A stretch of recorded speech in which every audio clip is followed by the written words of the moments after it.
He's good because he'll just, oh, he probably went in the house. He goes in and out of the house because he gets hot. He gets really hot. And so oh no, he's over there in the shade. There he is. But yeah, it's just absolutely beautiful. Just the views and the skies. It is a little hazy, so you know it's going to be burning, burning hot. You know it's going to be like ridiculously hot. So um, let's see what he's doing. You okay, bud? You good? Oh, you're drooling everywhere. Yuck. Oh, God. Oh, buddy. Oh, yeah. You chill out for a little while, okay? Okay. Oh, look at these Satoras. Oh, wow. Oh,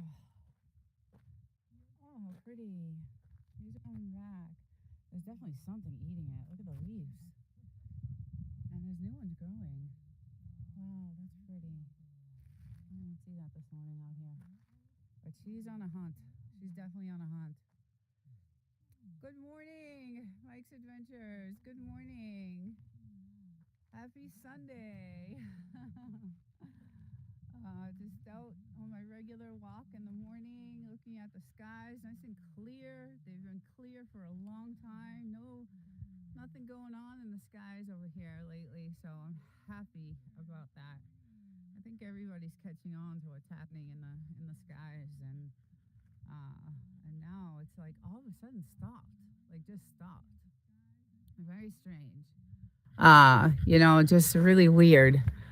All of a sudden we have nothing. I haven't seen a plane all weekend, to be honest with you, and it's just weird. They just were going at it, and now we actually had beautiful, fluffy white clouds yesterday, like just gorgeous. So I was like really happy that is not happening right now because it was just out of control. So we had it was just nonstop and just ridiculous. But it is definitely hazy today. You can see the haze in the air. So, and the moon is still, I can see the moon. So once the news started reporting the chemtrails, Donna's loving really the sound crazy. of selling and earning on And vintage. it's been so nice. Don't wear it, sell it. And I can definitely turn miles into memories with deals at feel a Pep difference. Boys. I can Get totally free feel a installation, difference. a free fourth tire, and So that's a lifetime good tire thing. rotations Hopefully when it you buy stays 4 that way. Cooper Adventurer I all think it's season been going time. on. It's Pep just way Boys, too much America's car everywhere. care veterans. We keep you And moving. I don't know. Maybe they were getting ready for the Memorial Day. I don't know why it just completely just stopped all of a sudden. But that sun is blaring. It's definitely really going to be hot today. It was like 102 yesterday, so it's getting, it's like 75 right now. So not too bad, but in the afternoon, it's crazy because the heat peaks at like 3 p.m. So it gets the hottest at like around 3. And then it'll linger to like 8. And then at 8 o'clock, the sun will start to go down, and around 7:38, and then it really doesn't cool off till like 10. And it'll only cool off like 10 degrees. So it's still like 100 degrees when you wake up the next day. It's crazy. Wow, we need some of that warm weather. We're only going to be, what? 45? Oh my goodness. Still? Hey, Devil Dog, good morning. Welcome. Tell Jamie happy Mother's Day with all her little baby puppies. It's actually gorgeous today. Nothing in the sky, clear skies, beautiful, beautiful. Nothing going on. Just ridiculously gorgeous today. I'm really lucky to have this.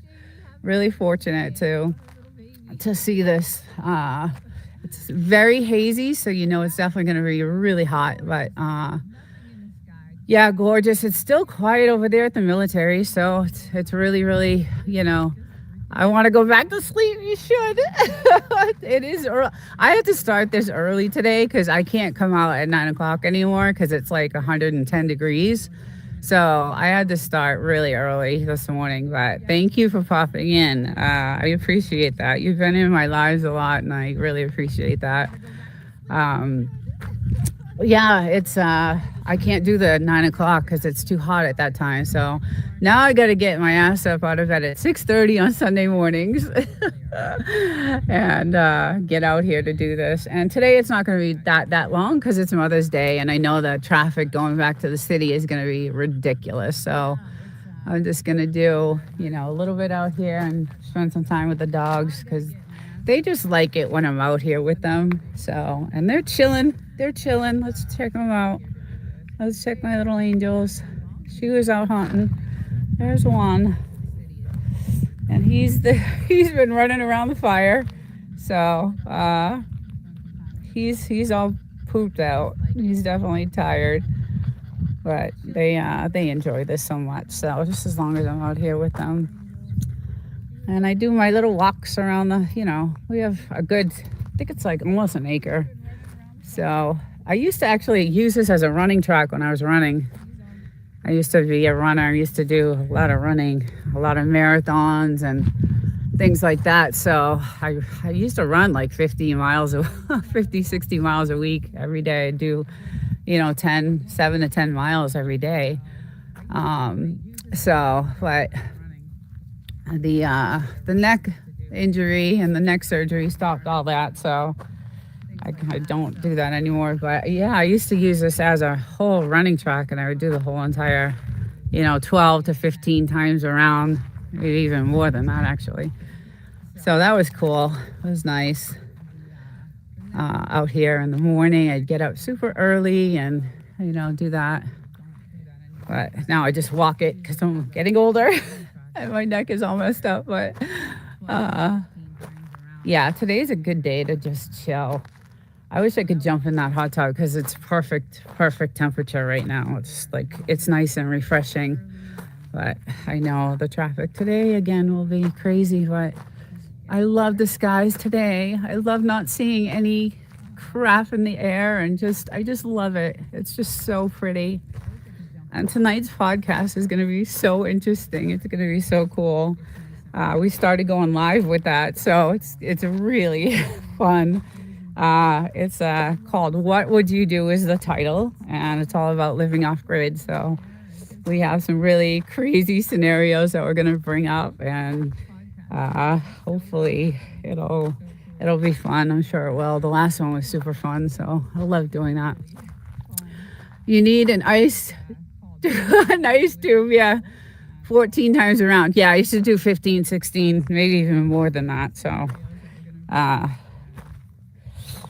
yeah, I wouldn't, because I ran so much during the week that this was just, I was a die-hard, for years, I don't know, 25 years, die-hard gym rat. Like, I would not skip a day. I would not. And it's been like, I don't know, 10 years now that I have not. Let's see, I'm 57. I'm 57. So around 45, 46, I stopped because I had the surgery on my neck. And now I, I do walks and stuff like that. And I got a really physical job. So I am like on the manufacturing floor constantly up and down. And so where I work, it's kind of like a campus. We have 4 different manufacturing sites. And one of our areas is Tustin. We have another campus there in Tustin, California. So we have one in Menifee, and then Tustin is the other one.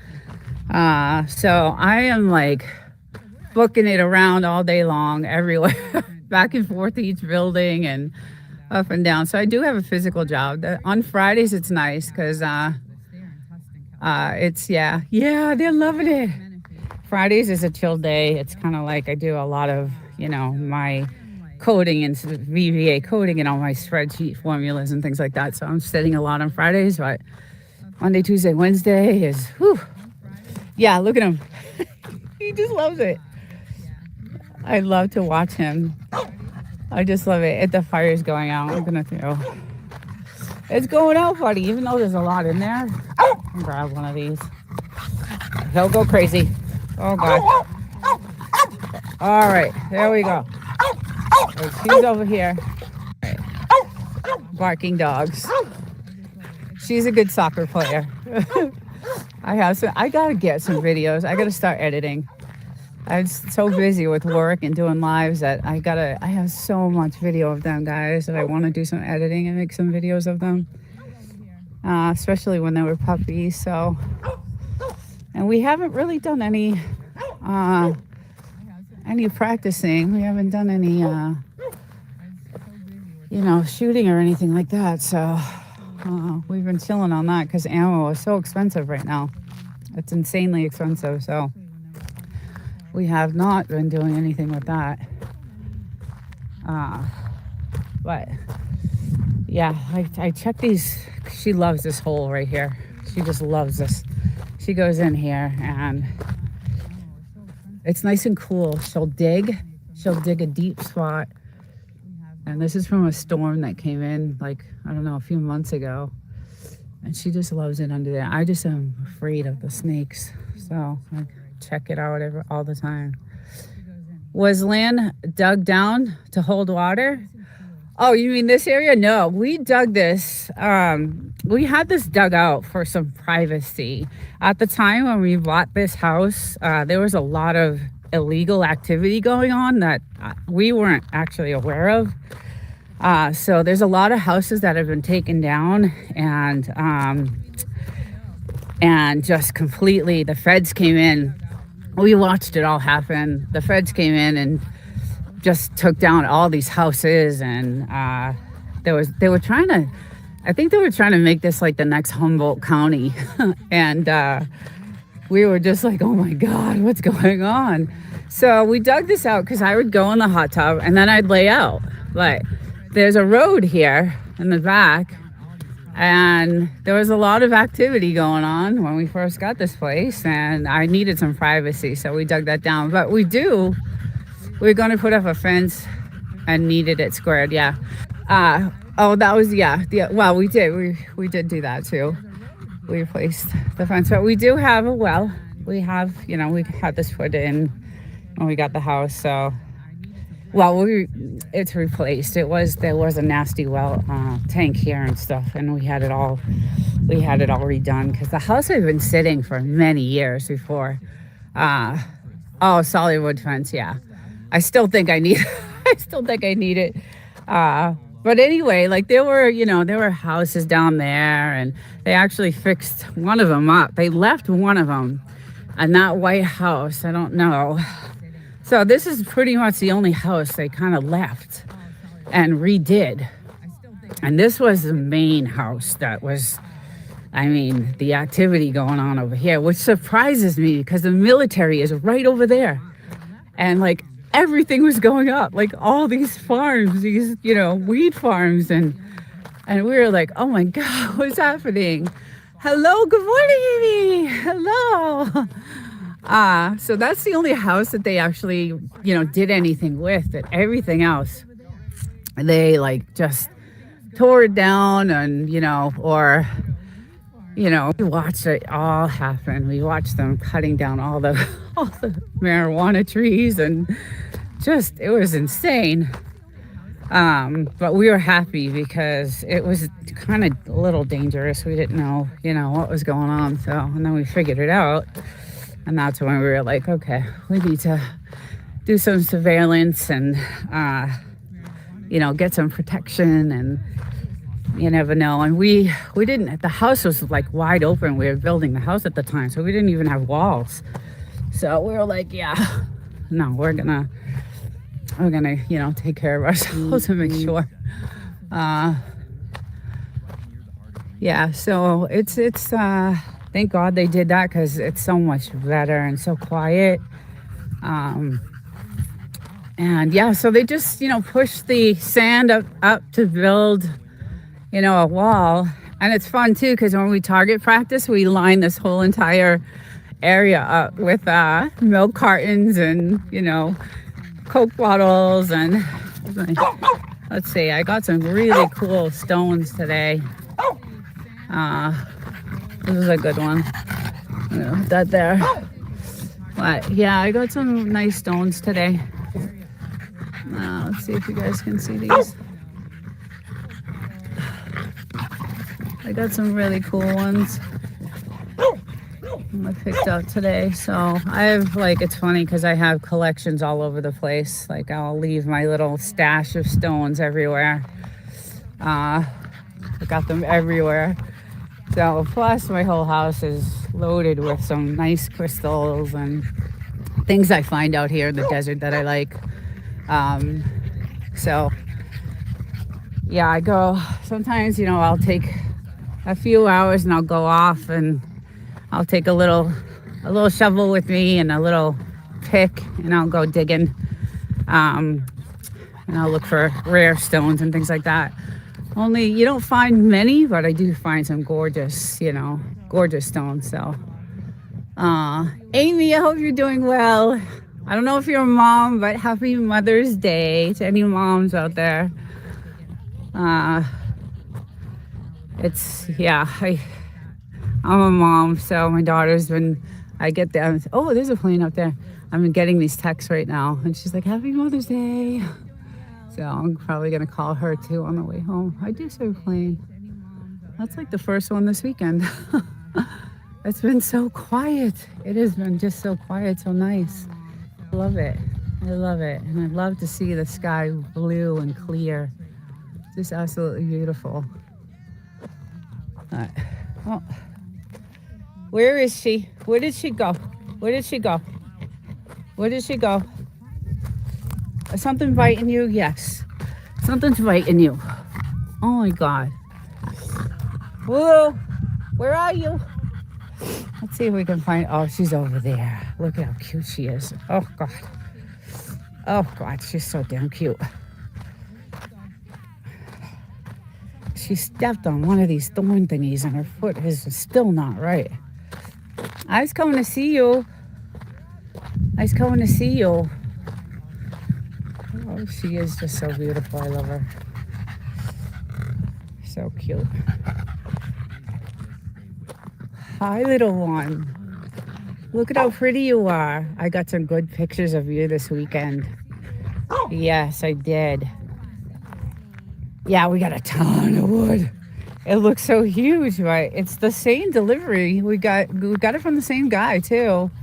It was kind of expensive though. She's harder to find than Waldo. Exactly. Yeah, so I think this is 3 cords of wood or two or three.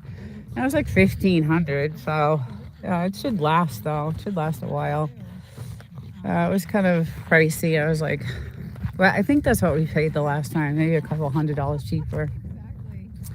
But at least we got it because we were running super low and we definitely needed it. That's all we had left was right there. And I'm like, you gotta go get some wood. We like our campfires at night, so it's so nice. It's just beautiful now that it's been a good, I don't think they've done anything all week this week in the sky here. And the moon, I can still see it up there. It's very cool.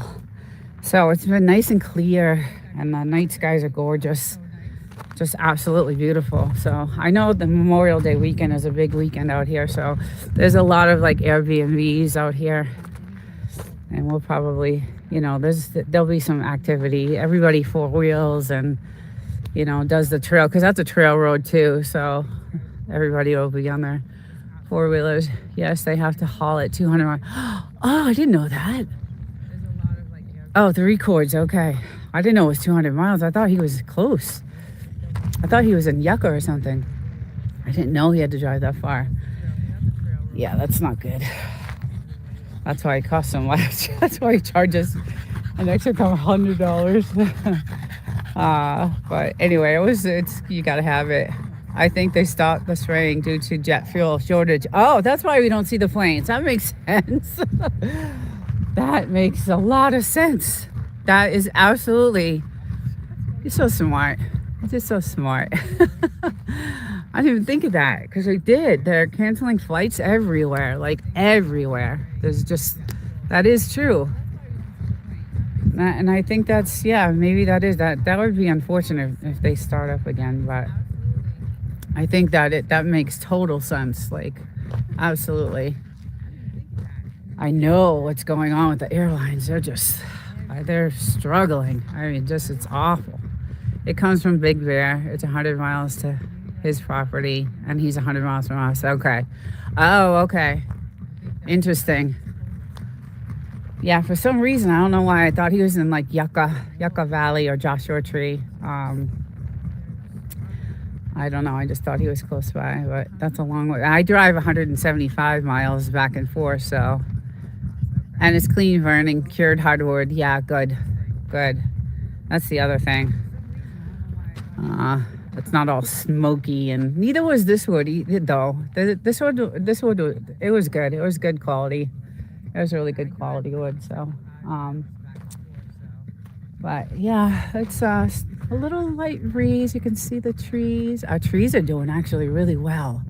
Like I'm really loving them. They're starting to fill out and look really good. Some of these over here are still scraggly. They haven't, we got two really gorgeous ones on this side. Those two, just a couple of them actually, 2 or 3. So those are just gorgeous. I won't go near them though. Johnson Valley with the oldest creosote bushes. Yes. Yeah, those trees, but these ones, I don't know, they're struggling a little bit. This one's a pretty tree when it's all bloomed. Oh my goodness, it's so pretty.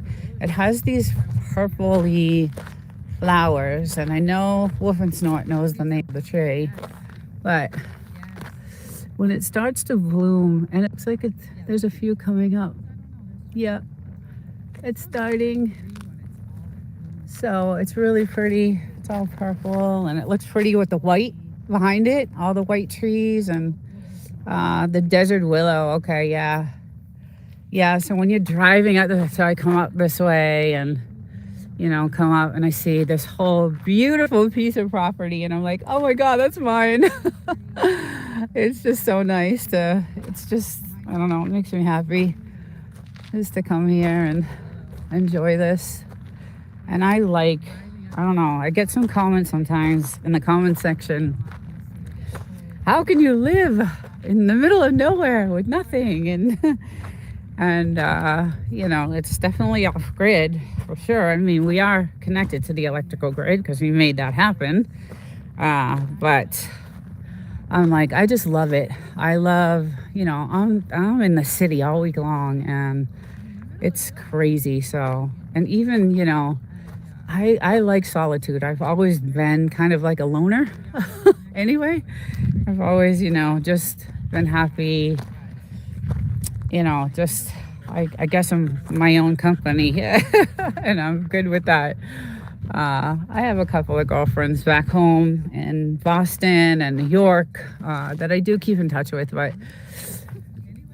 for the most part, I'm just so busy, and YouTube is definitely part of that. So, and I've met some really cool people on YouTube. I love, the podcast I do tonight, Off Grid Living.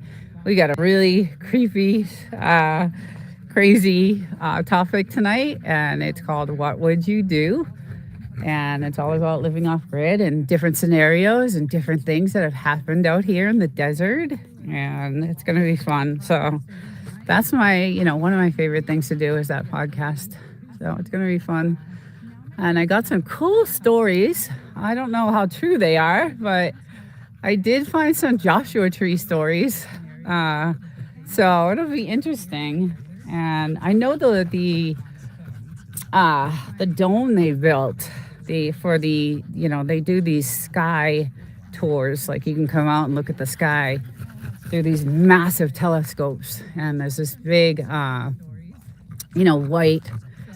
dome that they built, and all these huge telescopes, and they're gorgeous. I mean, just amazing. And they do these tours out there, and they take the people out in certain times of year, and they go out. And so there's a reason why that went up, and I'm going to show the story that I found. I had no idea. I've been living here for a long time, and I was like, I knew it was there, because I saw the tours going on, and we see the advertisements for them every time we go into town. but I didn't know the story behind it. So whether it's true or not, I don't, I'm definitely, I don't know if all that stuff is true, but well, it's just interesting. There's a lot of history in this area that I'm just starting to, learn about. So, and it's only because I'm doing a lot of research for the podcast, and it's very cool.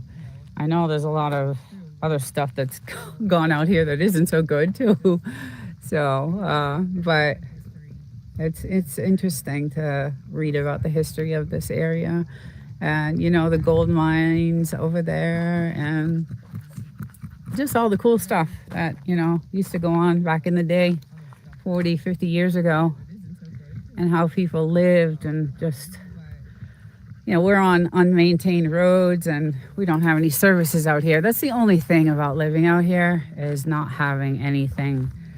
We're getting older, and there's no ambulance, there's no police, there's no fire, there's no nothing, no taxis, no Ubers, no absolutely nothing. So that's the only thing about living out here. So if we were to hurt ourselves or get really, really sick, we'd be screwed, because it's an hour to get to the hospital. So it's not good. And then they're not coming out here to get you either. We did get our generator, so I'm very excited.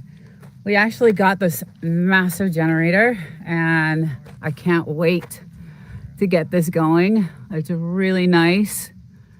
And we're gonna, hopefully he'll hook this up this week, just in case. Can't afford it anyway. Yeah, I know, right.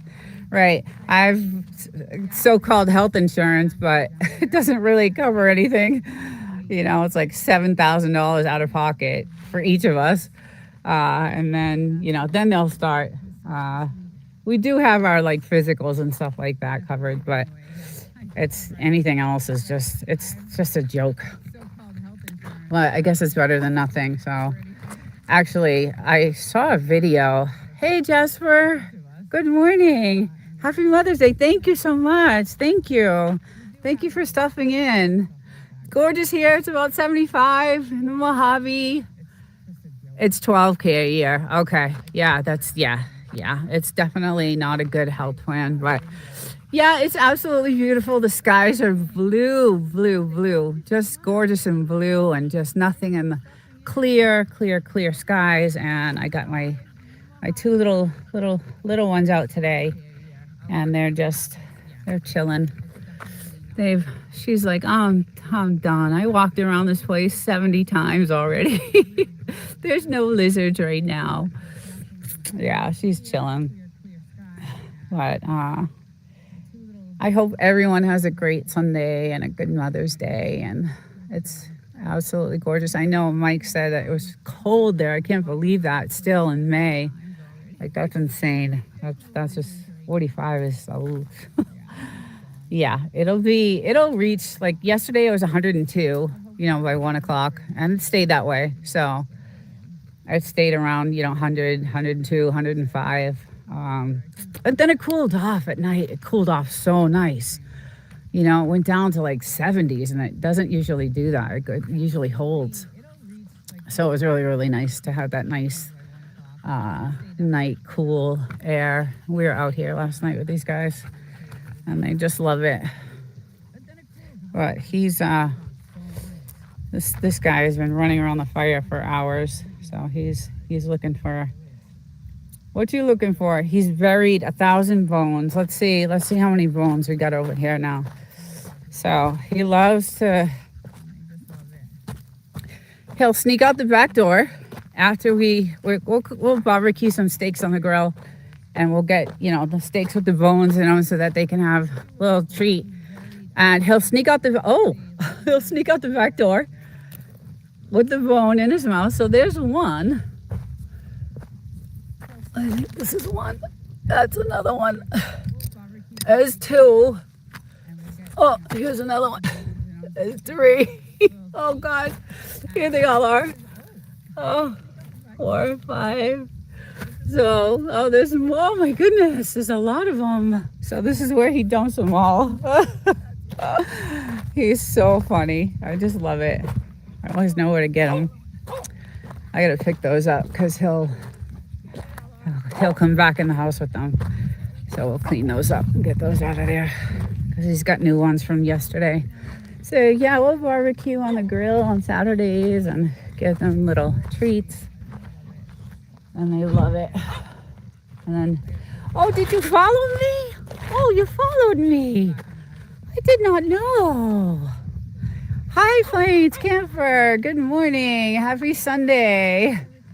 It's supposed to be hot the next 4 to 5 days. Oh, okay. Thank God we have AC. Thank God. Yeah, it's going to be, then the temperature will start picking up definitely for sure. And I do have great AC at my apartment in the city. So that's a good thing. I don't have to, I do have a pool there too where I live, but I don't use it. It's like a jacuzzi and pool and all that stuff and where I live, and I clubhouse and all that stuff, but I don't use any of the amenities there because I work so much, and then I come home and then I do YouTube and then I edit or something, with YouTube. So I don't really do anything with that. But if I did want to, there's a pool, nice, good pool, and there's always a lot of people out there. Unfortunately, my apartment is actually right near the pool, so I get to hear everybody living it up out there. So, yeah, it's pretty funny. But, and now it's cool because I actually put a Ring camera outside of my apartment door because all my packages were getting stolen. It's not the best of neighborhoods over there, and so now I get to, even when I'm out here, I get to see who's walking by my house and all the, my apartment, and I got to keep an eye on that place because it's just, not good over there. But it is it's weird because it is gated, it's a gated community, but it's still, you get people jumping the fences and the walls, and there's a lot of homeless over there. So it's kind of, you gotta take care of yourself and protect yourself. So I'm not ready for the triple digits yet. I know, right? I know. It's gonna be hot. I remember one summer, I think it got to 125 here. I know it was 129, 130 in Death Valley. And I know, we have similar weather, a little bit cooler than Death Valley, but it was 125 degrees here where we were. And thank God we had the air conditioning, put in at that time. That was one of so the water was the first thing we did because I would not step foot in this house. Now you get to watch them being stolen. That's true. That is true. It's funny because you got me off this topic of the water thing, but I just see everybody walking by now. So I think it kind of I don't know, scared them. I hope it did because I know I'm expecting some packages to be there. And I did see, them put them down. So, but anyway, the water was the first thing we did. And then the air conditioning was the second. And then we started building the house. So I just wouldn't step foot in this house because it smelled like rotten eggs. It was so bad. It was just, oh God, it was just so bad. Hey Reds, happy Sunday. How you doing? How's your OBS going?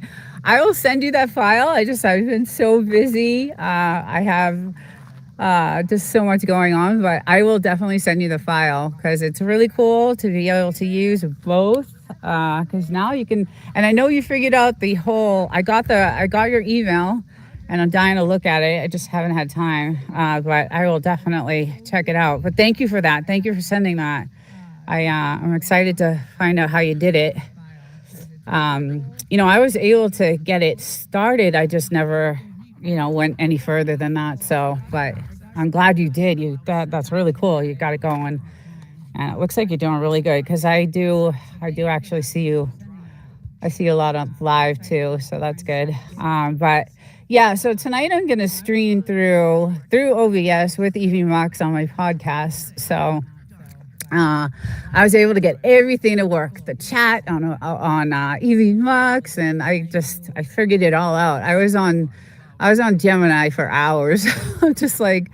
And then Claude Opus 4 Anthropic I use too for my AI to figure things out, and the sound. And my stream starts at 4 o'clock California time, and it's going to be a fun one tonight because it's all about what would you do in different scenarios living off grid. And I took this episode, so this is our 7th, and I took this one a little far out there. Like it's going to be like some scenarios that are kind of creepy, and just I wanted to have fun with this episode. So yeah, if you get a chance, it's live. We're going live now with this podcast. For the first 6, we needed to get we needed to get settled in. So we did our first 6, filmed, and then this episode tonight will be live. And we have a pretty good group in there because the channel that I do it with, she's definitely off grid. She was No Doubty Homestead, and now she changed her channel name to No Doubty Network. But really cool. I'm glad I met her. Really fun. We have a good thing, a good banter, and we don't even, this is the only time we see each other. It's like, we'll comment on each other's videos, but after the show on Sundays, we'll just say, okay, what's the next week's topic? What do you want to talk about? And then we'll bounce ideas off each other. And then we'll say, we'll pick a topic and agree on it. And we'll say, we'll see you next week. And then there's no practicing. There's no nothing. There's just, raw HBC 20 years. That's it. I'm a Phoenix native. They say it's a dry heat. I laugh. You know what? There's definitely. It was a dry heat out here, though. It is a dry heat. Like when I go back to the city, it's definitely because it's coastal over there. So live and direct. Yes. It's just there's no. What do you? I tell her because I gave her access to the Evie Mox so that she can. When you have Evie Mox, you can give different administration rights to, whoever you want. And that from watching, Windstone or Devil Dog or any of those guys. So she goes in and she loads her stuff. I go in and load my stuff. And then when I get home on Sundays, I just open it up and we just go. So we don't, we line the videos up that we want to show in order. According to her order and my order, and then it just goes. So yeah, our first couple of times going live was like I had to figure out the sound and all that stuff, but now that I got everything down, we had a really good time last week, so it was a lot of fun. And now I got everything working, so I'm really happy about that. So yeah, it'll be good. It's Mother's Day, so I'm not sure how many people will be able to get in there, but and I know you got kids, Red. So I don't know if you're married or not, but if you are, tell your wife, girlfriend, Happy Mother's Day. Yeah, so I know the traffic's going to be really crazy, so I'm gonna cut this to 1 hour today, but usually I'm out here for a couple hours, and I'm going to change the time on this because I can't do 9 o'clock anymore because Jasper, this, it's like 110 out at 9 o'clock in the morning. So we're slightly more dry than Arizona during peak season. Cactus will boil out here. We have one, but we have to cover it. Yeah.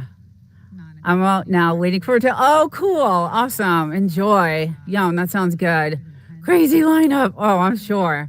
I'm not. Yeah, I got to get on the road. I'm dreading this ride home. It'll be like 3 to 4 hours instead of the 2.5. I know it. And I like to get home and get set up and, and tonight, like I said, is going to be a fun one. So I want to make sure I got all my stuff ready and to go, and thank God my studio is all set up. I don't have to really do anything with that, so that's good. But yeah, chow down, enjoy. I had a cupcake this morning for breakfast, and that was a treat. That was a real big treat. So it was nice. I actually had one Friday. I had one Saturday. I don't usually do that, but I'm like, I want something. So he's like, Happy Mother's Day, and got me some cupcakes. It was nice. It was really good. And these guys had some too. They had their treats. And I just love it. It's perfect weather, guys, out here. I just can't even tell you. I just, Hey, Gary. Good morning. Thank you for stopping in. How's it going? Yeah, just hanging out today, you know, doing my Sunday morning walk. And the skies are beautifully clear, crystal clear, nothing in the skies. And we were just talking about that, and I didn't realize it's probably because Woof and Snort said all the flights are being canceled, and the airlines and the jet fuel, and I didn't even think of that, so that makes sense because I haven't seen really many planes go by all weekend long, so it's been super quiet, but that does make sense. So I know a lot of flights are being canceled right now, and a lot of airlines are suffering. So that totally makes sense why there's nothing going on. But yeah, it's just gorgeous. It's about 75. It's going to get up there today. Yesterday was 102, and it'll probably reach that today too. But we got a light breeze because my little weather station, we'll check this thing out. We got our generator. Yay. So excited about that. That'll be nice to use. Can't wait to set that up. I want to do a video on that, setting that up. But oh, you just got up. Yeah. Yeah, there's a light breeze. You can see the wind wheel thing going. So, my little guy. Oh, he wants to play stick. Oh, good. DD was on. Yes, he was earlier. Yeah. Yeah, Devil Dog popped in real quick, and yeah, he was. He's like, I'm going back to bed. I'm like, yes, for sure. It's Sunday. Sunday's a day to chill out and relax. And Maritage, good morning. Happy Mother's Day if you're a mom. Hey, Odie. No, okay? No. Oh, goodness. I'm going to have to go over on this side because he wants to play. Look at him go. He's just crazy today. These are my children right now. I know, I do have a daughter back in Boston, so she's been texting me this morning. I got it on my way home. I'll give her a call. No bark, okay? But yeah, it's absolutely beautiful here. The weather is gorgeous, and oh goodness, I'm gonna have to go this way. Let's see if I can find some shade on this side. The trees are looking great. But these creosote bushes are just popping up. They're just popping up everywhere. Like I don't know. Every time I come here, every weekend there's a new one. So. And we've got some gorgeous datoras. Oh, they're just coming out so pretty. And I got to do some editing because I have a lot of these pictures where these trees are full. And they're really pretty. But these trees are doing great. Hopefully one day they'll be nice and big and provide some shade. And my little girl here is still looking for lizards. Guys, she almost got one on camera last week. Oh my. I caught it. I was so happy not happy that she almost caught it, but happy that I got her chasing it on film. It was cool. But yeah, all our trees are looking gorgeous. All these pretty white trees. It looks so pretty when I drive, out to the property. Look at that. It's so nice. I love it. And again, it's been really quiet on the race, so that's another weird feeling. No practicing, usually it's like all the time. So, but I'm not sure if everybody's deployed or if I think there's still families on the base, but beautiful, gorgeous. And these trees, I'm noticing, I just saw like this. What is that? It's like it looks like a bean of some sort. That's the first time I saw that. Interesting. Huh. And look at the thorns. Look at the thorns on this thing. I see some crazy thorns on it. So you don't want to be touching that. Wow. Very interesting. Wow, look at those daggers. Woo! Oh, those are seeds? Really? Okay. Interesting. Yeah, we do have a fly issue right now. It's the fly season. I freaking hate them. I can't stand the flies. There's thousands of them. Reminds me, yesterday I got a video of a dog barking at him. Oh, really? At a mud bug? Hey, good morning. Let's see. I'm in the sun, so I think it says Den Milkmaid. Let's see. The milkman's kid. Good morning. You could have built your home beside Barrington Meteor Crater, then you wouldn't have to pay for the dugout. Yeah. It does look like that though, now that you say that. Yeah, it's interesting you say that, because the podcast tonight is going to be talking about some crazy stuff like that. I was doing some research for it, and there's some history back here in Joshua Tree that I just discovered, and how true it is, I don't know, because I don't know if I believe in all that stuff, but I found some stories and some videos. And it's called What Would You Do? Scenarios, different scenarios. So it'll be fun. I'm going to take it like overboard and we'll have fun with it tonight. So we've been on some serious topics about living off grid and how difficult it is, but yet how amazing it is. So, and we've, shared stories about how we're doing it and how we made it work, and all the stuff we, went through. This other channel that I do it with, she's off grid too. So, and she's truly still off grid. She's not even on an electrical grid. At least we are. But it'll be interesting. There's a road by the telephone pole out front. The dugout would hide traffic if we had some. Yes. Yeah, that's kind of why we did it, because I would go in the hot tub and then I'd lay out like in the sun. I'd either chill on the couch, but at the time there was a lot of like illegal activity going on around here. It was not good. When we first bought the house, we didn't know. I had no idea. We had no idea. We did hire a company to do, the drone, the aerial. We had to get permission from the military and the town and all that stuff. But so we only knew, we wanted to see where the flood zones were and stuff like that before we bought the house. So we did that, but we had no idea what was like around us. So, and then when we found out, we're like, oh, let's get this place under surveillance. And, we couldn't leave. It was so crazy that some of the houses they would go to and they would steal all the copper. Like all the copper would be ripped out of the houses. I don't know what that's about, but they would just go in and steal all this copper and all the plumbing, and it was, so we couldn't leave the house. It was, my husband stayed up here like all the time, and part of the building was during COVID. So I got to stay up here for a few months and, work from home and stuff.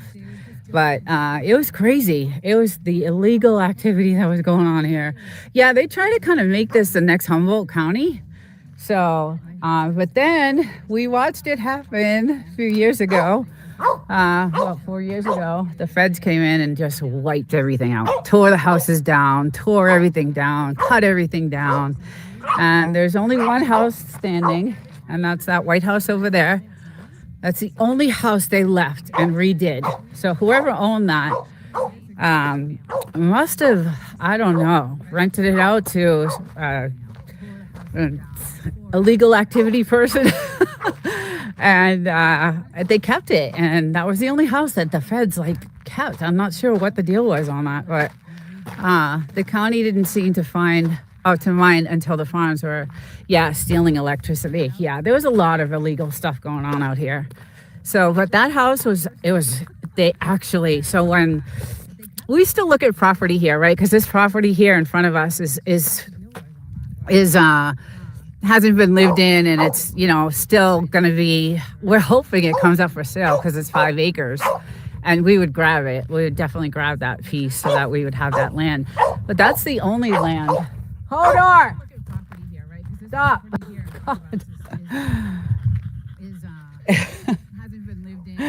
Look at him. Goodness. That's the only land really that's available. So everything else is government land. So good boy. You're such a good boy. You're such a good boy. I love you so. I love you so much. And you're an angel. Yes, you is. Oh, thank you, buddy. Thank you, buddy. He wants to play stick so bad. Yes, Operation Hammer Strike. Oh, in coordination with 2 or 3 counties. Oh, counties, yeah. That was the feds. Yes, it was the feds. Yes, we actually have pictures of it, and we have this like really nice camera that has different lenses. So we were like, let's get some of this on camera. And we have video and stuff of them just, oh man, cutting all the trees. All you could smell, like everything everywhere smelled. And it was just so bad. Okay, bye, Gary. Have a good day. Have a good Sunday. Thank you. You too. Yeah, it was pretty bad. So I'm glad that happened, and glad that they took care of all that stuff. And so now it's been really, really nice and quiet. So basically this hole was partly for that, for some privacy, so I could go down and lay out and no one could see me on the road. So that was nice to have that finally, and to have some privacy. And then it's nice at night. I don't know, feels like you're in a cave kind of at night. It's weird. But yeah, it's just beautiful today. Gorgeous Sunday. But I know the roads are going to be crazy busy. So, grasshopper. Those are everywhere too right now. Grasshoppers. They're all over the place here. So, there's my little guy. What do you see? So I'm going to say goodbye to everyone, and thank you all for coming in today on a Sunday morning. The time will change on this one to around 7:30 in the morning. So due to the heat, and I hope everyone has a great, great Sunday. Thank you, Mike's Adventure. Thank you so much. And yeah, everyone have a great Sunday, great Mother's Day, and I will see you all next week, hopefully. Take care, everyone. A little bit early. Good morning. Good morning. Let's get our settings set here. Time filter. All right. There we go. There we go. See if we can do this here. Yeah, decided to start a little bit early this morning. Fire going. Been out here really early, actually. Get these guys all wound up and cooled down so they're not barking through the whole entire thing. But good morning, Apocalyptic Wild Child. Good morning. Hello, my love. Woof and snort. She seems to be walking okay right now, but the poor little thing is still, her little paw is hurt. So I hope you're doing well, Wild Child. I don't know if you're working today or not, but if you are, don't work too hard. Yeah, I have, it's really hot out today. Hi, Jess. Good morning. Yeah, I decided to go on just a few minutes early. I got to get on the road early today, so I have a lot of stuff to do back in the city. So, good morning. Glad to see you. And yeah, it's really hot today, huh? it's like really warm. So the weather is starting to change. And how's Marcel? Oh, good. So cute. Adorable little doggy. Just the cutest little thing. Lovable little thing. Yeah, so it's starting to change. The weather is starting to get really, really, really warm. And it's the skies. So let's look at the skies, right? Because that's what today, the morning is about. The skies look really, really clear today for some reason. They don't look all seeded. They're a little foggy, but hey, Tuber Chat, Kevin. Hello, good morning, welcome. Welcome. Oh, cool, awesome. And congratulations on your 6 years. I was in the chat yesterday. I don't know if you saw me or not. It was kind of late in your chat, but congratulations. You definitely worked hard for that. So I hope I can make it to the 6 year mark. I just actually got a 1 year from YouTube. They sent me a congratulations 1 year. So I was like, yay. Man, the skies yesterday were so streamed out. Did you see it? Yes. We are doing good. So many lizards and little chipmunks things out here for him to chase. And that's so we were just talking about this morning. We were walking around the property and we're trying to plant like little trees outside here, like outside the fence. And something ate them all the little babies that we had. Something ate all of them. But the skies today, yeah, they look pretty clear. It's kind of weird because this is, I think, one of the first times that I have not seen the seeding and the spraying, and there's a couple of planes up there, but that's not, I don't think that's anything to do with, I think that's just, they're what do you call that? That comes out of the air. I don't know. It doesn't look like it's seeding to me anyway, but it is a little windy. Let's check out our weather station here. And you can see the winds are starting to pick up. So they're moving a little bit. So it's going to be a little windy, I can tell. It gets really windy towards the afternoon, but what a gorgeous day. And it's going to get really warm. I can tell it's, the weather is definitely starting to change. So it's very quiet today, very quiet and peaceful, and I love it. They still look kind of glazed, but not streaked, right? Yeah, they still look a little, like I said, they're a little bit, they're not clear, but they're not like loaded with streams and those fuzzy in the back, way in the back there they are. But here, it's not so bad. So I was really surprised this morning to come out and see, kind of clear skies. Well, as clear as they can get. But yeah, there wasn't, you guys know, you've seen a lot of the skies here in the morning are just loaded. And I didn't see that this morning. So I was like, well, good. That's great. That's, really good. I'm hoping that they're... but I think maybe they're changing their hours now of doing it. I don't know, because it used to be really, really heavy every single morning, and now I wake up and it's just the aftermath. It seems, it just seems like the aftermath of what they did. But we actually went out and bought a super duper generator. So we're gonna hook this thing up at some point. We're gonna try to, just in case anything happens, we're one of those prepper couples. And Jess, you're welcome to come down if anything happens. So we went out and got one of those, and we're gonna hopefully hook that up this week. And I finally found, guys, I'm gonna show you something. And I have a video I'm gonna put out, but my poor little girl, her little paw, her back paw something was wrong with it. And I was looking around the property and I'm like, what could this be? And I found, let's see if I can get an angle of it.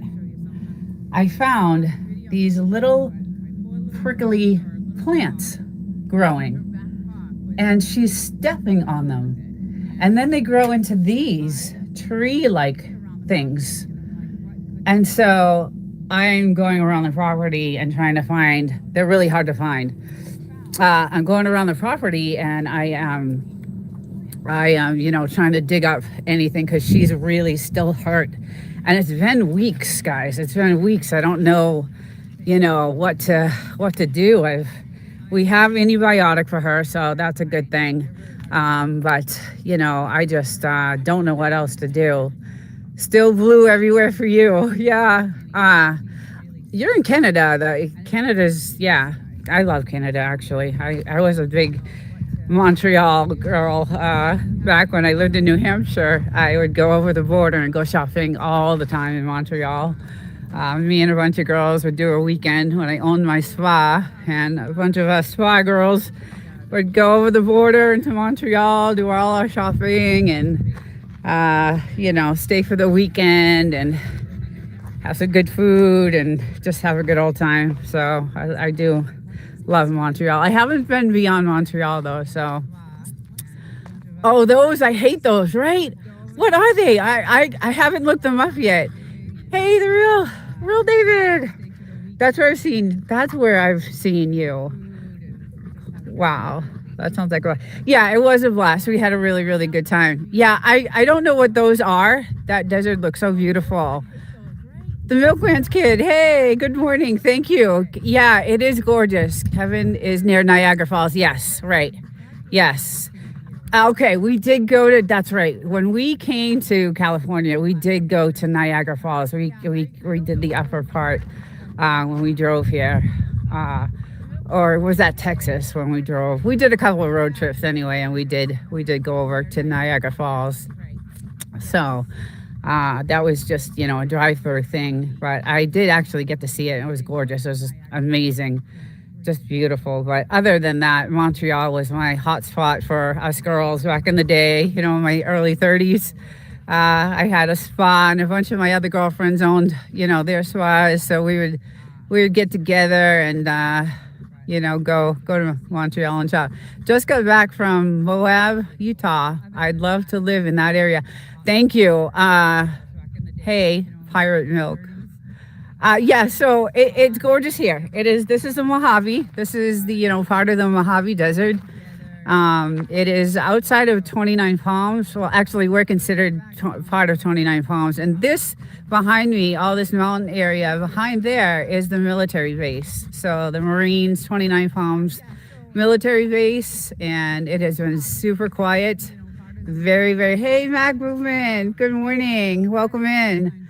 And it's been really, really quiet there. So no practices, no nothing. I think a lot of them have been deployed. I don't know, Jess, if you've heard any more. I heard of the first 2,500, and then I heard a rumor of a second 2,500, but I don't know if that's true or not. But it has been really quiet there. There's been no action and no, nothing going on. Usually we'll hear some practices going on and things like that. But do you have a stirrup loop hoe to get those? Yeah, my husband said, use your heel of your foot. And so I've been using the heel of my foot to get those things up. But I don't know I'm going to look up what they are because I don't know the name of them.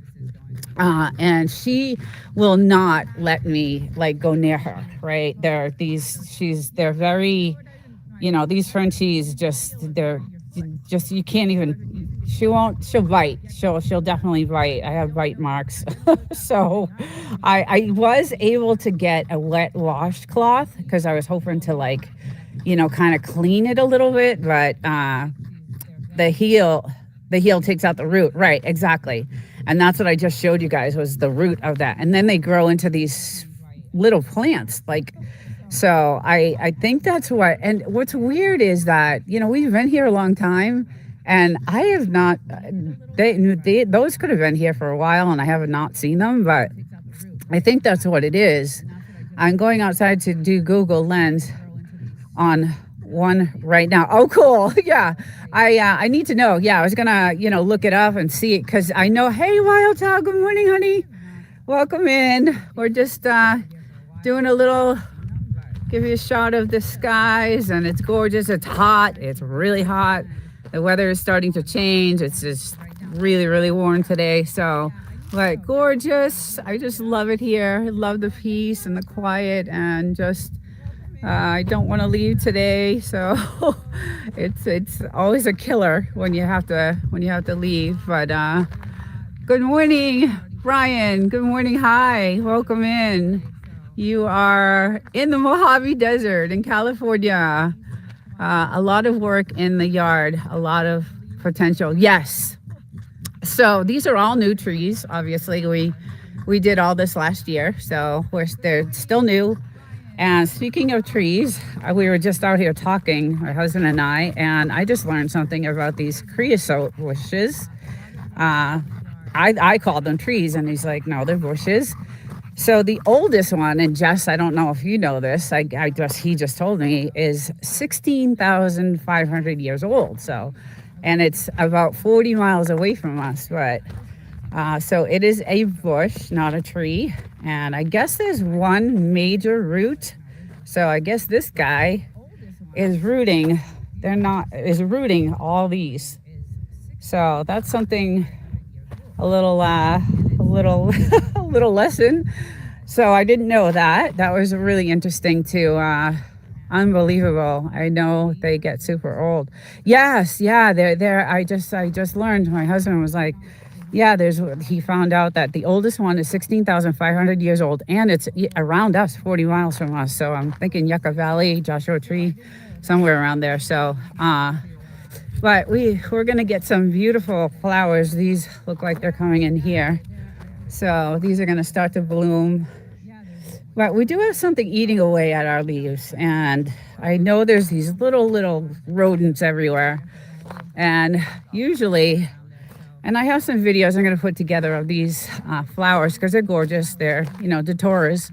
So, but this is our latest Datora. And they were all blooming the other day, which is gorgeous. They're beautiful. And then obviously all our beautiful white flowers that we have. I'll take a walk over here. And goodness, our trees out front are, really, really going beautifully. But the bees are thousands of bees. And I stay far away from them because, there's just too many of them. So, but we have our beautiful, everything looks gorgeous here. It's just beautiful. I don't know, I just love it. The mountains and the peace, and something I never asked, I think, where did you put all the dirt from the dugout? Oh, okay, so that dirt, I believe, is what built up. So this was all flat. That's a good question. I think this is how we built up.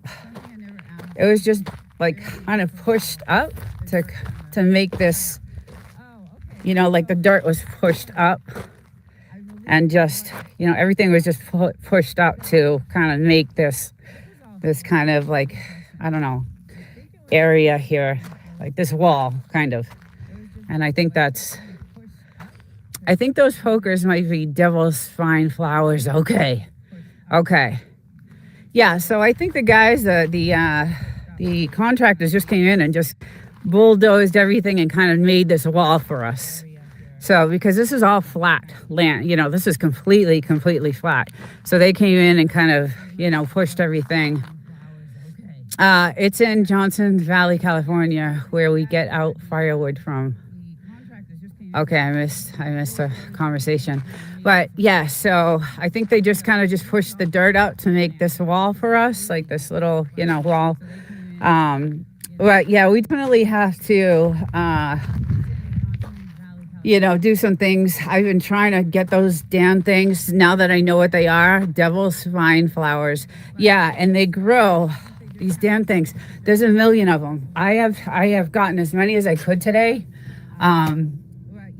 But they grow into these like tree things, and they're even worse. So I think she stepped on it, obviously, and I don't know if it's still stuck in there.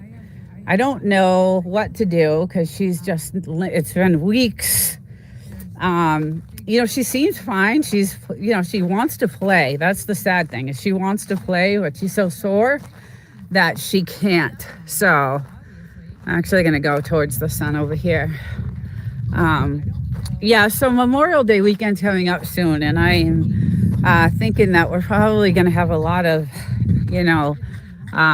four-wheelers out here, because these are trail roads over here behind where our telephone pole is, and they're just little single clusters. Yes, you can see it by the weather station.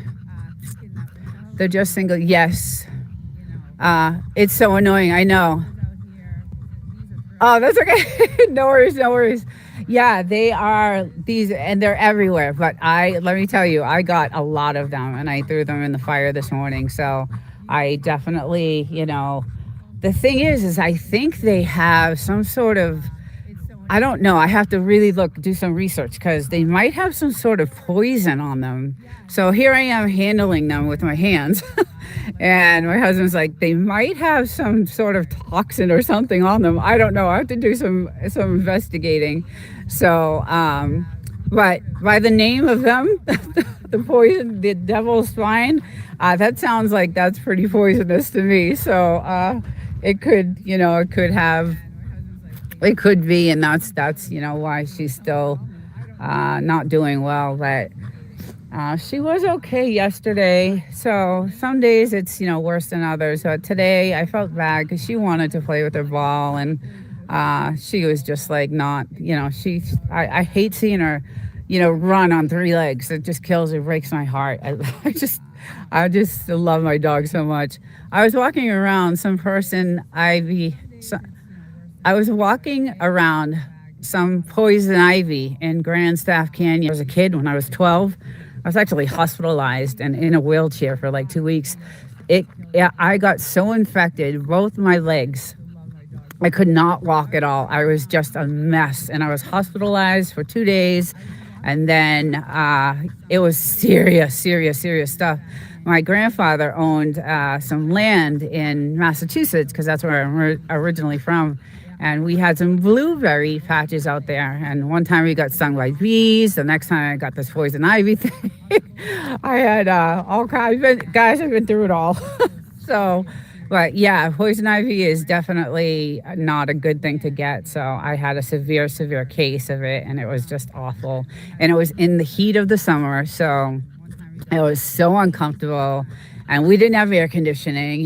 We were, I grew up really poor, very, very poor in the ghetto, and just did not have, I had a fan on me all the time. It was off. I'll never forget it. I was 12 years old, and I missed a whole month of school, and yeah, it was pretty bad. Poison ivy, that's one thing I'm glad we don't have out here.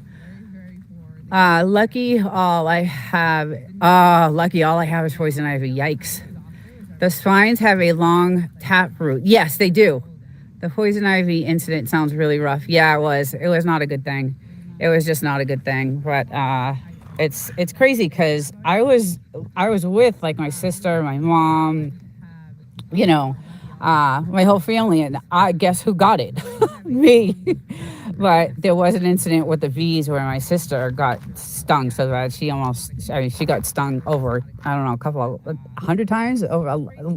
She was really bad shape too. She was about 10 years old when that happened. So we never went back after the bee thing. We went back to pick blueberries, and then I got a really bad case of poison ivy, and my mom said, okay, that's enough. We're not going back to the land. And then my grandfather shortly thereafter sold it, a few years later, sold the land that he had. It was about, I think, 10 acres in Massachusetts, Methuen, Massachusetts, by the way. So he ended up selling the land. And so I heard that it doesn't affect other animals usually, but if you pet an animal that has touched it, yes, that's right. That is true. That is true. That is definitely true. That's why I'm glad, we don't have it, but we have, these other spiny little things. Thank you, Jess, for looking that up. I'm getting a ton of those lightning fast camel spiders too. Oh yes, so what we have right now is little baby scorpions. we're killing them left and right everywhere. Like in my little where my studio is inside, my sun deck right here. This is like behind these windows. I have a studio, and that's where I do my Frenchie show on Saturday. And I just see these baby scorpions, and we do a lot. We try to do some spraying for the the rodents and bugs and things like that. But we haven't. They're tiny, little, tiny scorpions. So we've been seeing a lot of those, and that's I hate those. Yeah, I know it's not good. But we do have photos of some really big ones when we first came here, because when we first bought this place, it was desolate. No one lived here for a long time. So all these rodents were here, snakes. And I have, in a short, I have a tarantula with a snake. And then we have pictures of scorpions. And, they pretty much took over the house, the rats and it had everything. That when we came here, it was like a nightmare to clean this place out, because it had been desolate for such a long time. And so it was filled with all these, creepy, rodents and insects and just spiders. And so we have videos of those on my shorts. I think if you go to the shorts playlist, there's some there. But I have tons of pictures. I got to start doing some videos and putting some things together and start editing. And because I have so much to show you guys, this is just part of it. But the real good stuff is when we actually first moved here. Those are the good videos. Because those have all the the wreckage of what we came into. My place too, it was a dump that had to be rebuilt from the ground up. Yeah. Oh, good. Oh, so you did rebuild it. Nice. Yeah. Well, that's most of these places. Like when I did a video on that house over there, which was pretty interesting. That house over there, it still has its sink in it, and the video's on my channel, and there's a bunch of shorts too. It's still all set up. Like you could just put some siding on it and clean it up, and some windows, and you'd be all set. It still has its water source connected. It still has, the stove is still there. There's still, the sink is still there. It's crazy. We did have an outhouse. So that was the other thing, Jess. I don't know if you had an outhouse, but we had an outhouse right in the middle over here. And I have a video of us. Finally, one day we were like, let's get rid of this thing, because we had our new bathroom and we were so excited. So we burned it down, and we were just, so happy to get rid of it. Mine had like 30 birds living inside. No way. Oh my God. Yeah. So it was pretty bad, but now it's absolutely gorgeous inside, and we built it, the way we wanted. So yeah, get rid of my outhouse too. Yeah, it was pretty bad. We did a lot. It took a lot. It took about a year, to get everything done. But during that year, it didn't matter. We enjoyed it. We enjoyed everything. We went through a lot, but we just enjoyed the night skies. We would come out here and just lay. Sometimes we would just lay here for hours. We'd grab our little, sleeping bags, and we'd just come out here and stare at the stars, because the sky was so gorgeous. And, when we were vacationing here, and that's why we bought this place, is when we would vacation here in 29 Palms, like closer to Joshua Tree, we rented this house on 40 acres, and I loved it so much. And when we vacationed, we were like, look at the sky. We had never seen skies like that before. So every year we were like, we're giving this, person all this money. So why don't we just get a place? Let's see. I did mine before the Home Depot in Yucca. It would have been nice to have that. Yeah. Yeah, so we were vacationing at this really nice home. It was an Airbnb. It had a hot tub. It was just in the middle of nowhere. It was a sanctuary, actually, for yoga. She owned it was a yoga, I forget the, Ananda. I don't know if you've heard of it, guys. Jess. Ananda Sanctuary. and she had this big, huge yoga tent. And it was one of those like teepee yoga tents. It was gorgeous with, the beautiful teak wood floor, and it was absolutely gorgeous. It was on Bullion Mountain Road. That's the road it was on. And Dick Dale, I don't know if anybody knows. I think you guys are all too young to know who Dick Dale is, but he's I think he made the Beach Boys song, one of the Beach Boys songs, A Homeland. Yeah, so anyway, we decided, you know what, let's just get a place. Let's see if we can get a place. So it took us 2 years actually to find it. But we came up here for 4 to 6 weeks. Anytime I had vacation, we would come up here and vacation. I'm in the Carson Daly age range. Oh, okay. I love Carson Daly, right? MTV, isn't that MTV? Yeah, I'm a little bit older, but I do remember Carson Daly.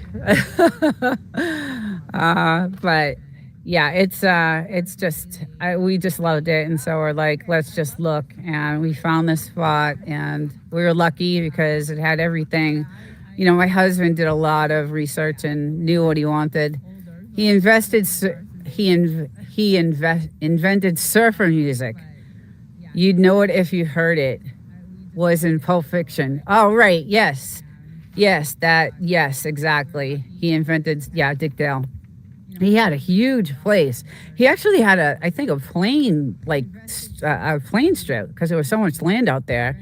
And he had a little plane port. And so when we would drive to the house, we'd pass his area. And he had a little landing strip there. And it was crazy. But I think he passed a couple of years ago. He was old. He was super, super old, actually, 80 something. And, actually passed away, I believe, a few years ago. So, but yes, he was the one who invented the surfer music. And interesting things out here. There's a lot of interesting Dick Dale. Yes, Dick Dale, exactly. Hi, Lookwinder. How are you? Welcome. How are you today? I'm good, thank you. How are you? I hope you're well. It's good to see you. Thank you for stopping in. Thank you. I heard someone is trying to buy the old Joshua Tree Airport and make it. Oh no, really? Wow. Yeah, because I think 8 to 10 miles from that airport. So I passed that.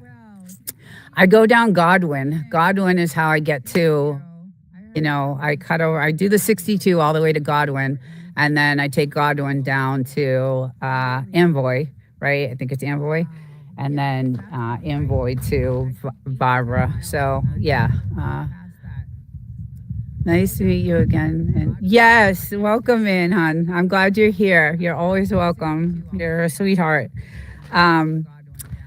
So, oh wow, I hope that's not, I hope that's not true, because that would just ruin the whole, I could just see, it's off maybe like the 62 Sunfair, I think. Okay. So there is an airport, that I pass actually, and it's by those mountains way over here, like these set of mountains right over here.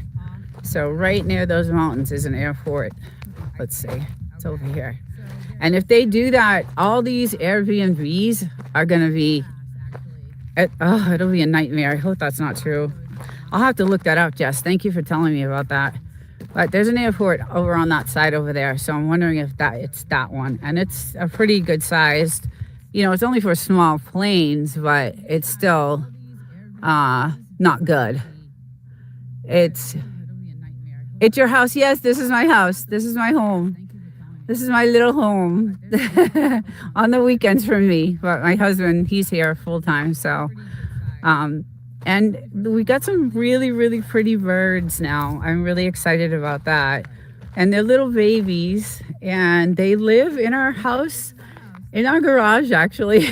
So we have a little nest of them, but I won't go near these trees because they're loaded. You're so lucky to be living by an Air Force base and airports and such. I feel that way too. Like, I feel safer. I don't know I don't know if that's, I don't know if it's, I don't know. I just feel safer that the military base is right there.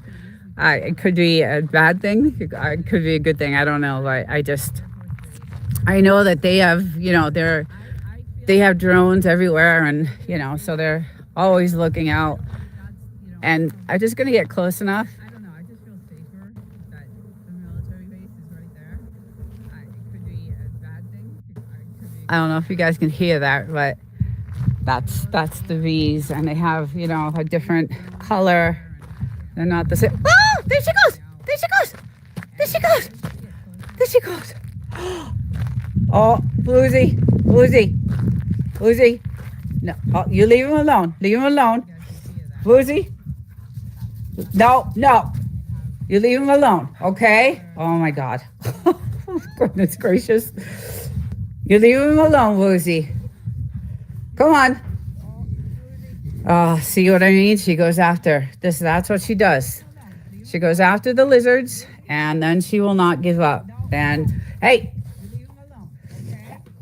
come on, Blue. Let's go. I think living near all the aerospace stuff in Huntsville is probably worse than living next to our Marine base. Yeah, as far as weird stuff and threats and people disappearing lately, I know. Yes, that's a good point, actually. Yeah, it's some of the stuff that's going on right now is really crazy.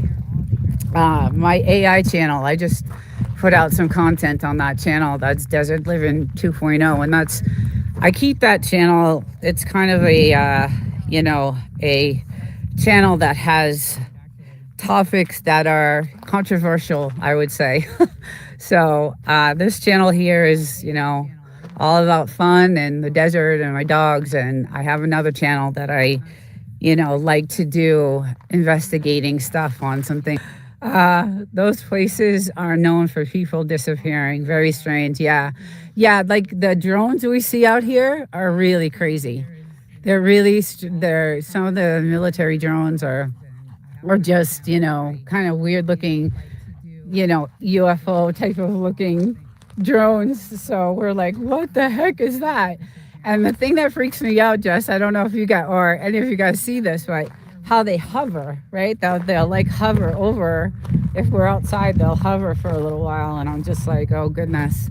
Then they'll take off. They're harmless, I guess. But yeah, so that kind of freaks me out a little bit. But hey, Lack, getting ready to head to PNW from the desert soon. How are you? Oh, do you know Lackwinder? Oh, okay. I think I'm reading this wrong. Anyway, those places are known for people disappearing. That's very strange. Yeah, well, there's a lot of stories out here, guys, that we heard of about, I guess this desert is filled with, bodies and things like that. Some of the stories we heard when we first moved out here. If the drones there are military, it's probably nothing to worry about. When they're not military, that's when right, exactly. And I know that it's definitely military. It absolutely 100% is military. There's nothing else out here. So this is all government land. No one can build out here. So it has to be. And then, like I said, most of the houses around us, this whole entire area, that is a dog kennel. That's our, a kennel there. Someone does live there. And then there's a little tiny house over there, and that's kind of like a guy who comes every once in a while on like Memorial Day. He'll be here.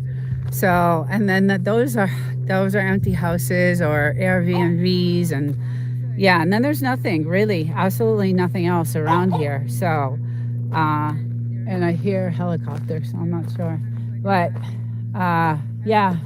It's very quiet and peaceful, but I'm not worried about the drones because I really do think it's obviously military. You have to have permits and all that stuff to get a drone. So the hovering and the way they go in a train around the border. Yes, I think you are living out of city desert. Yes, I am. Let's see. Desert. Kid was referring to Area 52 alien drones. Oh, okay. Okay, I misunderstood. I wasn't referring to the Area 50 anything. Hi, Plains Camper. Good morning. Welcome in. Yeah, so we're gonna start calling this Area 52. Actually, that's gonna be our brand for this.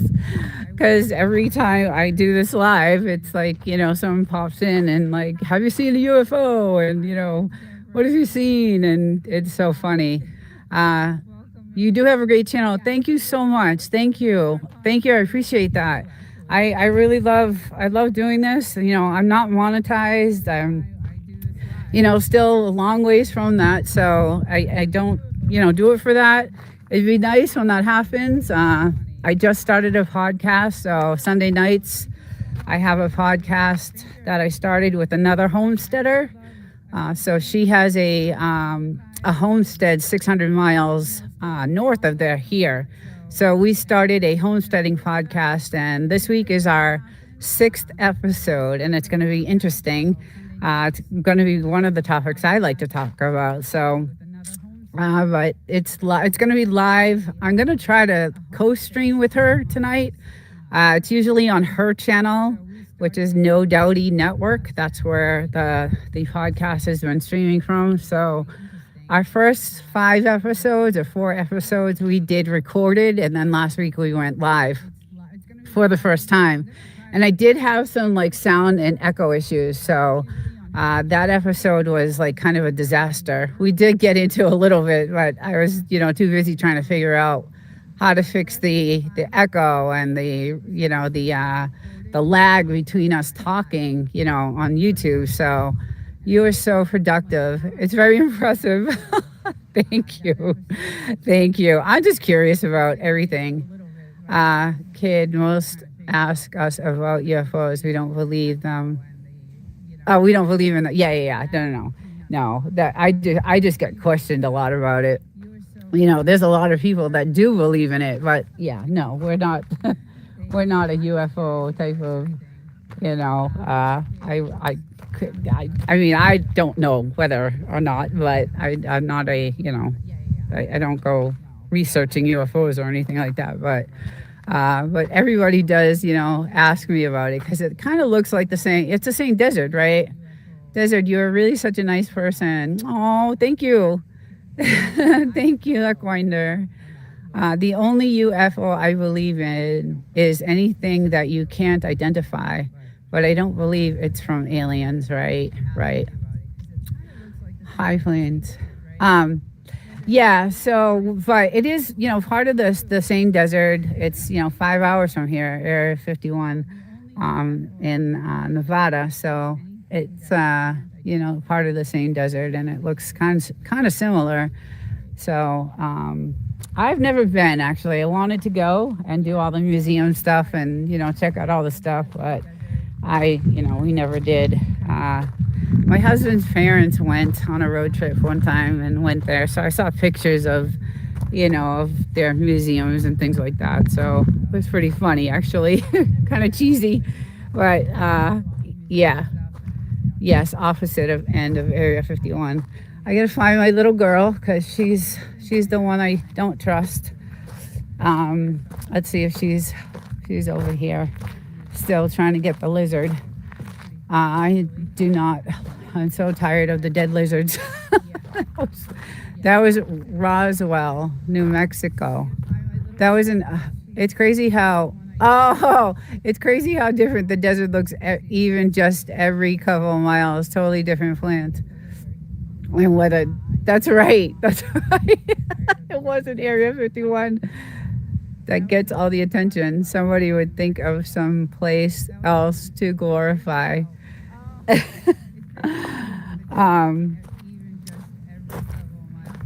Yes, so Jess, back to your comment. When you were doing your live the other night, it completely looked very different. Yeah, she's still trying to chase the lizard. It looks so different, and I know you're not too far from me, and I was like, wow, it looked a lot like the Joshua Tree National Park. Like it looked like you're you're in the park, those massive, rocks and stones and mountains. Joshua Tree is absolutely gorgeous, but it looked a lot like that. So when you were there, I was like, wow, that looks completely different from where we are. And I know you're not far from, where we are. So, but it looked really, really, really different. So, but yeah, it's still just gorgeous. But I know Memorial Day weekend is when everybody comes, and we'll see a lot of like four-wheelers and, bikes and things like that. So I'm against the base. I'm against the base between Joshua Tree and Landers. Okay. Gotcha. Okay, so yeah, you're closer. Yeah, those are definitely Joshua Tree looking, it looks like that area there. So, and I'm about 45 minutes from there. So, let's see where this little one is. She's still after that thing. She won't give up. She'll sit out here for hours. Area 51 is a real area of activity, of secrecy. People fly in and out of the offices from Vegas via the terminal, Janet, which is classified. Interesting. Wow. You know a lot. He's very, it's like being married to a history book, which I appreciate. It's great. He's like knows a lot of stuff. So I actually grew up more street smart than book smart, but now I'm like so into, all this stuff as you get older, right? Your priorities, change, and how you grew up.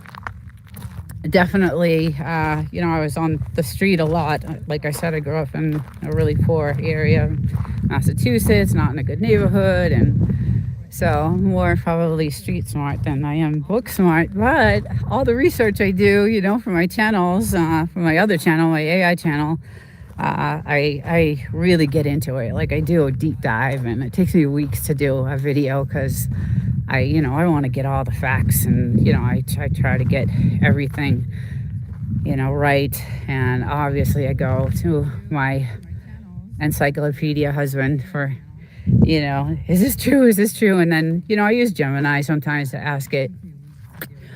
This place is classified as a town. The town is 600. I thought you were in an acreage. So we're on how do I explain this? Our land is not, I don't know how to explain this. So we have no services here. So there's no police, there's no fire, there's no ambulance, there's no Ubers, there's no, nothing. There's absolutely, all the roads are unmaintained. You can barely find us on a map. Our actual town is called Wonder Valley. So we're not even, our zip code is 29 Palms, but we are on the last part of government, like this, after this is all government land. So we're, not part of any public, we're pretty much off grid. And that's what that podcast is about, is living off grid and what we did to live off grid. And the woman I do it with, she also lives off grid. She bought 20 acres of land, 600 miles north of us. And she's building, she's homesteading and, doing her thing. And so we got together, and now we do this homestead podcast and how we, developed and things like that. It's a town that's spread out far, I guess. Yeah, it's a very, very small town. I think there's even less people now because the feds came in and wiped out all the meth houses and all the drug houses and all the weed farms that were out here. They were trying to make this like a huge, Humboldt County. So when that was happening, we were scared to death. We were just like, oh my God, our house would smell like it. My clothes would smell like it. And I worked at a really, I worked at a biomedical company, and I was just like, this is insane. I mean, the smell is just ridiculous because it was everywhere. We belong to the county of San Bernardino, not a town. Yeah. My neighbor down the road has a sign that says, I don't call 911. Yeah, there is no 911 here. So that's why we are heavily protected, heavily, surveillance. We have a lot of surveillance. We did do a lot of investing in that. So that's one thing we did, because when we moved out here, we actually got the realtor we had to. We wanted some drones, some aerial views before we bought this place. So the realtor had to go to the town and get, permission from the military, from the town. And so the realtor had a drone and did some aerial shots of our land, which is really cool because we have that, it's, when we were buying it. So, but we didn't realize that a lot of the houses that are not here anymore, they're actually torn down and gone. They got rid of everything. That's why it's really desolate now. There's probably less people than there were, back when we lived here. It was dangerous. It was like, oh God, we had no idea, If we call the police, the sheriff of the county comes out, not the nearest town police. Right, exactly. Yeah. So anyway, yeah, we were just like, okay, it's time to, get ourselves protected and get some surveillance up. And then the feds came in and we witnessed everything, all of it, all of these. There were houses, over, further down. I mean, just all the fences are down. Anything with a wood fence, you knew what it was. You knew exactly what it was. So, and then we watched it all happen. And then they started taking down the houses and cleaning up. And now it's really, really awesome.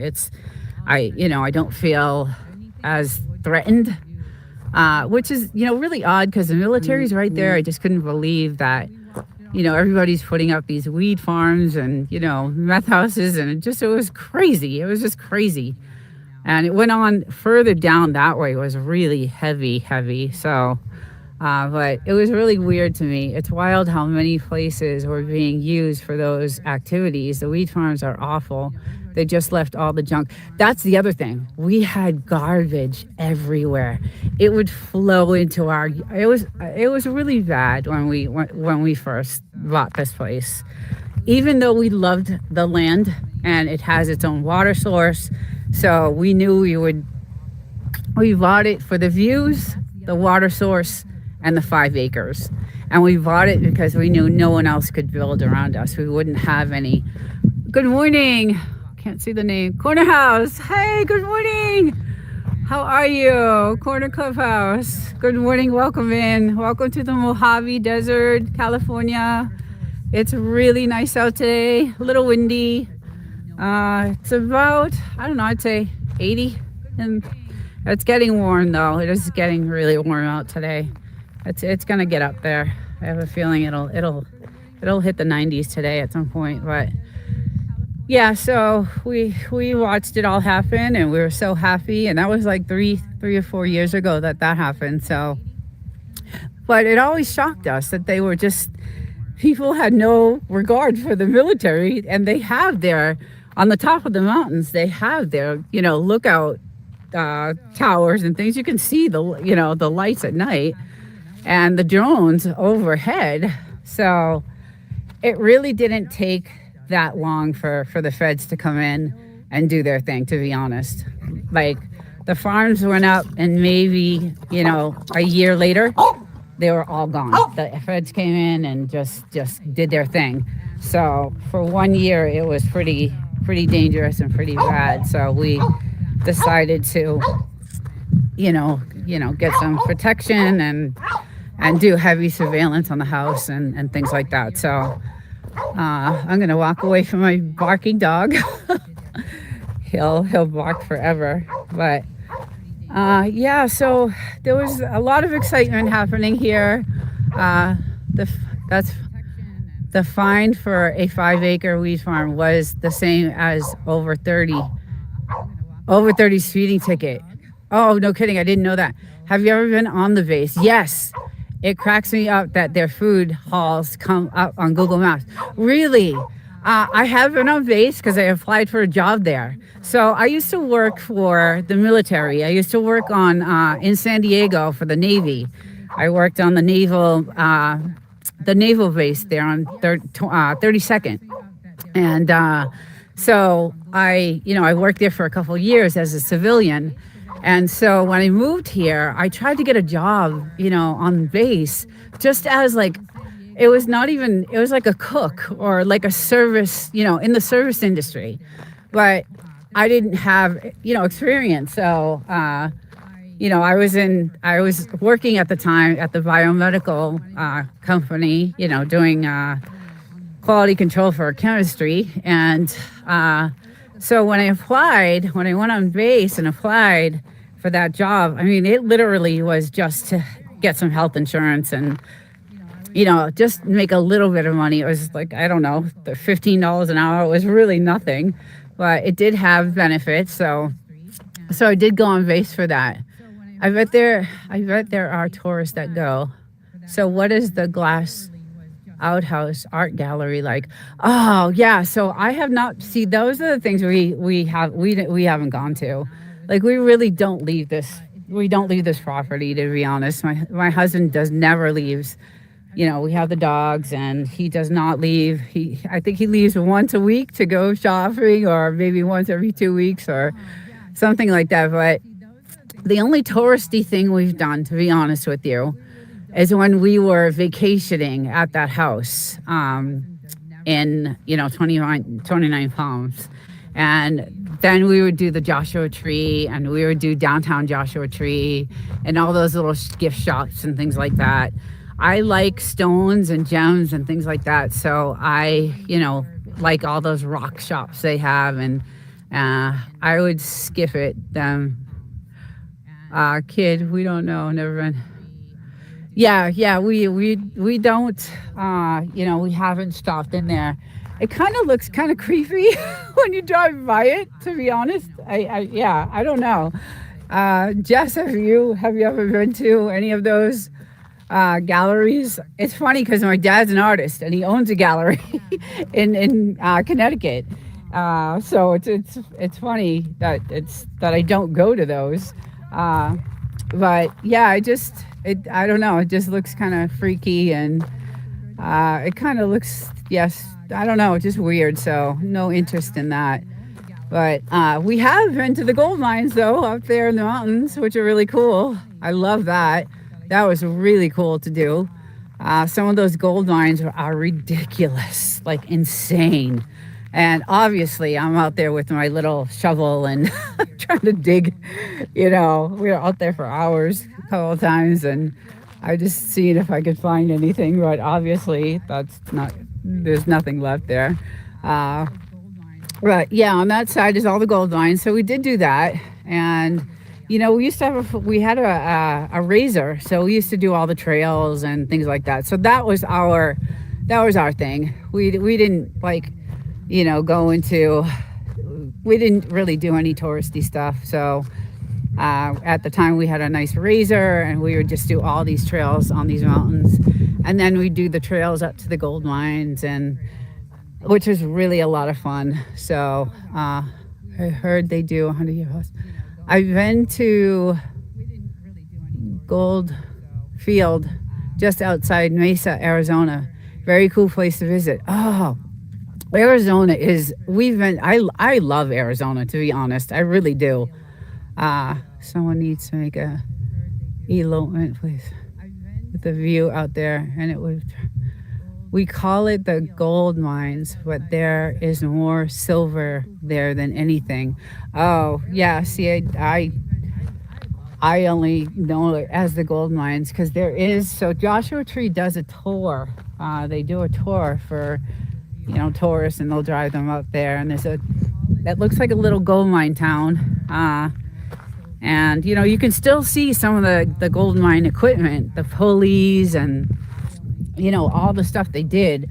And some of those gold mine holes are just insanely small, and they go down for miles, it seems. It's just crazy, crazy, crazy. So very interesting to to go see. So that's some of the touristy stuff that we did. And like I said, we spent most of our time on the Razor, doing the trails and just enjoying the views, because when you're on top of these mountains, not on this side but on the other side, because this you cannot go over a certain area over there. That's all military, and they'll it's where they hide the bodies. Yes. Yes, that's the stories I hear some. When we first came out here, like, I had no idea of like all these stories that there's this channel called Wonder Hussy. I don't know if you've heard of her, but when we first came out here, actually a few years ago, we found her, and she used to come to 29 Palms and do videos of 29 Palms and all kinds of like history. She would explain the history of 29 Palms and the desert and things like that. So we learned a lot from her channel. She actually I don't know what happened to her. She was on and off. She was consistent for a long time. And then she, stopped doing as many. I think she got sick, like I did, and I had to take 6 months off. But so she is still on. She does still have videos, but they're not about Wonder Valley and this area anymore. So we did have a Polaris, but sold it after a couple years. I have to go now. Okay, bye. Take care. Thank you for showing up. Enjoy the day. Enjoy the rest of the day. Thank you for coming in. Yeah, so we learned a lot of history from that, and then we started looking into everything that was going on. And then we did see some people show up one day and shoot a movie scene out here. So that was pretty cool to see. It was a really quick scene. I guess my husband told me it was for a music video. So that was that. There's a lot of history here that goes way back. And that house, that broken down house, that's what they would give the gold mine workers. They'd give them a piece of land and a house, and then they would go work the gold mine. So that's how they lived. And if you travel down the 62, like all the way past the airport and keep going all the way down there, you'll see these 5 acres and these little sheds, like little tiny houses on them. And every 5 acres is a tiny house. And those are used to be the gold mine workers. So she's still doing them. Woof, that's a blast. Yeah, so we that was our entertainment. And then we did sell it, the Razor. I had a neck injury, so I wasn't able really to be on it as much. And then we got the dogs. So the dogs were like our life. We just he just went in. I'm gonna shut that door. Our dogs were just everything to us. So we spent a lot of nights just out here with the dogs and enjoying them, playing, ball and stick and all kinds of stuff with them. I love my dog. I love our dogs. Yeah, he's there he is. Look at him. Oh, okay, you're coming in the AC? Okay. We got to go find a little one. Let's see. After proving out the land, the homesteader purchased the parcel at its unimproved parted value. Wait a second, I can't see this. On the land, pre-1955, a cabin of at least 192 square feet, 12 by 16, costing at least 300 in materials. Oh, wow. Yeah, so that's, let me go over here in the shade so I can actually see. I can't see in the sun, it's so bright. I can't read the chats because I'm blind also. But yes, that's most of the houses. over, let's see. Okay. To receive a permanent dead patient, owners were required to build a habitat structure on the land pre-1955. A cabin of at least 192. I got you. Okay, costing at least $300 in materials. That's pretty much all you had to do. Okay, yes, interesting. Imagine that, and the land was theirs. Like you can't even buy a piece of land right now for. I mean, the land out here is super expensive. All the houses are super expensive. It's not, unfortunate. Jess, do you have a well? What's your water source? That's pretty much all around. All you had to do. Yeah. It's like this house, this broken down house does not have a well. It has a water tank. So it obviously had water delivered, or they got it, somehow. But we, have a well. So that's one of the things that was really, yes, a well. Okay. So you're all set too. You're pretty much self-sufficient. So, so you would actually be a good interview to have on our podcast because you are off-grid, it seems, very much so, just like us. And when I saw you in the video on your live, it looks like, there's nothing else around you. So wells are expensive now. Yes, they are. Yes. 47,000. Oh my God. Yeah. See, the girl I do the podcast with, that's what we were talking about the last, I don't know if it was the last episode or the one before that. Cause she does not have a water source. She has to haul her water, from, she drives and she goes and grabs the water and she hauls it back, and, then she stores it in, a tank. And so I'm like, oh, geez, the poor thing. She's really off grid. I mean, she doesn't have electricity, but she does, she did do a generator, battery. It's really interesting. So, but we were talking about that, and I was asking her, what about a well? And she's like, yeah, I don't have the $50,000. She is a retired vet. So she was a military, she was in the military and retired from that. And actually, I don't know if she retired or she got injured. I'm not really sure on that part of it. In 2018, they were charging $30,000 in this area. Yeah. All right, little girl. Come on. You've been out here for like hours. Come on. Let's go. Let's go inside. Come on. You want to go inside?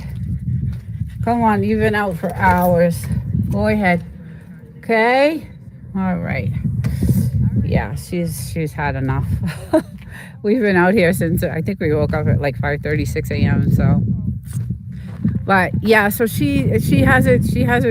She got a couple of sheds, and that's how she lives. And I have those episodes on we collaborate together. So like I said, the lives are through her channel, and then I collaborate on my channel. And so we have those episodes on my channel. It's very interesting how she, they charged me an extra $10,000 for being so far out. I believe that. Wild child. How are you, honey? I hope you're well. Hope you're not working today. Yeah, we had issues with deliveries here too. Not that some of them just were like, we had a lot of soft sand here, so we had some 18-wheelers get stuck in the sand, and we had a lot of issues with getting stuff delivered here. Luckily, we hooked up with some good contractors that were in the area that live, I think, in Yucca Valley.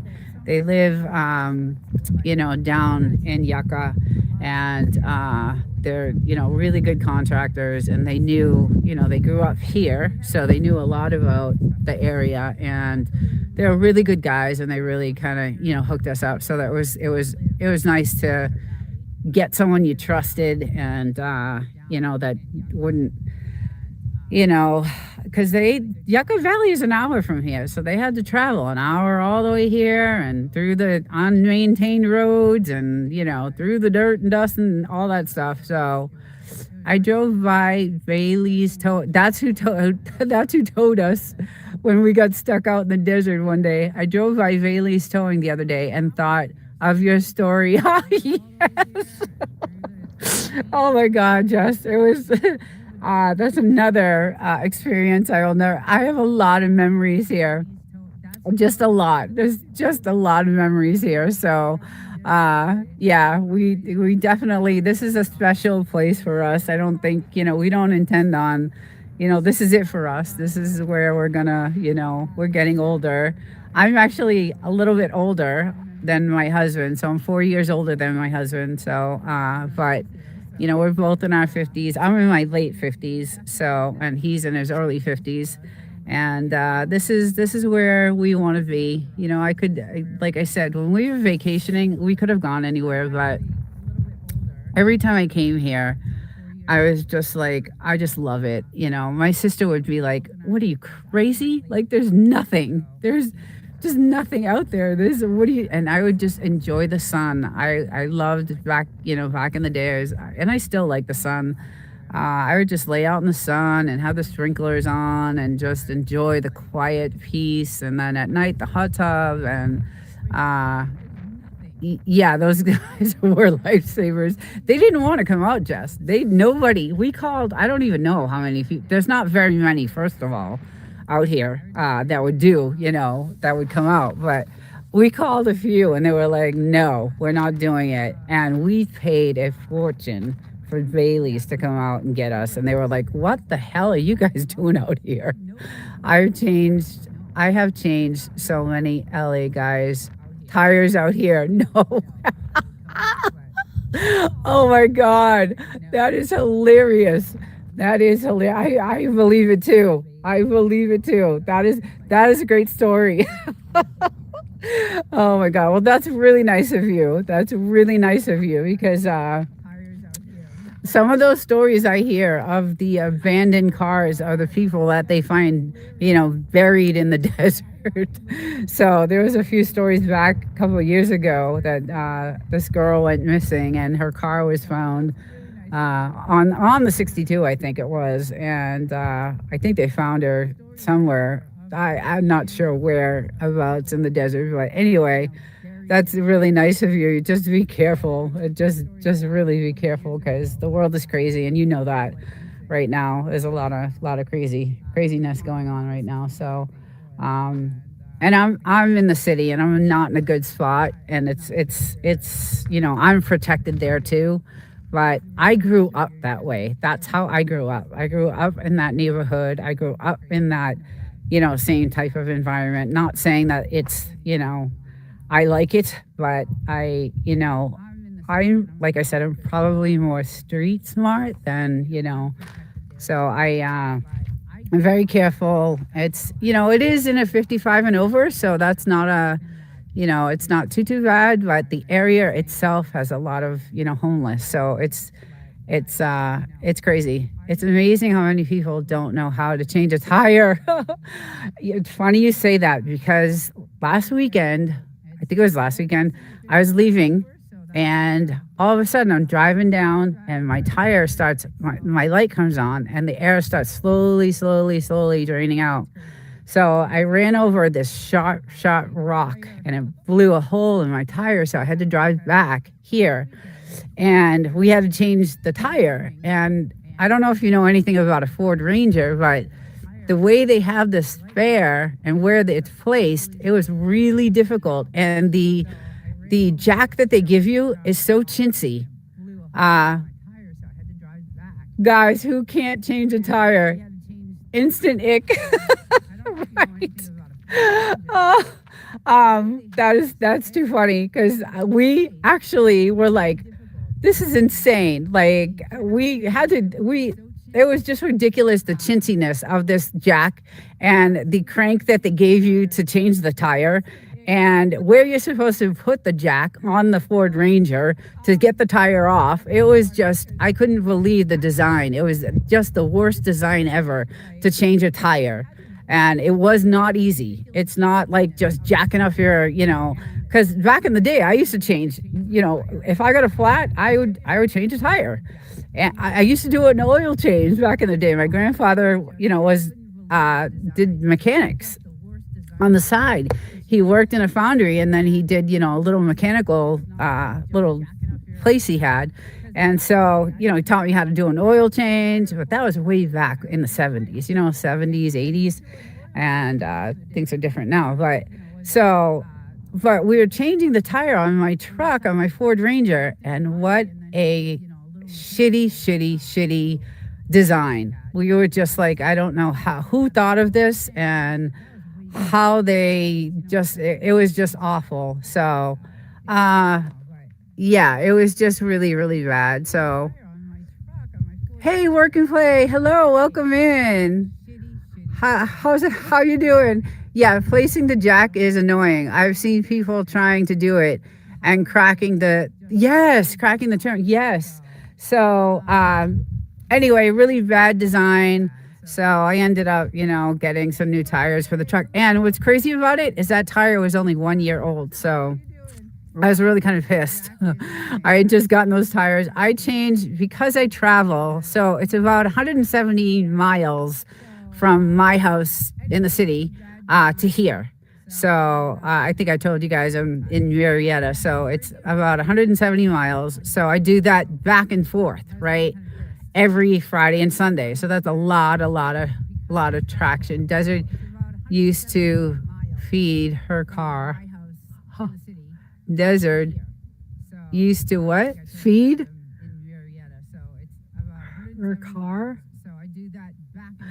Anyway, it's a lot of traveling on those tires. So I replace them very often. And the truck isn't that old. It's only like 5 years old.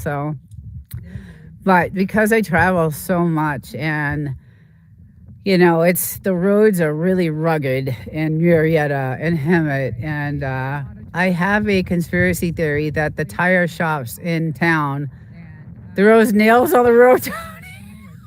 I love that. Jess, I got to have you on. You got to be a guest. So I do Thursday night. I do it Thursday night live. I got to have you on. Especially since private equity bought private equity. I totally believe it. Yes. Good morning, Jasper. Good morning. Welcome in. The desert is beautiful today. It's really nice. It's really hot. The dogs just went in. We've been out here for a while this morning. We did a fire, but it is beautiful. It is gorgeous. The weather is definitely changing. It is summer. Show you the skies and the sun. Let's go this way. It's gorgeous. So super nice out. Welcome in. Thank you for joining. Yes, you know what? I believe that too, Jess. I wouldn't doubt that. I would not doubt that. How else are they going to get business? There's no one out here. But private equity just bought my company and I'm scared to death. So I think you all know that I work for a military aerospace company. And I was so excited to get this job because I was in San Diego working biomedical for a long time, 10, 11 years. And I wanted to be closer to the house because it's a 5-hour drive from here to San Diego. And I was doing that every weekend. So I tried my hardest to find a job, and it took me 2 years. But I found a job in Marietta, and it's for a military aerospace company. And so I moved there. So now I'm 2 hours closer to, to this house. But we were just sold to a private equity company. And it's really scary because the private equity company that bought us is involved with they do a lot with Palantir and the satellites, and I build things for satellites, and other, I can't really say, but government, contracts and things like that. Um, so it's like now I work for private equity and they will be restructuring the company for sure. Yeah. So, well, I just so too. Oh, nice. Good. Yes. Oh, good. I'm glad you guys connected. Yeah. So I am really nervous about, I got this fabulous job that I absolutely love. It's the most interesting job. I mean, I've always had like, working in a chemistry department, doing, quality control, making formulas and things like that, and making, chemistry and things like that was really interesting. I did that for 11 years, a great job in San Diego. And then someone bought that company and they restructured, and I just hated the new regime and I couldn't stand it. So I started looking and I got this fabulous job in Marietta, and this company is awesome. And I was just so happy, and I was 2 hours closer and everything was just working out. Morning, just wanted to say hi before I go outside. Okay, thank you for stopping in. Have a great day. Yeah, have a great day. Hi, Minty. Good morning, everyone. If I missed you, I apologize. Good morning. Hopefully you're not in marketing. No, I am not. I am actually, I am very involved in the manufacturing part of it. So I do a lot of I handle a lot of VBA coding and, spreadsheet formulations. And I have a lot to do with these specifications and things like that. Hey, Feed Digits, welcome in. So that's kind of and I have a lot to do with planning. So I'm actually, in that department. So that's what I do. So, but it's still not good. It's not a good situation. Yeah, they're the first to go, right? Well, we already lost a lot of people. They already went through. They bought us, 6 months ago. So, they say they're planning on, trying to build us up and sell us to like a Raytheon or a General Dynamics or something like that. But I don't know if that's true or not. So, I was really disappointed when that happened, because anything private equity is not good, right? It's just not good. So I got this fabulous job that paid what I wanted, and the benefits are ridiculous, and the bonuses and all that stuff. And I absolutely love this job. It's one of the best jobs out of all the jobs I've had. And I've owned my own business for, 11 years. I owned a really great spa in Boston. I did chemistry for 10, 11 years. And now I have this great aerospace job that I absolutely love. And I come in one day and they're like, we were sold to a private equity company, and they're kind of every private equity company I think is shady, but this company is even more, because they deal with satellites and things like that. And, they own a few other aerospace companies that they've held on to actually, and not sold. So get the Area 52 merch plugged into the, I know. Yes, I know. We need to capitalize on that. We definitely need to. We talk about it all the time. I know. We definitely need to do that.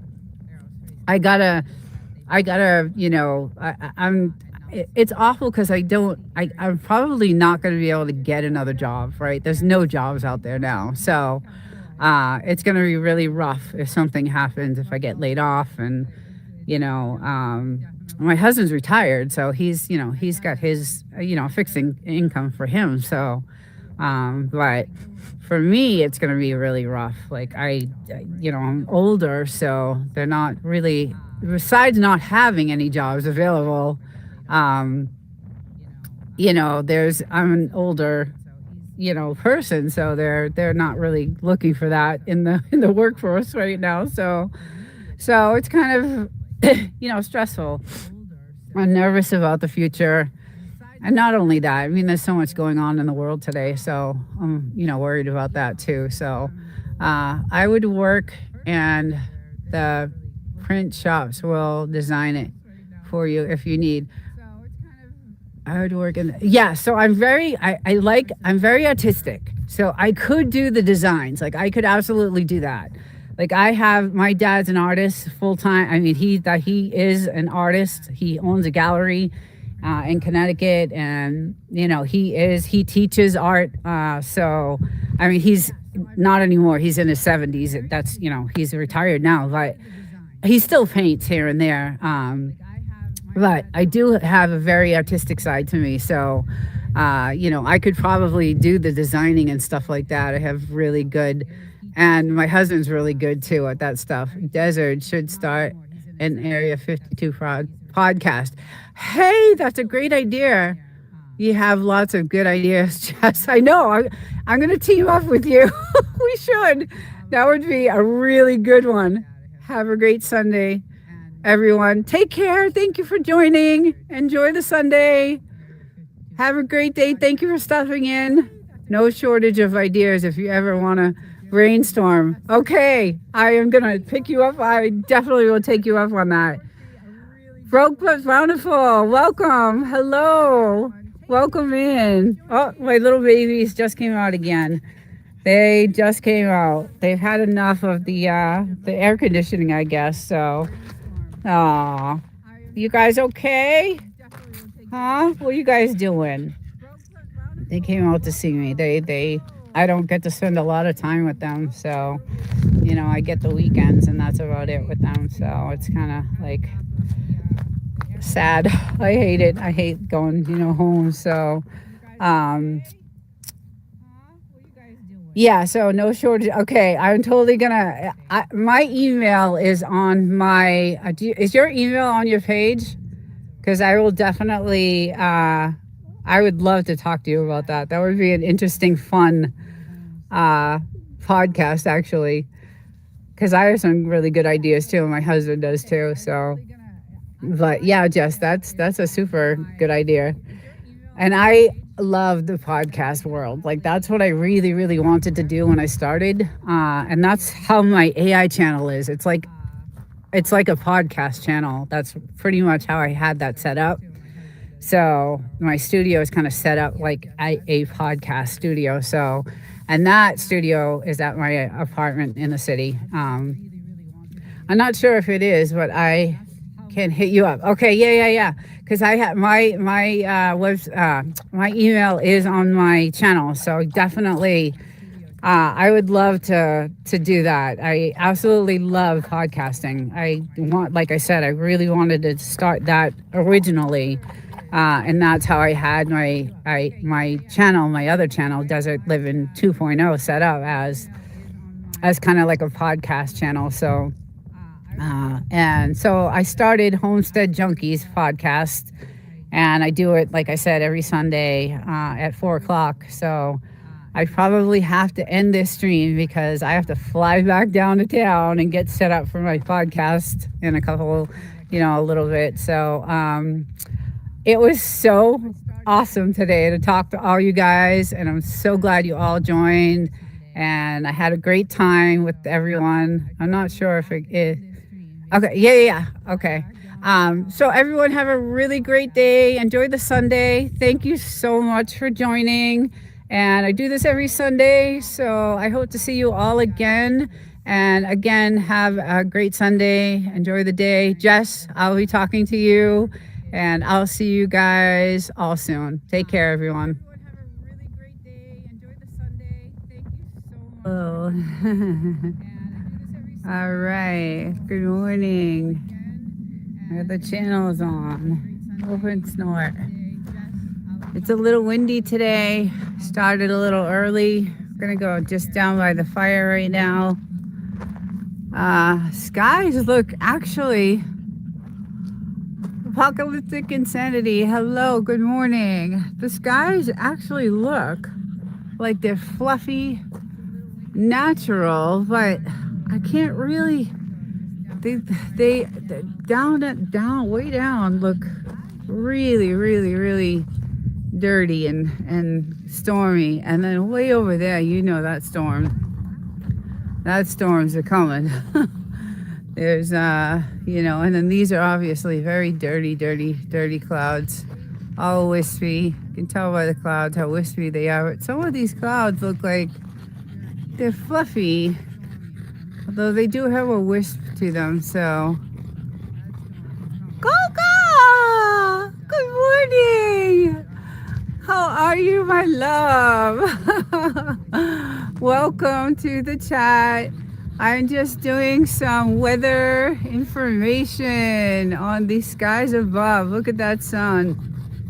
It's a gorgeous day here in sunny California, the Mojave. Mark, good morning. Yes, and I am looking at the skies, and it does look like some of them look like they're natural clouds, not man-made. So, but over there it does not, and over here it definitely does not. So we'll see what happens.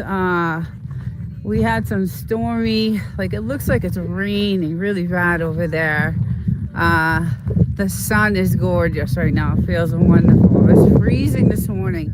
The weather is very strange. Usually this time of year, it gets into the 100s, like, you know, end of April, early May. And it's usually brutally hot. But it has been in like the 50s in the morning, and that's kind of cold for us here. But it is gorgeous day and very peaceful, good for yoga outside.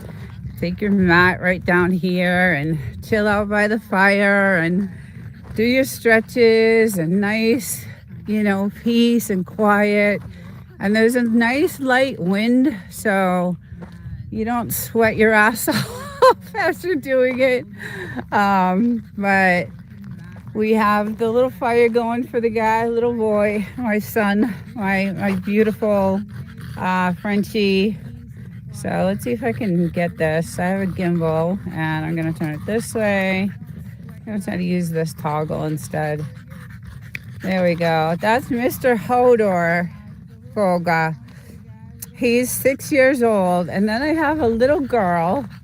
Her name is Miss Bluesy. And she is over there hunting like a bad girl. Let's see if I can turn this here. And I'm going the wrong way with it. And she's hunting. She's always hunting for the lizards. You'll hear a lot of lizard stories. So, yeah, it's... She likes to chase. See, she goes in these holes, which I don't like. So this is what happened when really bad storms come in and they destroy the property. But she likes it in there because it's nice and cool. I just come out here and check and make sure there's no snakes. So I come out here, and I actually found yesterday. I came out yesterday and I saw, because if you can tell, this is where, let's see if I can get the camera to go. This is where they like to bury all their bones that they have. So yesterday I saw an opening, and I covered it up because that looked like a snake opening. And yes. So I was like, oh no, I got to cover that up. That's like a snake opening. It looked like there was a hole there. So I don't know if it was snakes or what it was. We have all kinds of critters out here, but she loves to go in there. So that's why we haven't really, and look at her, she'll dig. She'll dig. This is what she'll do. She'll dig till she gets nice, cool ground. Are you happy? Are you happy in there? Are you nice and cool? I come check on you, okay? Okay? Yeah, so she just loves it in there. I love her. She's just the sweetest thing. And then we had some gorgeous Datoras. She's living off grid. Yes, wild child, welcome. We had some beautiful Datoras grow overnight, actually. So that one came up. Sorry guys, I'm learning this new gimbal. And then we had a couple. Now this plant over here, there's a video where it had these massive, like snake-looking worms. And it's a short, and it ate this plant. You could see how it ate this plant alive. There was nothing to this plant. And now look at what's happening. Look at what we're getting. Look at how beautiful. So we're, doing treatments to the plants, and they're starting to come back, and it's just so beautiful. I love it. And then of course I have all my wonderful, it's just beautiful. It's a great place, Goga, for, you know how many people you could have out here for yoga, a yoga class? It would be really, really nice. Good morning, Margaret. Good morning. Yes, so I had, tomato horned worms. Yes, exactly. The sky is looking, yes, it is looking great. It is actually looking like it is not too, I don't think they did too much with their spraying. So it looks pretty good today, thank God. Yeah, I just got something on my phone. I don't know what that was, but that was weird. But yes, it's nice and clear. The wind is picking up. It was not windy this morning, so I came out by the fire. I did obviously my normal rock, digging and finding my stones, and I found some new ones here on this side. So I also do that. I want to polish so bad, but good morning, Drunken Chef, welcome. But it is such a long process, and I'm not here all week, and you have to change the grits on them every few days. So it's looking like an oasis with all the green you have planted. Yes, yeah, so it's gorgeous. I'm gonna put a short out because yesterday I walked around the property, and I just walked around and showed all the white, gorgeous flowers that we have all the way around, and they're blooming so beautifully. And then we have these gorgeous trees that we planted last year, so in 1 year, and some of them aren't doing so well, but some of them are just gorgeous. They came out beautiful. So that was funny. Me and you are both rock lovers. Yes, I know. See, it's funny how you meet people with stuff you have in common, right? It's great. I love it. So this one is actually starting to bloom. This one's really pretty in the, when it's a really full bloom. But these yellow trees, I won't get near them because there's thousands and thousands of bees. Just thousands, and they're not your natural looking bees. The yellow jackets, they're not yellow jackets. They have this, it's a desert willow, all the purple, yeah. So I don't know if you can hear.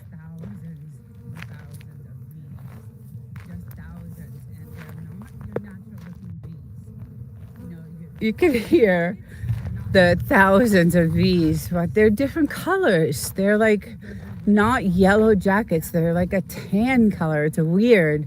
And the video that I put out on the geoengineering, the 1965 classified documents, had a story at the very end about how they're finding aluminum in these bees, and they're dying. Like they're killing off the bees. So I'm wondering if that is what's happening to some of these bees over here. They are desert poppy bees. Okay. You can hear them. Yes. There's thousands. So I don't go near them because as a child, we had, my grandparent had this huge land in Massachusetts, and that's where I grew up. And he had a blueberry field, and we used to go blueberry picking, and I was like maybe 7, 8 years old, And my sister, by accident, kicked a log that had a beehive, and she actually almost died. She got over hundreds and hundreds of stings, and I got a lot, and everybody did. So she was rushed to the hospital, and it was a nightmare. So bees are scary. Yule planting definitely helps the bees out. Yes, I was so glad you got to hear them. Yeah, there's so many of them. But the fire, yeah, is almost out. Little buddy, you see do you guys see the ring around the fire? That's all he does. Oh, that's all he does. So I come out here and do my little stretches, and it's like sunrise, so I get to see the sunrise. It's beautiful. So I have 5 acres. I don't know if Goga's still on, but I have 5 acres, and it goes all the way out, and no one else can build around us, and it's very peaceful. And I could just see a nice yoga class right out here. But the trees smell amazing. They smell just like juicy fruit gum. Yes, they do.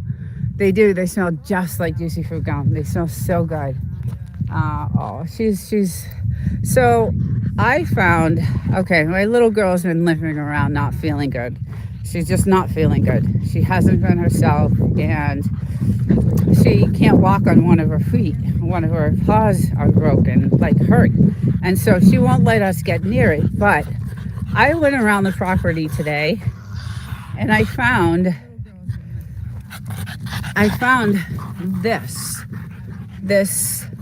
these thorns. So what's happening is she's stepping on them, and they're getting into her. So I went, and I can't even touch it. I went around the property, and they're thorns. They're hard to get out. They stick way up in her paw. And she's walking on okay now because she's rested. So I went around, and tried to pick as many as I could. I don't know what they are. Yeah, I don't know what they are. So I scoured the property this morning to see as I did pick a lot. The problem with her is that she loves to go in dangerous places. She's a girl, so she's mischievous, and she's curious, and she is, she wants to know. She's very interested in things she shouldn't be interested in, and that's how she got bit by that rattlesnake that day. But so I think that's what is causing, and she won't let us get near her paw. I don't know if you've, were you having coffee overlooking the sun? Yes. I don't know if you're supposed to have coffee while you're doing your stretches, but that's what I do. And as you can see, it's a pretty good size coffee. It's my only enjoyment, Goga. I try to eat as well as I can. So this is a homemade caramel coffee that I have. And it's pretty much my only sweet thing that I have. Sometimes here and there you got to treat yourself, right? So I'm gonna go sit right here, and I'll walk around in a bit. But yes, so it's been really, the weather's been kind of strange, really windy actually. It's been on the windy side, so we have hunkered down a little bit. Last weekend there was such a bad storm that came through, and just the wind, it actually shook the house, and that has never happened before. So but my latest video that I did put out that did not get any views, I was really disappointed because I did put a lot of work into it, and I know some people viewed and commented it, so I appreciate that. But it it talks about what's happening to the weather, and I know all over the world right now there's severe weather storms everywhere, like just not even storms but tornadoes all over, just crazy. And we had one not last week, the week before. The winds were so bad that they actually like moved the house the very first time. Now we're used to high winds here. We live in the high desert, so we're used to the high winds, but this was out of control. And I actually wasn't here at the time. It was my husband that was here because I live in the city to work. I believe coffee supposed to be good for you. Yes, you can never go wrong with caramel, right? It's really my only treat. I shouldn't say that because I love to bake, and when I bake, I indulge a little bit here and there. So, but look at how gorgeous everything is today. And it is, overcast, but it's been very quiet. Did I just see a lizard? I hope she doesn't see that. The military base behind us has been extremely quiet. Nothing has been going on there. So, and downtown is still quiet. The shops are still, some of the shops are still closed, and still really quiet around here. So, which is how I like it. It's good. It's just I like watching their practices, and so we don't get to see those because there's, it's been super super quiet. So, let's see what's going on in the chat here. Yes, yeah. So anyway, I love it out here. It's great to come and unwind. We have little hobbies that we have out here. We do horseshoe. We do target practice, and obviously I have, a studio here, so I can film my Saturday and Sunday shows, and then I have a studio back in the city. So, Lockwinder, hello, welcome. Thank you for coming in. It's good to see you. How are you, my friend? I have not seen you in a couple of weeks. I'm glad you're here. Welcome. Yeah, we're just showing the weather today is like I said, it looks like natural clouds to me, but I got to check the map. So I'm going to go to the Purple Air map and see, what they did, and see, because it really does look like clear skies. It's a little cloudy. Everybody, this is Lockwinder, very, very nice man, friendly and just really good. And check him out. He's just a really, really cool person. So, yes, it's starting to pick up. The wind is starting to pick up. It was chilly this morning. When the sun comes out, though, it does get, the temperature changes instantly. It bakes you. It's really warm. So, but it is beautiful outside right now. So it's very gorgeous. And unfortunately, I have to leave a little bit early today. I have another live podcast that I'm starting tonight. I've done a few episodes that were filmed, but tonight we're going to take it live. So I got to rush back to the city, 3 hours. Yesterday at 10 p.m., I said a video to premiere, and I had no idea that meant I was going to be live. Yes, interactive. So I accidentally had a live. But good. That's the way to. That's exactly, Wild Child, the way to start.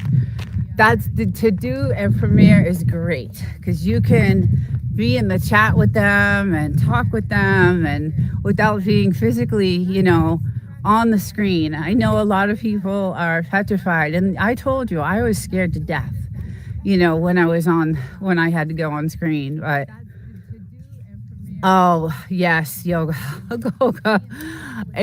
So my land goes out to that telephone pole over there, and then it goes out to so we have 5 acres, and we have almost an acre fenced in.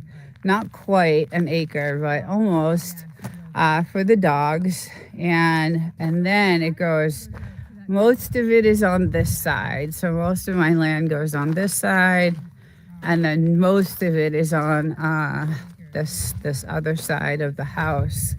It actually looks like it's gonna rain, guys, to tell you the truth. We have our own water source, which is our well, and that's where you see all these watering systems. We engineered watering systems for all our plants and things like that. So it was cool. It was cool to do that.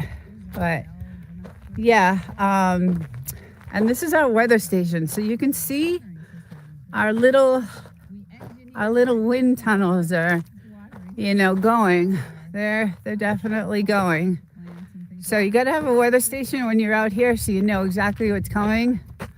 Let's see if I can turn this here.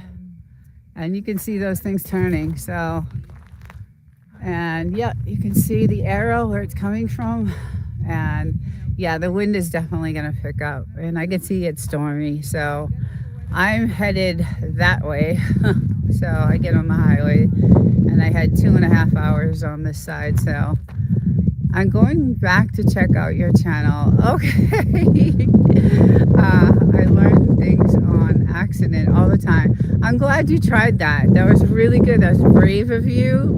That was really good. I'm proud of you. I knew you could do it. Your channel is great. You have great content. It's very peaceful and relaxing. And that's what I love about Golga's channel with the yoga is very peaceful and relaxing, and it just gives you that, the meditation of it. And then Wild Child with your, ambiance and your candles and the rain, and it just puts me to sleep, and anything like that is so relaxing. So it's very, very nice to have. My little girl, she's squatting way over there. I see her. I can't take my eye off her. And she's actually watching these plants, because that's where all the lizards go. And I'm terrified that she's going to find one. I'm praying to God you're always happy. Oh, thank you. That is very sweet. I am doing, everybody has their bad days, but for the most part, I have a good life, a good husband, a good family. Unfortunately, my family is still back in Boston, so I don't have, close family here, but my close family is my 2 little doggies and my husband, my best friends. So my daughter, she just actually moved from Florida to Massachusetts, so she's back home with the rest of my huge Italian family. But we FaceTime constantly. So since I have, the broadcasting, I can do a private live with her and talk with her, and I can do FaceTime on the phone and all things like that. So it's nice. And I have a grandson. Unfortunately, he is autistic, and he has a special kind of autism, and it's he hasn't spoken yet, and his birthday was April 16th. So I sent him a little video saying, happy birthday, it's Grandma Nina. And but unfortunately, he has not been able to speak. So he's in a lot of therapy, and I'm hoping someday, he'll be able to, speak and say something. We're all waiting for that day to happen, but he's the most gorgeous little boy. He has got, her husband is Puerto Rican, and he's got these gorgeous blue eyes, and he's just got the perfect skin tone and blue eyes. And my daughter is Italian, so the little boy they had, Aiden, you don't look a day over 30. Oh, that's too funny. Yes, Grandma. I will be 57. Goga, I try to take care of myself. I do.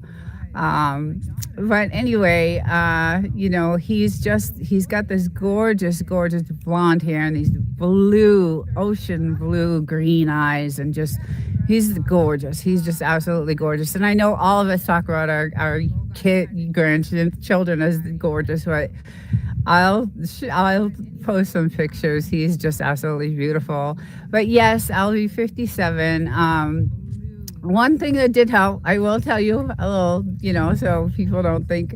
I owned a salon, a spa, a really nice spa back in Massachusetts in my younger days, in my 30s. And I had a medical esthetician there. So I always had treatments. I always had facial treatments. I always had, skin peels and chemical peels and all kinds of things to keep. And if you eat well and the spa I owned was actually in a health club. So I was a runner. I used to run, 50, 60 miles a week. And I think it's due to the husband. That helps too. Yes, if you're happy, obviously it's going to, come out in your personality. So but I did for years, have, and vitamins and things like that really do keep you, healthy. And food is the main thing. Food is definitely the main thing. Like I said, I do indulge over the weekends. I give myself a couple of days to, have something I want. But Jeremiah is, good morning. Hello, welcome. Oh, here she comes. Oh, is that him? Yeah, that's him. Welcome in. This is the Mojave Desert in California, and we are outside of the 29 Palms military base, and this is where they do all their practices. We usually hear it all the time, but it's been eerily quiet for the last month. There's been nothing, and I know several troops were deployed a few weeks ago, so that was kind of sad to hear. And I don't know if they did another. I heard rumors of another deployment going on, but this is a Marine base, and this is where. So this base is actually the same terrain as Iraq, Iran. All the Gulf Coast, all what do you call it? Desert Storm. This base, this terrain right here is almost identical to overseas, and so that's why they do their training here before they send them, before they deploy them. But you always look good. I don't even think we should do OVS alone at the Sunday service. We should have 2 collabs. We could. I'm so. However you want to do it, I am fine with that. I think I sent you a PowerPoint, but I've actually now been integrating because I want to have guests on my show. On Thursday nights, I do a live for creators, and this live that I do talks about all the research that my team has done on the YouTube policy and what is changing and what is coming and what's going on with YouTube, and all the creators get to share their what's happening to their channels and anything odd that's happening. So Thursday night I want to have guests, so now I've integrated EV Mux through OVS so that I'm able to do a bunch of different things. So I actually finally, yesterday after my live, I said, okay, I'm going to put the time into this and get this all configured. So I finally got it all configured. So I have EV Mux streaming through OVS or the other way around. And so now I can use both, which is really great. Because OVS has their own set of special tools, and then EV Mux has their own set of special tools, and I want to use both, and I found a way to do it. So I saw you asking Reds to check in with you. Yeah, him and I have been emailing each other about connecting OVS and things like that. So I have at my studio at my apartment in the city is a little bit different. I have 4 screens, and I do use a teleprompter when I'm doing my AI videos because there's so much information. So I also have that. I have a really big setup at my apartment in the city. So it's I was trying to get with him to talk to him about how he's configuring all his stuff. But oh, my little doggy, he likes to bark. He loves to bark, and she's so cute. She's under the tree over there. So I'm gonna move away so that we don't have to hear him. But yeah, so I have a little bit of a different setup at my place in the city, and but yes, I would anytime, Goga, you're ready. I'm ready. And I have some additional. Now, Goga, I don't know. You probably know because you're really good at this stuff. That OBS has a website where you can do all their plugins, right? You can go to their website, and if you want to plug in different things, you can use their downloads to do plugins. So I did some plugins, and now I have like a pen I can use to write on. Dropped an email earlier. Okay. Yeah, so now, I can use a pen to draw, and there's all kinds of different things on this OBS plugin website. So just be careful, do a little research before you add the plugin, because sometimes the plugin messes up your configuration. So you got to do a little bit of research before you actually add the plugin in. So, and if it doesn't work, I uninstall it. But nice bright sun right now. It is just beautiful here, very peaceful. I love it. And this actually used to be our, way into the house, with the soft sand over there. So we made a new road, and now we come in through this way over here. And look at how gorgeous these flowers are. I just love them. They're just beautiful. They're just gorgeous to see. Oh, I just love them. They look, now I'm surprised there's no bees on. It's weird how bees are on some of the trees and are on none of them. And then we had this cactus. Let's see if I can get this one to go. This cactus here had some gorgeous flowers. And it never did anything. For years and years and years we lived here. It never did anything. And then I have some photos. I gotta get to posting some of my shorts with all these flowers that I have. So, hey Miles, good morning.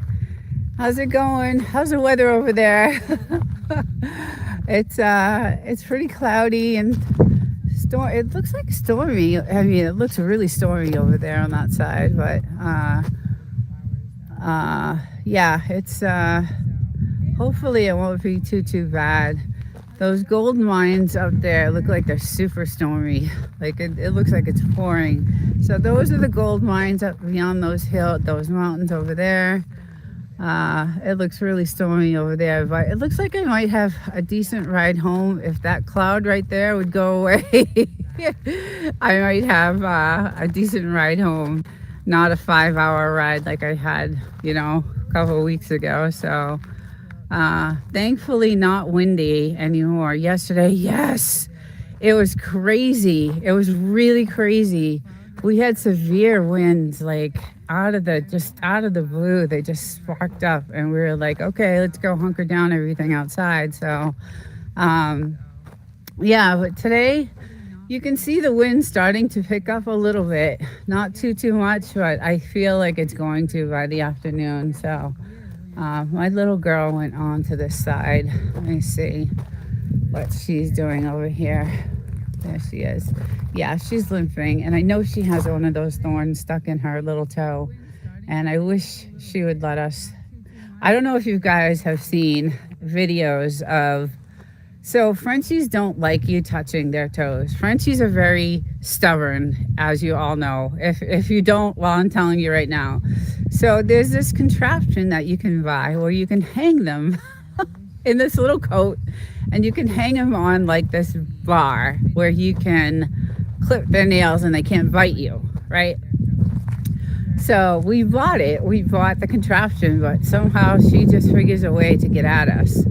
So yeah, you're gonna see some of these videos with these. It was a brilliant idea to do this to clip their nails because they don't like it at all. But I want to put her in it and try to get these thorns out of her, because I think that's what they're so far in there. I don't know. You have seen that, right, Wild Child? It is crazy. I was about to walk my dog when I missed that one. I missed it. Okay, I was about to walk my dog when they kicked out, and I was like, Dorothy and oh my God. Yeah, I'm not going to be able to stay out here too long because you won't be able to hear me. The wind is going to kick up.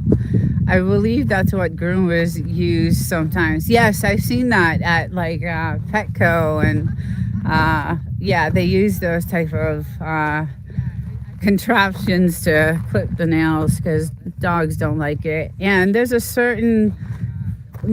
only a certain point you can go to when you're clipping their nails, because then you catch their I can never remember the name of that piece of nail. It's like their hey, Super Chat, Kevin, welcome, good morning, happy Sunday. Just doing some screenshots of or video of what the desert looks like today, and it is gorgeous, actually, very beautiful, nice. It's starting to get a little windy though. Yesterday when I was doing my show, thank God I finished it like in time, because I know a lot of people had buffering issues yesterday, but yes, my bulldog's nails are always too long because when I clip them, I'm scared to go to, yes, right, too deep. Yes, yesterday, after my show, I was like, thank God I finished, because when I went on other lives, they were having severe buffering issues and the wind was like really bad. So I know it's going to start, you can tell it's going to start kicking out because you can see everything. All of a sudden it just kicks up, and then it's 50-mile-an-hour winds, and you can't, it's awful. It's not good. So that's why you see all the sandbags everywhere. I was not able to use my hot tub this weekend, which is unfortunate. I usually love to get in that. It's the first thing I do usually on a Friday night when I get, through work, as I get this thing going. But Go-Grit's nice. I get to do, yoga and then go into the hot tub, and it's like a spa. It's really nice. But yeah, it was super, super windy, so I wasn't able to, use that. But it is gorgeous here today, and I'm looking at that cloud down there because that's where I travel, and I hope it's not going to rain. A couple of weeks ago, I had to pull over to the side of the road because it was so bad. You couldn't see. It was raining so bad, and then we have these big crevices that it creates, and it was bad. So, but my little girl, she's still hunting. She's still hunting for lizards. So I got to keep an eye on her. And he's still around the fire. He's running around the fire. My patio chairs were all over the place. So you see the sandbags, right? This is what we did. We did sandbags everywhere. All over the place. We have sandbags everywhere. So that's what keeps. And even with the sandbags, this part will kick out. It'll kick out. I just ripped it. It doesn't. That's how bad. And it's in a corner. It's in a corner. So that's how bad. My husband told me that the house actually felt like it was moving a couple of weeks ago. So I wasn't here when that happened, but yeah, very smart with the sandbags. Yeah, so we do everything with the sandbags. We have sandbags all over. But the wind gets really, really, really bad. So luckily, none of our satellites or anything, those are pretty much, good. But yeah, the sandbags, we have to do that. We learned our lesson when we found the cover way over there one day. But it's good with the laundry. If you can get your laundry out and they dry in 2 seconds, your clothes dry in 2 seconds. I didn't know you had a hot tub. That's awesome. Yes. I need those on my hot tub. The cover always flaps out. Oh, yeah. Oh, Miles, you got a hot tub too? Nice. Yeah, you got to have a hot tub out here. When we used to vacation out here, it's still 29 Palms. It was, I think it was Dick Dale where he lived. It was on Bullion Mountain Road. That's where we used to vacation all the time. We used to rent this Airbnb. And that's where I fell in love with the hot tub. She had a hot tub out there. It was a gorgeous house on 40 acres of nothingness. And just gorgeous, just beautiful nothingness. It was just so peaceful. And I didn't want a vacation. And I could have gone anywhere. Hawaii, I could have gone to anywhere in the world I wanted to go to. Every year I had, 6 weeks vacation. And I only wanted to go to this house. That's it. We spent every vacation week that I had available, we booked this house, and it was just, the sunsets. You can't, there's nothing like it in the world. And that's why, Joshua Tree is so touristy, is that people come out here for that. They do have an observatory. I'm not sure if it's in the Joshua Tree Park or outside of it, but it's pretty cool. I've seen pictures of it. I've never been to it, but there is, an observatory that you can, and they have special events where you can go and see special things. So what's really cool is we get to see all the shuttle take, the Elon Musk's rocket shuttles takeoffs, and we have video of that. And that's really cool. We get to see all of that, and we get to see like the separation of the pieces of the rocket, and it's awesome. It is just awesome. So we do live in a really great, look at her over there. She loves it. It's really great to see. It is really great to see, and we have a lot of videos on that too. I love watching those things. It's really cool. I miss a lot of them because I leave in a couple hours to go back home. I work at 2 a.m. I get up at 2 a.m. in the morning to go to work. So, and right now, because I'm in, military aerospace, I am so busy just working nonstop. So unfortunately, all the satellites they're popping out of those things are going to change our night sky. I know. That's the other thing why I was like, I don't know if you see where you are, but we see these crazy drones from the military. They look like spaceships, and we're going to start calling this Area 52, we decided. My husband was like, you know what? We're going to call this Area 52 because we are actually on the same desert as Area 51, 5 or 6 hours away. I know it seems like every other day. Yeah, so there are strange, satellites out here. And they're military. Not satellites, drones out here. And they are military drones. And they look like UFOs. But we have a really great camera that has different lenses on it, so we can capture exactly. And you know me, I'm out here with my binoculars. I anything I can find out, anything I can research, anything I can, check out. I'm out here, trying to look. Nina, let me leave you. Need to set up for Sunday service. Okay, Goga. Okay, thank you. Thank you for coming in. I'll check my email. And I will talk to you soon. Love you and take care. Have a great Sunday service. And I'll see you soon. Thank you for stopping in. Yeah, so we see these crazy looking, drones, all different kinds of drones. And I'm like, is that a UFO? And everybody, I just put out a short from the last live that I did because UFOs came out so much. And I put out a short about it, and it was really funny. But they're getting so big, these drones. Miles, I don't know if you've seen them over there, but some of them are like really big and suspicious. And, I don't like when they linger over when we're out having a fire. They're, lingering. It gets me, a little, they eventually, go. But, yeah, it's pretty strange, but it's cool to see.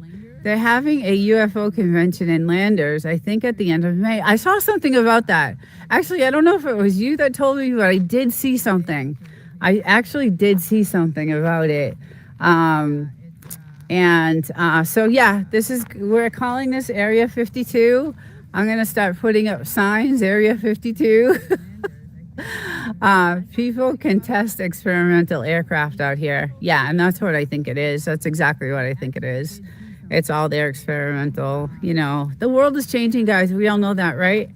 We all know that everything is changing. Everything's going to be different. This world is not going to be, as we know it. It's just going to be very different. I never thought I would see it in my lifetime, but Area 52 is going to catch on if you do it. Yeah, we're definitely doing it. We're definitely going to be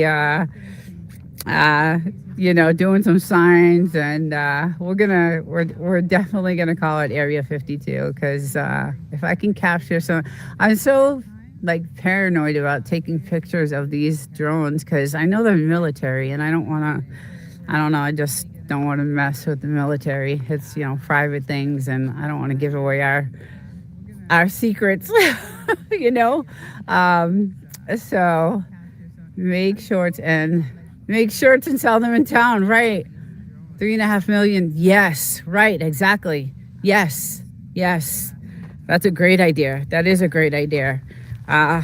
Yes, that's a great idea. But they definitely. Now look at all his bones. Look at the bones, guys. This is where he buries all his stuff. Look at what he's doing. Like a good doggy does. All his bones. She could care less. But he loves it. That's a great idea. Yeah, no, we are claiming this Area 52. And I definitely will start, grabbing some shots of the the drones that we see overhead. And that's a great idea, Miles. Yeah, so it's the night skies are gorgeous. It's just when they start to do the spraying, sometimes that the chemicals stay in the sky at night, right? So there's this foggy haze over the sky sometimes, and it kind of ruins, the night skies, but not too often, but sometimes it does. So, oh my God, they're adorable. Aren't they so cute? I love my little I love my guys. My little doggies, they're the best. They are just so much fun, and they're such good dogs. They're stubborn, I'm not gonna lie, they're stubborn. If you know anything about Frenchies, and if you watch my Frenchie show on Saturday, you know that they are stubborn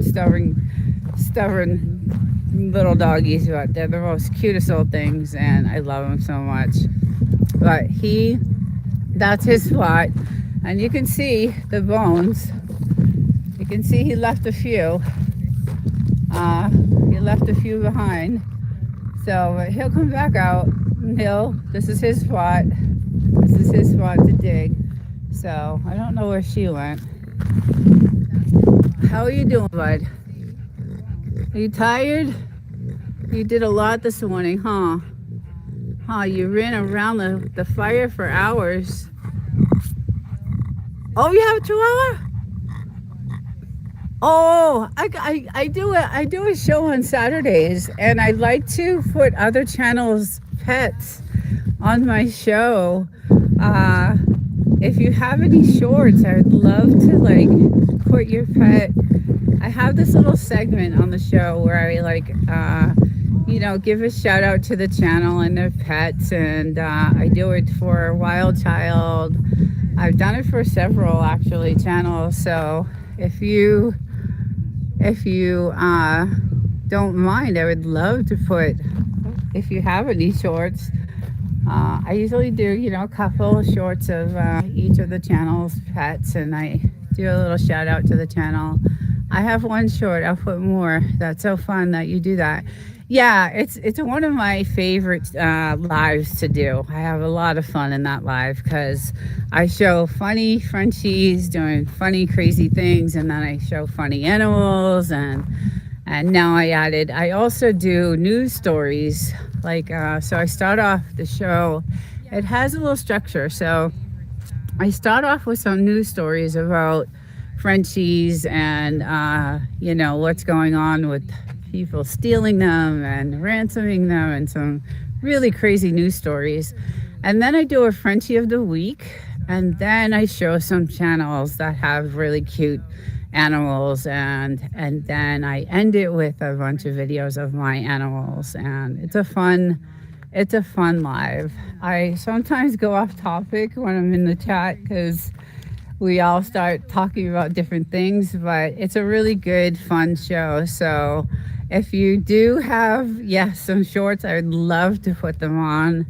I am preparing my show for next Saturday. I usually do like Thursday night. I start, preparing for right after my live on Thursday night. I start, doing some videos for my Saturday show. So it is a fun show. It's a really cool show. So I'm on my 26th episode, so there's 26 of them now on the playlist, and they're really cool. I like to do the news stories because it brings attention to what's really going on with these Frenchies and how hot they are. Like, everybody's stealing them and ransoming them, and there's just one story with this lady that is like stuck to a hood of a car, and they're driving down in LA, and they're going like 40 miles an hour, and she's on the hood of the car, and this car is going 40 miles an hour, and it's got a Frenchie inside the car, and some of the stories are just insane, the news stories that I do. So I do a lot of research to find those stories, but it is really kind of sad. Yeah, it's kind of sad what goes on with some of those Frenchies. And some of them never get them back, and some of them, there's sad endings, and I don't like doing those videos. So I only do the videos where there's a good ending where they get them back. What I do is I follow the story. So if I see a story that has a Frenchie that was stolen and they haven't gotten them back, I save that story to see if I can find a follow-up to the return. So we do not do sad stories in general, right? We don't. I don't like that, and I don't think YouTube likes that either. I like to do good, happy ending stories, but I will follow some of the stories where some of the Frenchies were stolen, and if I don't hear that they've gotten them back, I wait and see. I'll keep that story in a folder, and I'll see if eventually they find them, and I do. Some of my shows have those follow-up videos where they find them. So, and then I'll come out with that video that next week saying, last week I told you about this, and here's the follow-up video.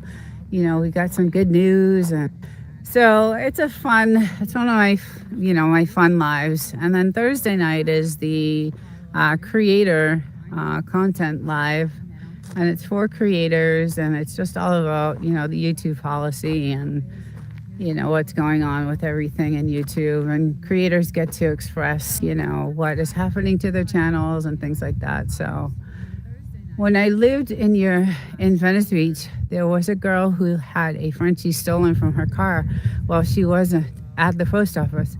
She looked for 5 years and now never found him. Yes, there's lots of stories like that.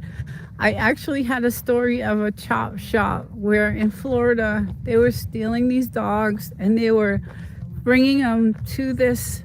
Oh, I don't even want to talk about it.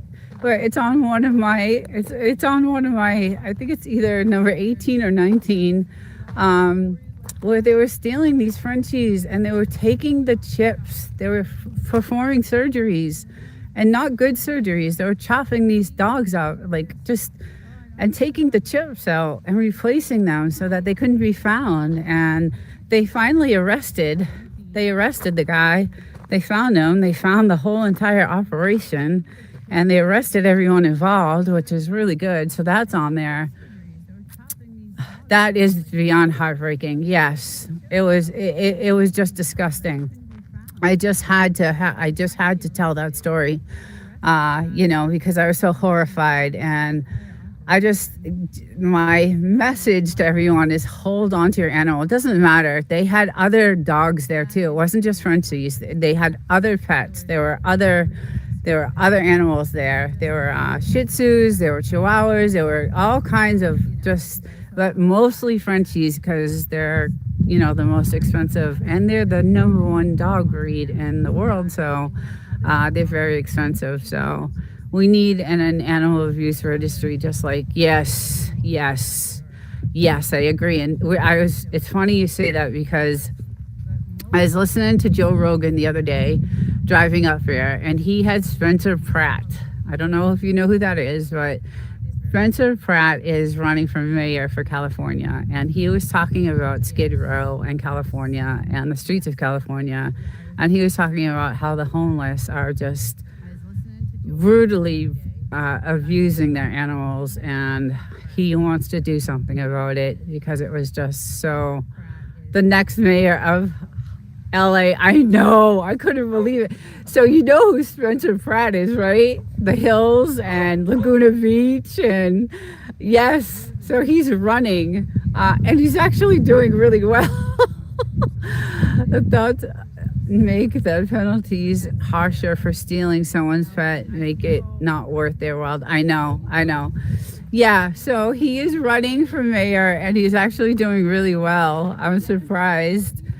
He's actually matured a lot. When I used to watch him, because I used to get into that stuff when I was younger, I used to watch all those reality TV shows, and I used to watch The Hills and Laguna Beach, and so I watched him grow up with Heidi and, all that stuff, and he was a little punk ass back then. He was just a little punk and, spoiled rotten, but he has, in this interview with Joe Rogan, he actually just sounded like a mature, man. He grew out of, I don't know what. He did well. He did really well. He has a couple of kids. He's talking about taking his kids to school, and there's just naked homeless people everywhere and just awful things. So the penalty should be harsher because they have to go out of their way to do something that terrible. The homeless should not even have animals. It should be against the law. They can't take care of themselves. Why are they having animals? Why are they letting them? They should not have. He lost his house. Yes, that's why he's running. He lost his house in the fire, and that is what made him. He knows of all the corruption that's happening right now in California, and he knows. Oh, you guys got to listen to this Joe Rogan one with Spencer Pratt. It was very interesting. I know that, everybody has their ideas when they start running, and they promise this and they promise that, and I'm not blind to, what's going on. Hi, Alan. Good morning. Yes, thank you. The temperature is probably about 60, 65 right now. So it's perfect. It's perfect weather. I hope you're well. It's good to see you. So going back to the topic, we know everybody tries, to do what they can, but he's an outsider. He's not a politician. So hopefully he'll be able to do something, but he's up against a battle because there's a lot of people in the government in California that are just so corrupt. I don't know if he has a fighting chance, but he wants to do something. I respect Spencer. He changed for the better, and he's sincerely trying to do good. I do too. Hi, Cranky Frankie. Good morning. Welcome in. Welcome in. I do too. And after I heard this interview, I was like, I really was impressed. Like, he has a lot of good ideas. He's definitely sick of what's going on because he has kids and he doesn't want them. He says there's needles everywhere. There's, just people, they're giving them, they're just, it's just, I can't talk about it on YouTube because it's not a topic that, YouTube likes to talk about. But if you Google it, you'll see, Google Skid Row and you'll see the horrible, horrible nightmare of a mess. And I hope we don't have Katie Porter for... I hope we don't... I hope things change for California because this is out of control. It's getting out of control where it's pushing so many people out of here, out of this state. And it's really sad. I love this house I have here. I love it. I don't want to lose it. I don't want to move, but I hate California. I just hate California. I hate their laws. I got a nice raise last year, and because they raised the taxes, that raise that I got went to their taxes. I vote for Jesus. Yes, a lot of I think we all do, and I think we all know that there's no man on earth that can change, anything that needs to be changed. Prop 30 elimination is supposed to be out on the ballot. Oh.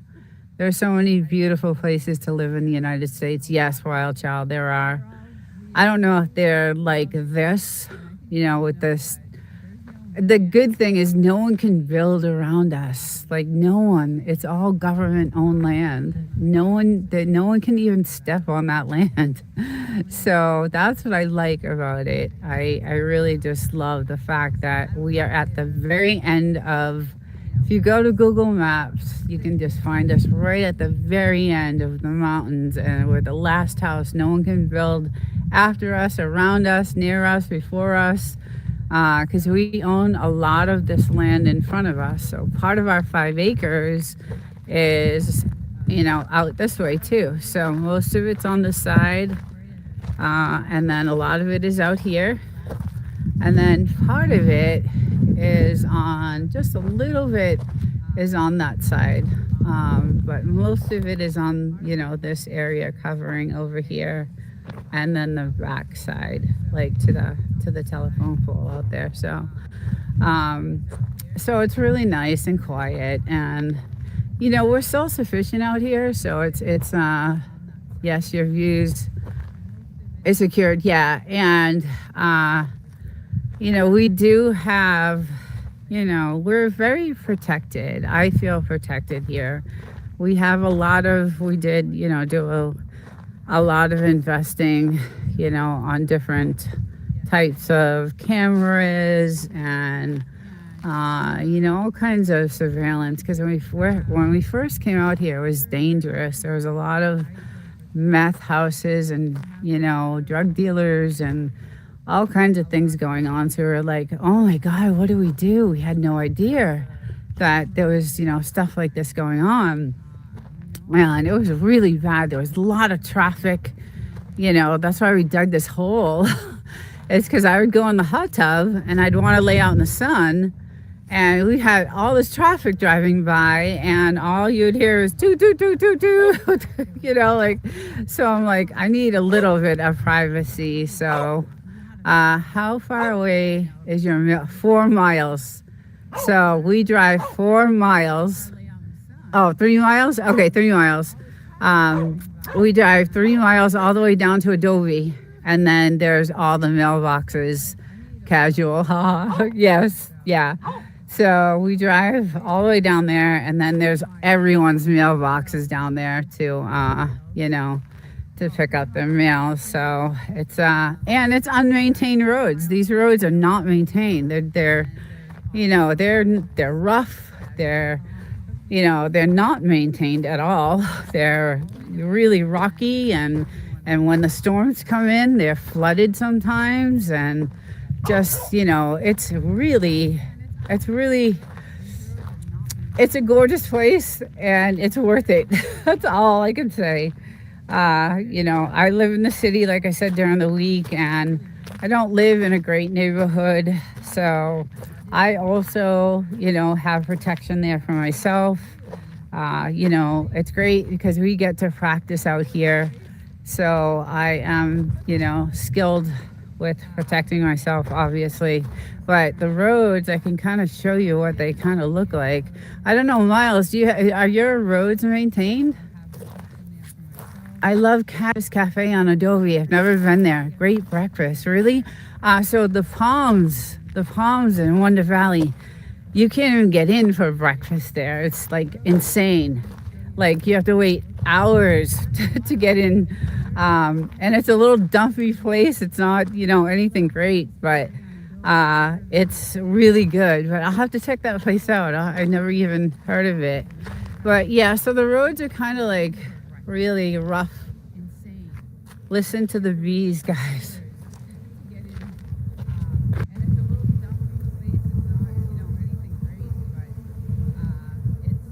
I don't know if you hear them, but it's crazy. It's crazy. There's thousands of them. So, but I love the trees. I love them. But yeah, we are self-sufficient out here, so it's nice. Let's see. I'm missing something in the chat because I'm in the sun. Yeah, so, everything is pretty well. When we built the house, we had the windows obviously had to be custom for the elements. When we bought the house, there was pretty much no windows. So we had to do a lot of things to make sure that the house would withstand the elements of the desert. So, but I'm gonna walk over here. I see him. I don't see her anymore. Oh, there she is. Okay. All right. Let's see what's going on in the chat. We are off Amboy Road, not Adobe. Oh, I keep getting those two mixed up. Where do you live during the week? So I live 2.5 hours from here, Marietta. So it's quite a bit away, and that's where I work. I am in, military aerospace. So I do a lot of government contracts for the military, and I build aerospace parts for the military. I don't usually talk about it, I have, members that I work with, so I don't talk about it much because I'm not really supposed to. So, no, I'm also about 4 miles on dirt. Washboards are horrible right now. Yes. Yeah. Oh, there she is, and she can't walk on that back leg. Oh, it's driving me nuts. I want to get to it. Poor thing. Oh, breaks my heart. Oh, I just hate seeing that. Oh, they want to play. Oh, did you? Oh, did you bring that to me? Did you bring that to me? Did you bring that to me? Okay. You want to play? Is that what you want? Oh, okay. Oh, okay. All right, let me see. Go ahead, little girl. Oh, goodness. Yeah, he's going to bark like forever. So, but yeah, it's, they are so cute. I'm out here for a long time with them during the day. Like I spend a lot of time, as soon as I get here Friday, I'll spend some time with them, and then I'll jump in the hot tub, and then, we'll just, hang out and by the fire at night. And yeah, so, oh wow, that is a good drive. My uncle lives on Washington and Marietta. He has horses and cows. Yes, I see that. I see them. I drive right by them when I come here. I drive right by all those farms and horses, and oh, they're gorgeous actually. Some of those farms are huge. There's a lot of cow farms out there, so but I do drive by all of them when I come here. So it is a long drive on Sundays, especially. Everybody's coming back from, wherever they went, either up here or LA or wherever. So it is, it's a long drive for me. And like I said, it's not really a safe neighborhood, but it's really close to where I work, and that's what I needed because the cost of gas right now, and I drive a truck. It works out really well. So, and it is gated, but it's not. The homeless find a way to jump over the walls. It is, and I do have to say, we do have police. They come. I see them because I'm out there at 4:30 in the morning getting in my car, and they'll drive around the property. So it is definitely, they do watch out and make sure there's no illegal activity going on and things like that. So, but it is a long ride, and the longest part of it, believe it or not, is getting through Joshua Tree and Yucca Valley. All the lights and all the traffic, and Joshua Tree is still a touristy town, so there's a lot of traffic there. But once I'm on the highway, I just I fly. I just get on that highway and I just go. Yeah, the 62 does suck miles. It really does. It really does. It's like it's 2 lanes and there's cops constantly. I was a bad girl one year, and I got 3 speeding tickets within like 6 weeks of each other, and it was not good. It was thousands of dollars, and it was not good. Anyway, I'll skip that story. So I learned my lesson that there's cops all over the place on the 62. So and I do not risk doing anything over the speed limit on that route. But when I get on the highway, I pretty much go, and then once I get off the highway, I got to go through all that, Marietta. Well, that's Hemet actually. So yeah, it's a ways. It's quite a ways. So. And then, I got to unpack everything and set up my studio again. And it's a lot.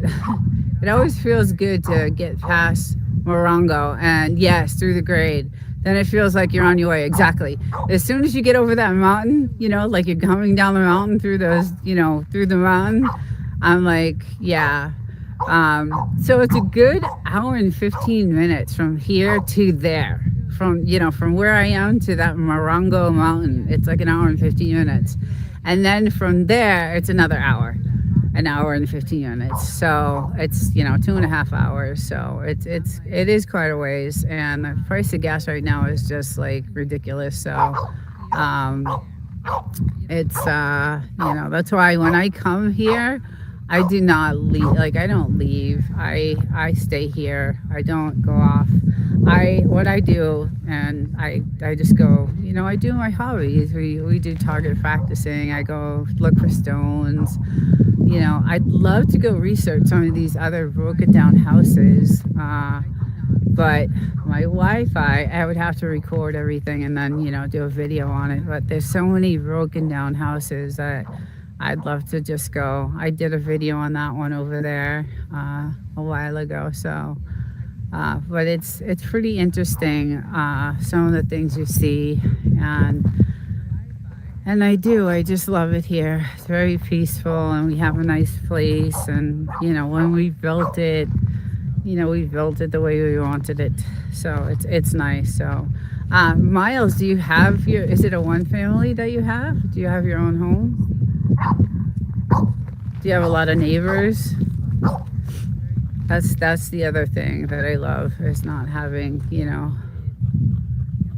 I feel like you either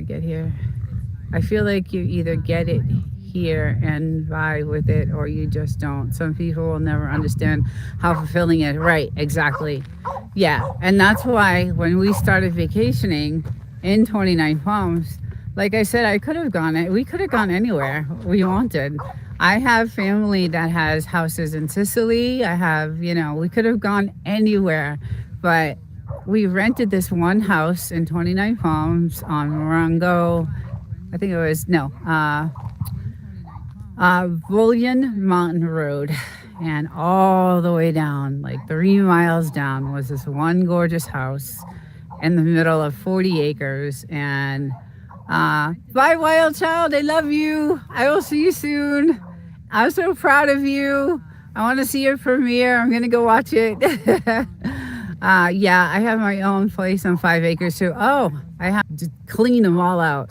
And then they redid that house, but the trash that used to come flying into our yard from that house, because they would just throw their trash right out the window, and it would end up in our yard. And it was so annoying. It was awful.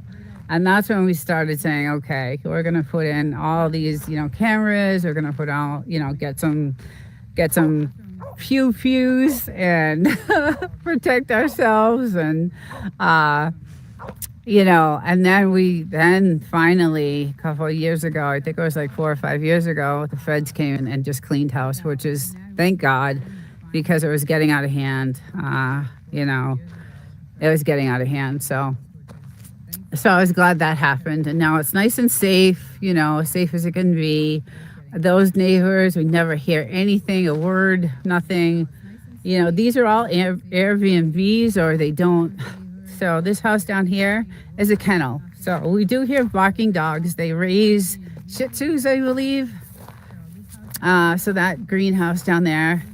And then the other house is not lived in. That tan house way down there. I don't know if you can see. It's really frustrating. I wish we could suppress. I wish we could, but suppresses in California. It just feels safer to use. I'm small, but I want to protect my property. Yeah. Yes, we can't, you're right. We don't have suppressors either, but we have several different types of, I guess everybody calls them pews. So we have several different ones that we have. So it's just the ammo is super expensive. So we don't, we'd like to target practice, but we got to be careful because, suppressors would be great. They would definitely.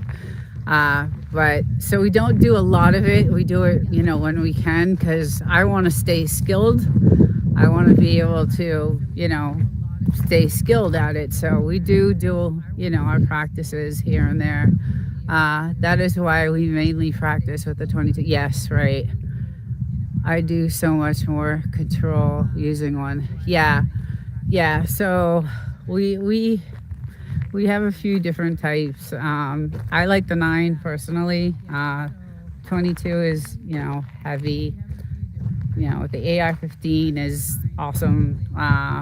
It's fun. Yeah, I like it. I mean, I love it. I love doing it. It's a lot of fun. So I have one that I want to apply for a conceal and carry because it's extremely bad homeless. I walk outside to my car a long way at 4:30 in the morning, so I'm really paranoid. So I know there's I found out about trying to apply for a conceal and carry, and there's a long waiting list. Hopefully the sound is enough to scare them. Yes, right, exactly. Yeah. It would scare me, that's for sure. But I don't know if there's any fear in anybody anymore. Just crime is so bad. It's just so bad. Some of these blatant just things that are going on right now are just crazy. So, so I want to apply for, and then I heard it was thousands of dollars to get your conceal and carry. So that's another thing. So anyway, but I want to carry it with me because I am nervous. And like I said, I am, a single girl by myself in the city. It would take someone 30 to 45 minutes to even get to my house if I had. That's the thing. We don't have services out here either. And that's why we have what we have. That's why we have the cameras. And, this place is really locked. I mean, we have cameras that can see pretty much, at least a good mile down the road.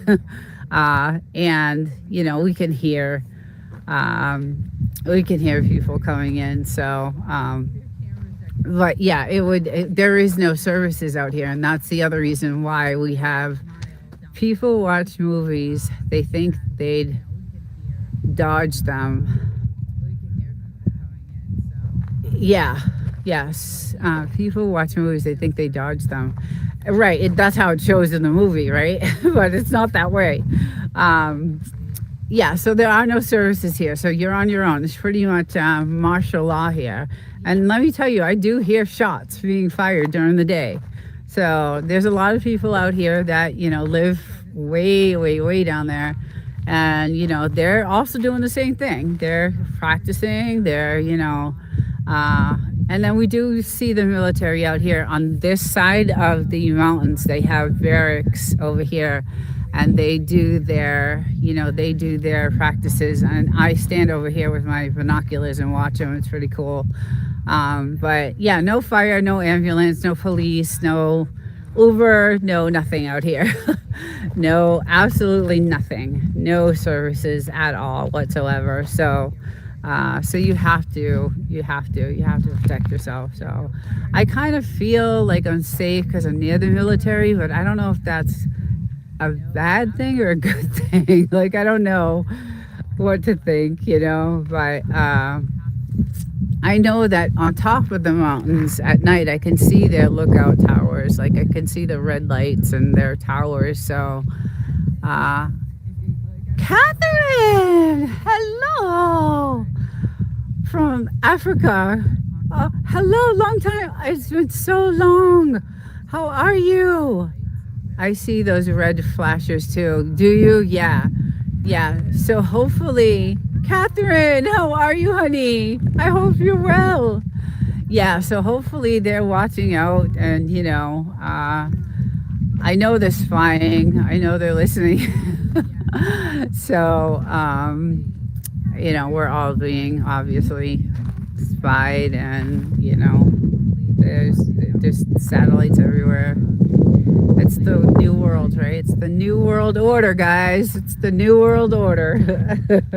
That's how it is. So I kind of feel like I'm free when I'm out here, but really, you're being watched everywhere. So they also fly drones along the perimeter by my house all day and night. Yeah, they do here. And those are some of the drones that I talk about that are some of them are really freaking weird.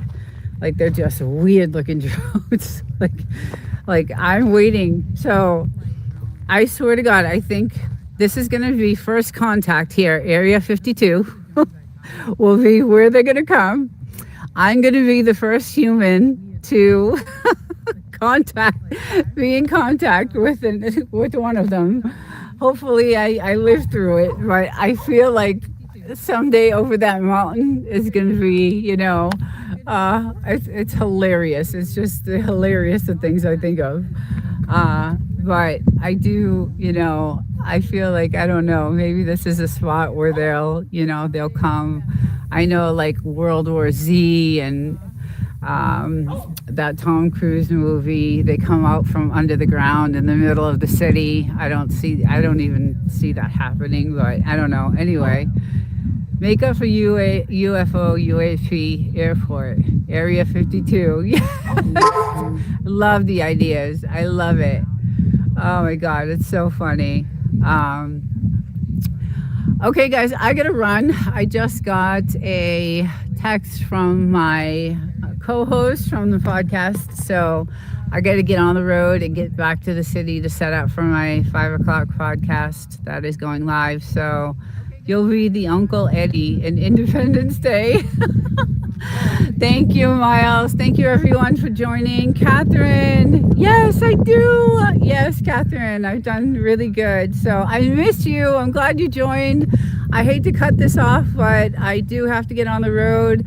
Everyone, have a great Sunday, and I will see you all next week. Take care. Love you all. Yes, Catherine, I've done really good. So I miss you. I'm glad you joined. I hate to cut this off, but I do have to get on the road. Good morning. How are you? Hi. Hi. Hope you're doing well. Just wanted to say hi. I used Bugaboo again yesterday on the video. I just have to, every week probably is going to be Bugaboo on the channel. So there's a show on Discovery Channel this Thursday that will discuss chemtrails. Yeah, I heard that they are actually making a documentary about it. So I'm waiting for that to come out. And yeah, we'll see. If you have the fortune to come to Indonesia, there are lots of fun places here. Oh, Indonesia. Wow. I've had many countries on this live stream, and Indonesia, that's I heard it was gorgeous there too. So I wanted to be there, but I had to go to the doctor. I ended up being, oh, okay, good. I'm glad it's something minor. So, okay. Well, I hope you're feeling better. And yeah, I take care and take care of yourself. And anyway, yeah, the sky is very gray, as you can see. And it does look like they're still kind of, spreading. I don't know if that's their chemtrail or if they're just spreading the aerosols around. But it does look like they're still doing it.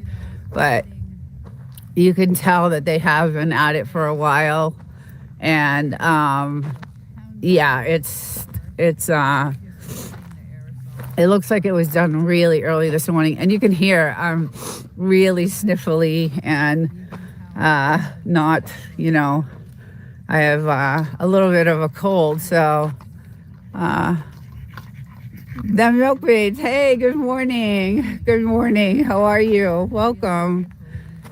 Yeah, so it does look like dirty skies filled with chemicals. Especially over here, it looks really like it's going to be stormy on that side.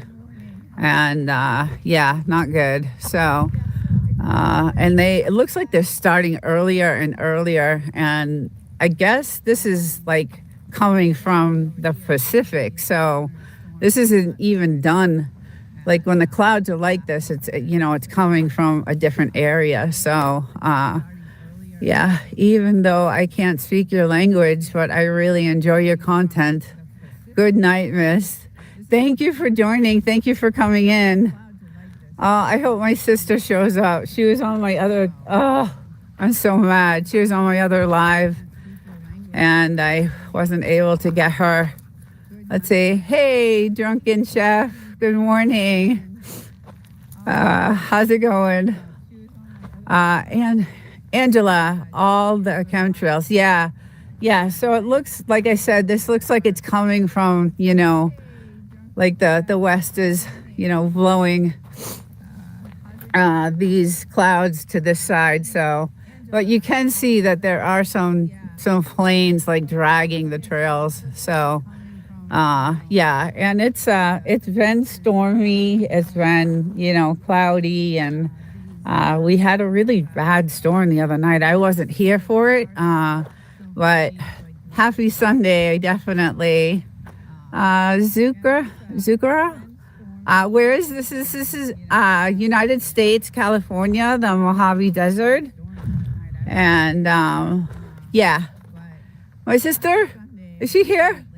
Hi, I am so sorry. I was trying to add a guest, and it's not, I gotta get that down. I don't know how to do it, and I thought I had it down last night, but it was to a different live that I was doing. So can definitely see the trails in the sky. Yes. Yeah. So like I said, it's dirty. These are not natural clouds, obviously.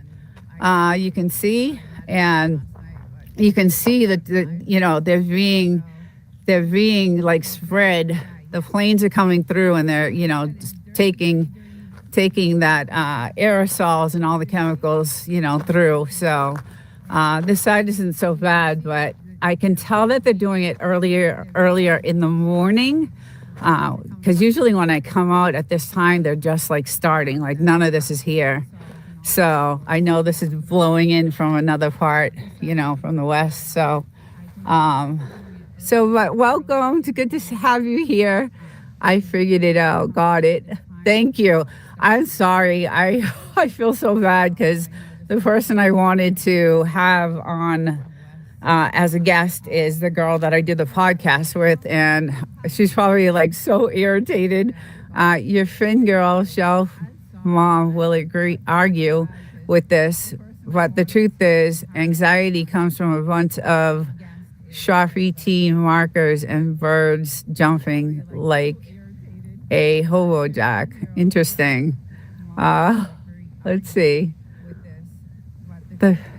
Your Finn girl shall. Mom will argue with this, but this anxiety comes from a bunch of sharp ET markers and birds jumping. You like a hobo jack. Interesting. Amy, is that Amy? Amy, welcome. Welcome. It's good to see you. It's good to see you. Good evening. It's evening over there, huh? Yes. Yeah, I figured it was a bot. Comments like that definitely are definitely bots. But the last video I put out actually didn't do very well. And I think it's because it was a geoengineering video and it was about some classified documents. And actually my sister got me that story.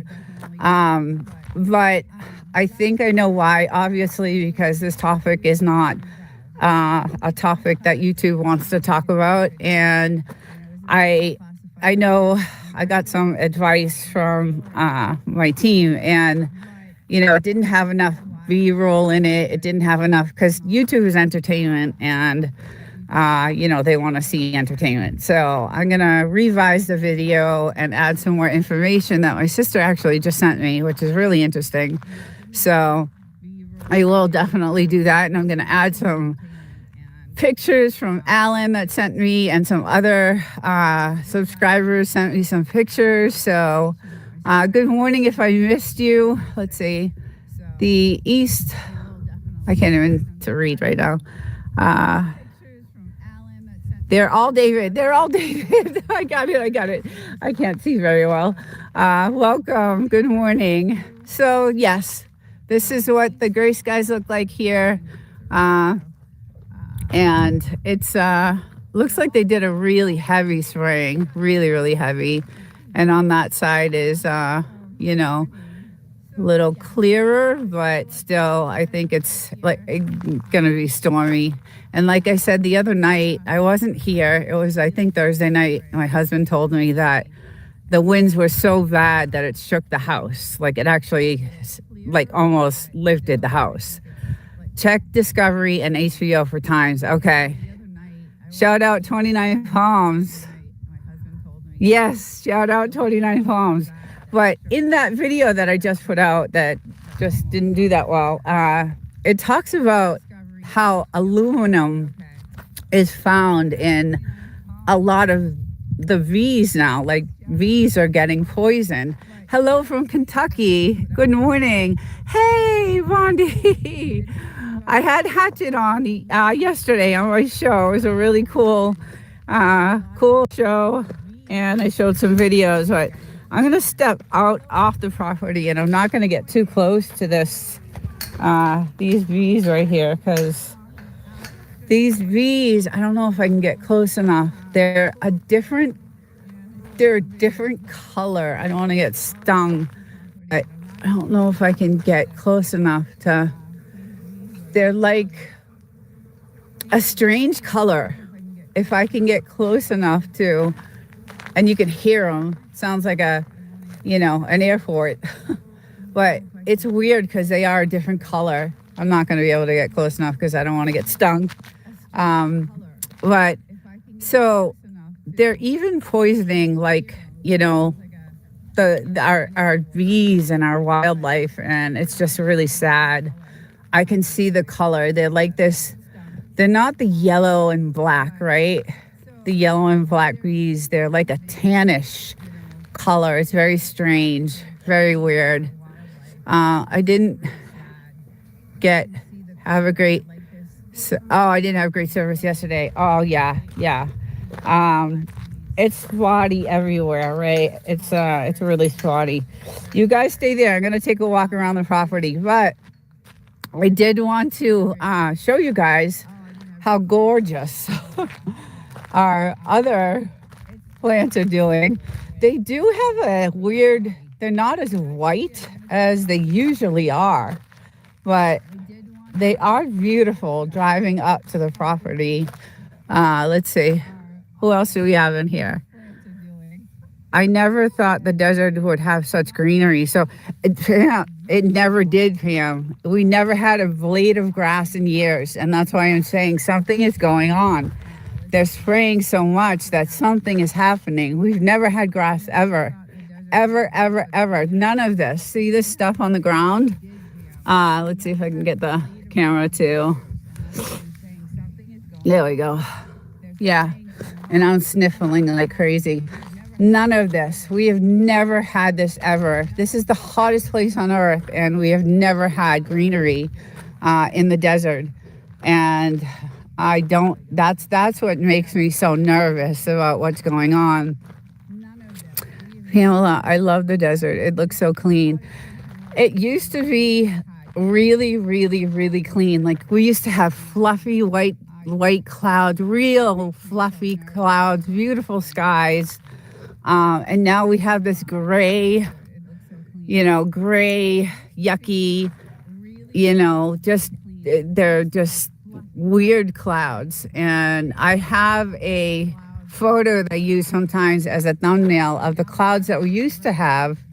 And those are chemtrails in the sky. Yes, exactly. And that's kind of what I'm trying to get out there, is that it's really heavy here in this area with the spraying. So it's destroying, and I don't know exactly, it's destroying obviously the health of people, the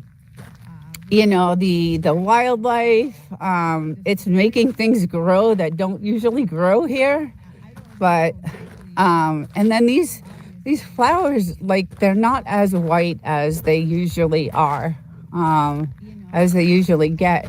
But they did bloom really beautiful all the way around, and it looks beautiful. And my moderator, if I'm getting out of focus, let me know. I'm losing signal if I'm out too far. So those are my two little babies over there following me everywhere. I gotta watch out for snakes because it's snake season right now, and I gotta be careful. I'll stay on the trail. So yeah, the plants look great. They look so pretty when you drive up to the property.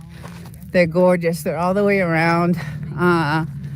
But let's see. It's all over. That's what is causing all the storms in the Midwest and Ohio Valley. Yes, I heard about all the storms, and I was just saying the other night. Now, I wasn't here, but my husband said that the winds were so bad, the storm that came in all of a sudden was so bad that it almost lifted the house. Now, we've had 50-mile-an-hour winds and even up to maybe 60. But he said this was different. This was not the same. He said he's never felt the house like move.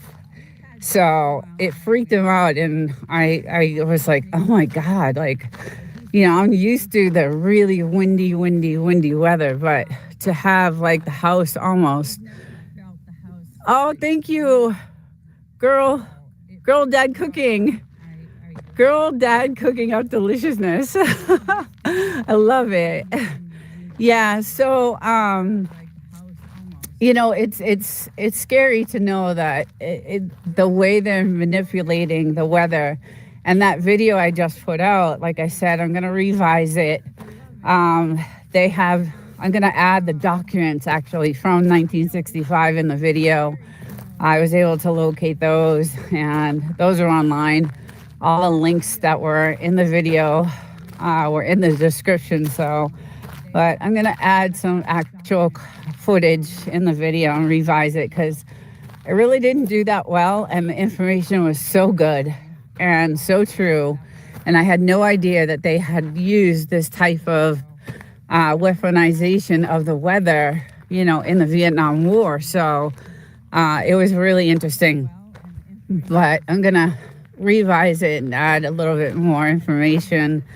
And I try to keep the videos, as short as I can. But there's so much good information, in these videos. There's too much information that it's hard to keep it, to 10 minutes. So I'm having issues with this. Yeah, so that is the, that is the issue here. And as you can tell, it's really heavy here. And we're always fighting either allergies or, something is, we're never feeling good. As nice as it is here, there has been so much wind from Kentucky to California. I haven't been through weather like this in 24 years of driving. Yeah, and that's the other thing. So YouTube will not push anything that's, has to do with cloud seeding or anything like that. So that's another reason why I think the video didn't really do that well. But the information in the video is great. It was really, really great. And I had learned a lot because I did a lot of research on it, and it was really good. So, but so the trees are doing well. My little girl must have gone inside. She hurt her little paw. Let me just see where she's at. He's gonna stop barking. Hold on, let me just see if she's inside. Did she come in? Okay. All right, let's see if we can find her. I don't think she's in there. Let's see. What type of pictures and videos are you looking for? So just anything that you would see, the chemtrails and, this type of gray looking cloud seeding, or the clouds, this dirty, dirty cloud looking stuff, anything like that. And any sunsets that have that red radiation look to it. There she is. She's right there. So that's Miss Bluesy, and he just went in. He's like, I'm out. I'm going in. I'm going to shut this door because we have the AC on. If you see a sunset that has this blaring red, hue to it, you can tell the amount of chemical through the radiation from the sunset. So, and that's another experiment they're doing is radiation, experiments and radiation modification and things like that. So I have some shorts on my video that have that color, that red color of the sunset. And that will tell you how much that they, how heavy the chemicals are in the air. And I had never seen that before. So I ran out here and took, a quick video of it. And it was insane.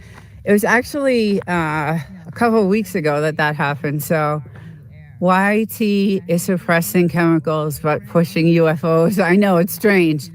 It is strange. So maybe I'll, at night we see some weird drones out here. So who knows that, this is the military base right here, right back here. So 29 Palms, and they have all kinds of, weird drones at night come out, and they're funky looking. They're developing some weird drones, and they kind of look like UFOs. So, and every time I do this live, I get that question: have you seen a UFO? Has anybody seen a UFO? And I feel like I want to say, well, close to it, close to it. Because they look very strange. They're not your typical, drones. They're developing some really sophisticated stuff. So we get to see all that stuff. And it's pretty cool. But I was able to use the hot tub this weekend, which was nice. It was, yesterday was, really nice, and I was able to do that. So, but we have had some, which like I said, I wasn't here, but the storms this past week were really vicious. And I know where I live, we had downpour, rain, like out of control, winds, and just really bad. My dad was in the Army. He hauled the AO that they sprayed to kill, the vegetation in Korea. That exposure is what took his health. Yes, and that is in my video, actually. So when the government developed this tactic, this warfare tactic, using the sky and the clouds, and putting the chemicals, it not only caused a lot of it was monsoon season then. It not only caused all the mud and all that stuff so that no one could get through those tunnels that they made, it also dispersed those chemicals into their water supply, their food supply. So it poisoned them internally and then breathing it externally. So I saw the effects of those chemicals on humans. Yeah, it's really, really scary. And like I said, with the grass, my little girl likes to eat the grass. And as soon as I see her going over to eat the grass, I pull her right away because she vomits right after, like completely vomits right after. So I hate it. And like I said, we have never, ever, ever, I've never seen a blade of grass grow. And now it's all burning up from the sun because the sun is so powerful. So it's getting really warm, out here. Hatchet is the same. Yeah. Hi. Luis, right? Hello, it's Luis. Yes. Hello. How are you? Good to see you. Hope everything is cool. It is. It's a good day. Just doing my geoengineering update or cloud seeding, and talking about the weather.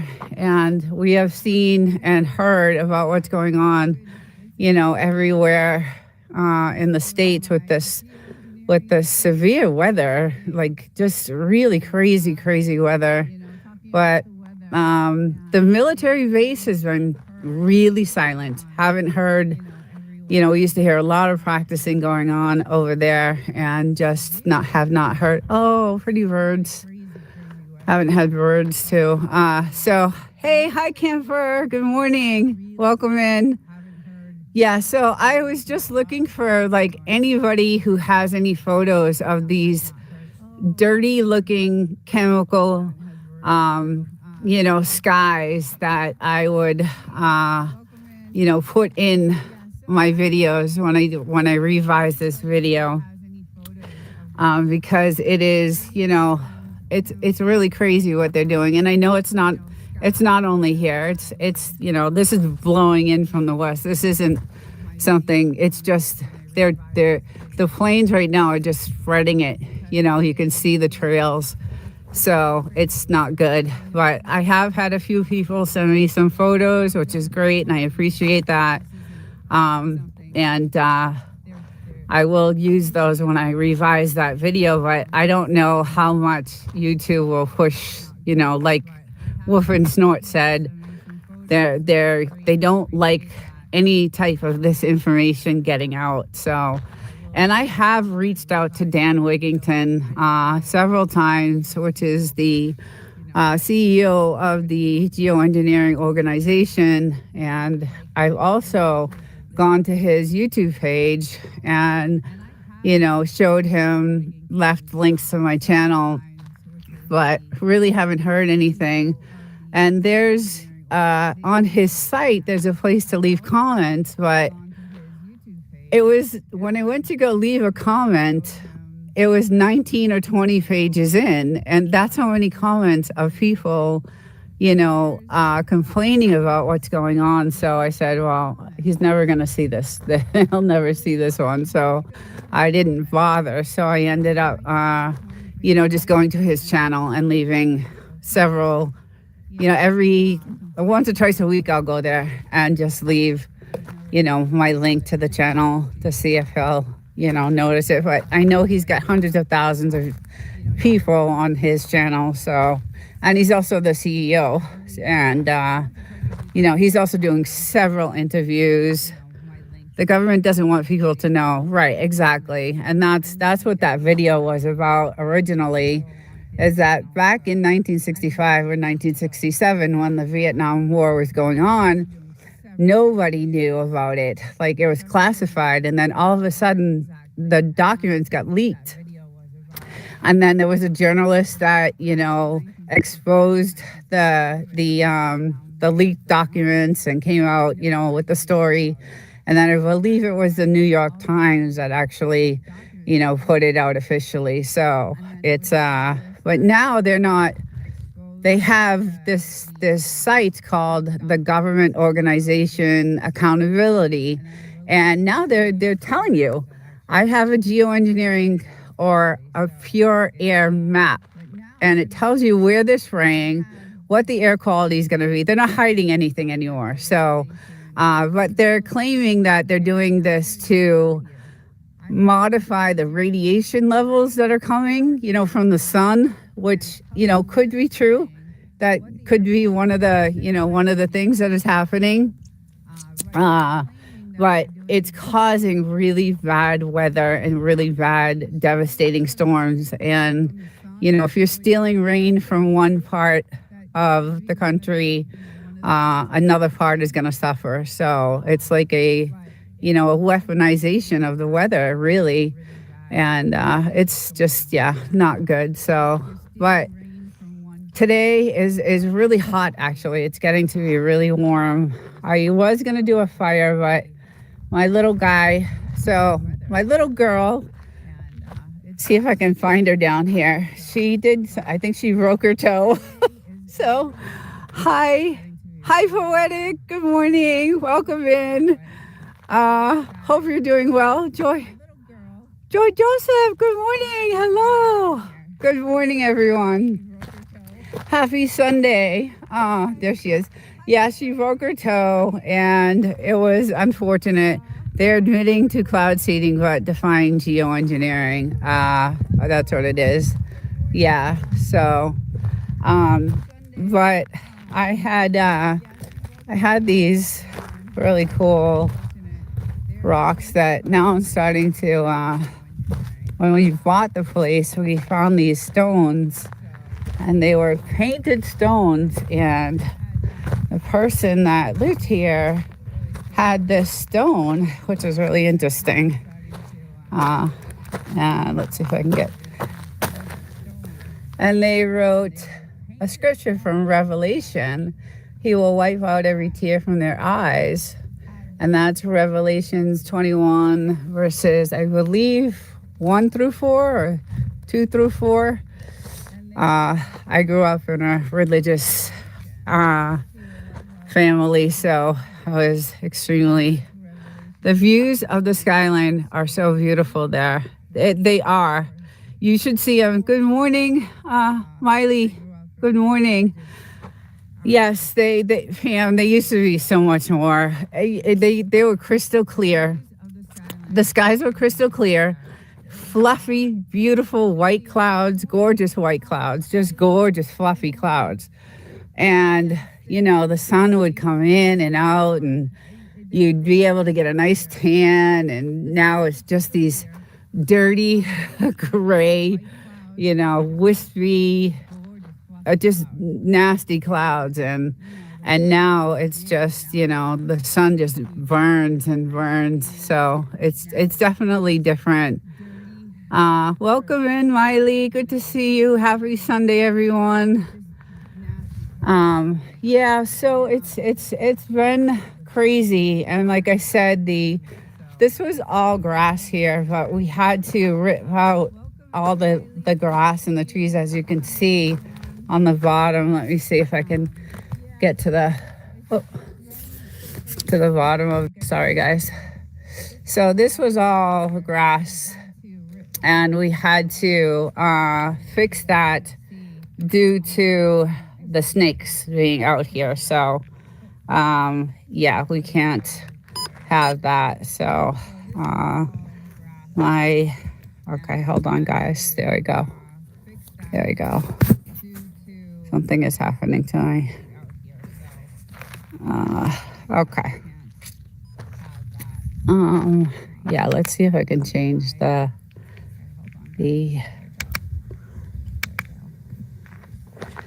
all right. I had issues with this thing this morning. Will not stay. Sorry, guys. I'm sorry.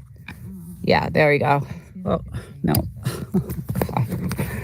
Oh, I'm having difficulties. All right, let's see if it'll stay in this spot.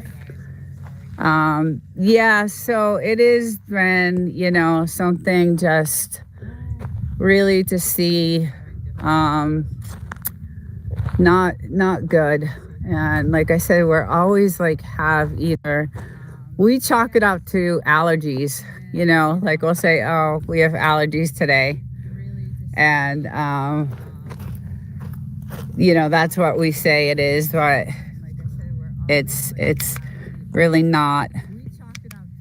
It's not allergies. It's something else. So, yeah. Okay. Well, hold on. I'm trying to fix there we go. Oh, you had it. Okay. Thank you. Yeah. So we chalk it up to allergies and say, hey, it's, allergies and that's what it is. But I know it's not. I know that's not what it is. So, and it's weird because this time of year, Joshua Tree is a very touristy town, and it's been so quiet. And I know people are hurting for money, and they don't have a lot of money. But Coachella was packed.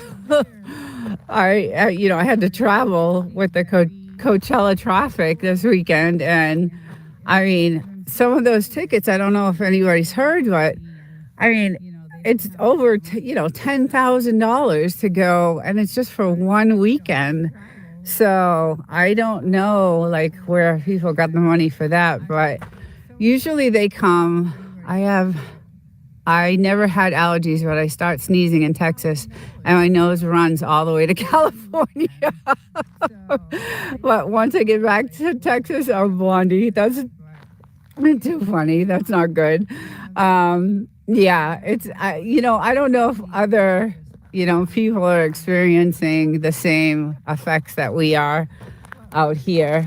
But we constantly, like I said, we're chalking it up to allergies and, because they're claiming that this is not, the particles are dispersed so high up that they're claiming, even though they fall, in our atmosphere, they're tiny, tiny, tiny particles, which is worse because we breathe them in and they're so tiny that they can get into your bloodstream. And that's where it's really dangerous. But they, are saying, how they are. You don't know what to believe anymore. The temps lately here have been really nice. Yeah. It's weird because our temperatures have been either freezing cold, like I wake up, it's 42, and the next day it's 73 in the morning, 4 a.m. Or, it's been really rainy and windy. Hey, CKN News, good morning. I have to take these glasses off so I can read. Hello again, that doesn't looks cool. Thank you. There's my little guy over here walking around. He was playing with this stick all morning. They both were. And I don't know if she's in the shade over there trying to get a lizard. So yesterday, welcome in CKN News. Good to see you here. Happy Sunday. There was a lizard. Look at her digging. I don't know if you could see it, but look at the hole. Oh my God. I see you. You trying to get it? Are you trying to get the lizard? Are you trying to get it? Are you trying to get the lizard? She's the cutest thing in the world. Hey, Mr. Block. Good morning. Welcome in. Yesterday, she almost got the lizard. It hid in the garage, and she knew where it was. And, she dug the hole to sit in because it's nice and cool. But the snakes are under there. I don't like it. Good morning, Mr. Block. Happy Sunday. Welcome in.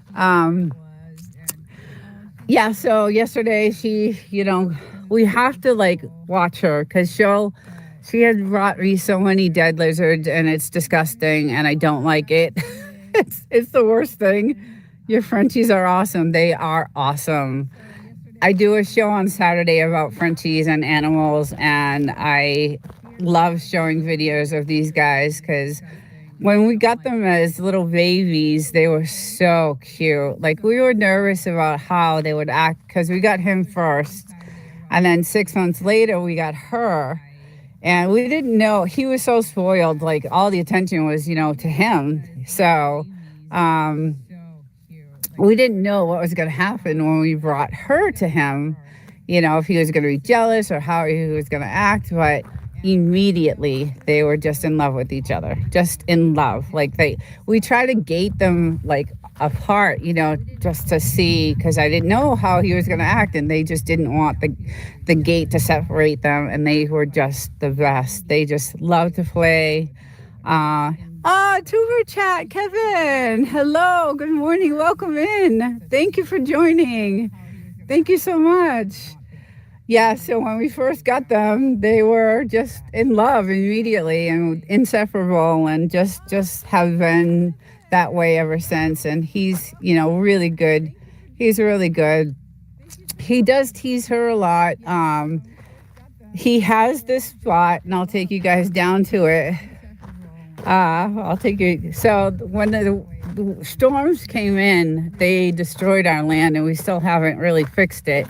So there's these big holes in our property.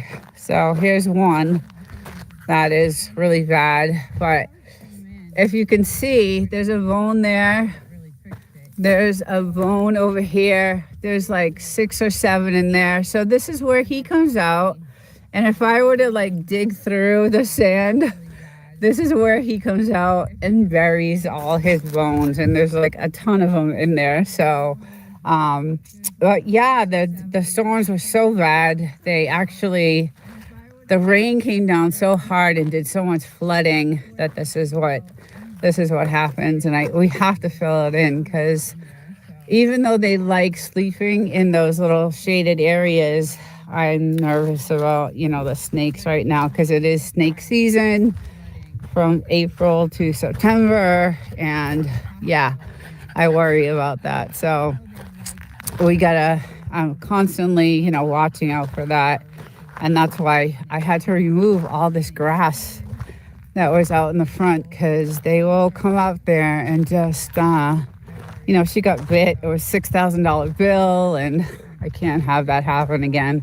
She almost died, and there's a video on my channel about it. So, and it was a horrifying experience for me. But anyway, Mina, hi, good morning. TDK, good morning. If I missed anyone, sorry. Good morning, TDK. Snakes like holes like that. Yes, I know. And that's why we need to. Did you do rattlesnake aversion training with them? So they get vaccinated every year for rattlesnakes. We take them and get the rattlesnake vaccination. Thank you, Mina. And so, but that vaccination really only buys them a couple of hours, right? And it depends on what type of rattlesnake is, bites them. Each rattlesnake has a different venom. She happened to get bit by one of the most poisonous, deadliest snakes called the Mojave Green, which I had no idea was out here. I know there's several different species, but when they did the blood work, they were able to determine what type of snake bit her. And she, I'm 2 hours away from the hospital that I'm taking her to. So the vaccination did help because it gave her that extra time. But she was, almost dying by the time I got her. So it was really traumatic. It was very traumatic. And I had the video on my channel. It was a really traumatic experience, and I don't want that to ever happen.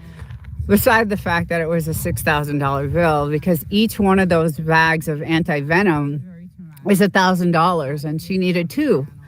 And so it was $2,000 for that, and then all the antibiotics and all the other care that they gave her, it just added up and kept adding up. So I ended up, I had no money. I just kind of put it on a credit card, which I had no credit card debt at the time. So that really sucked.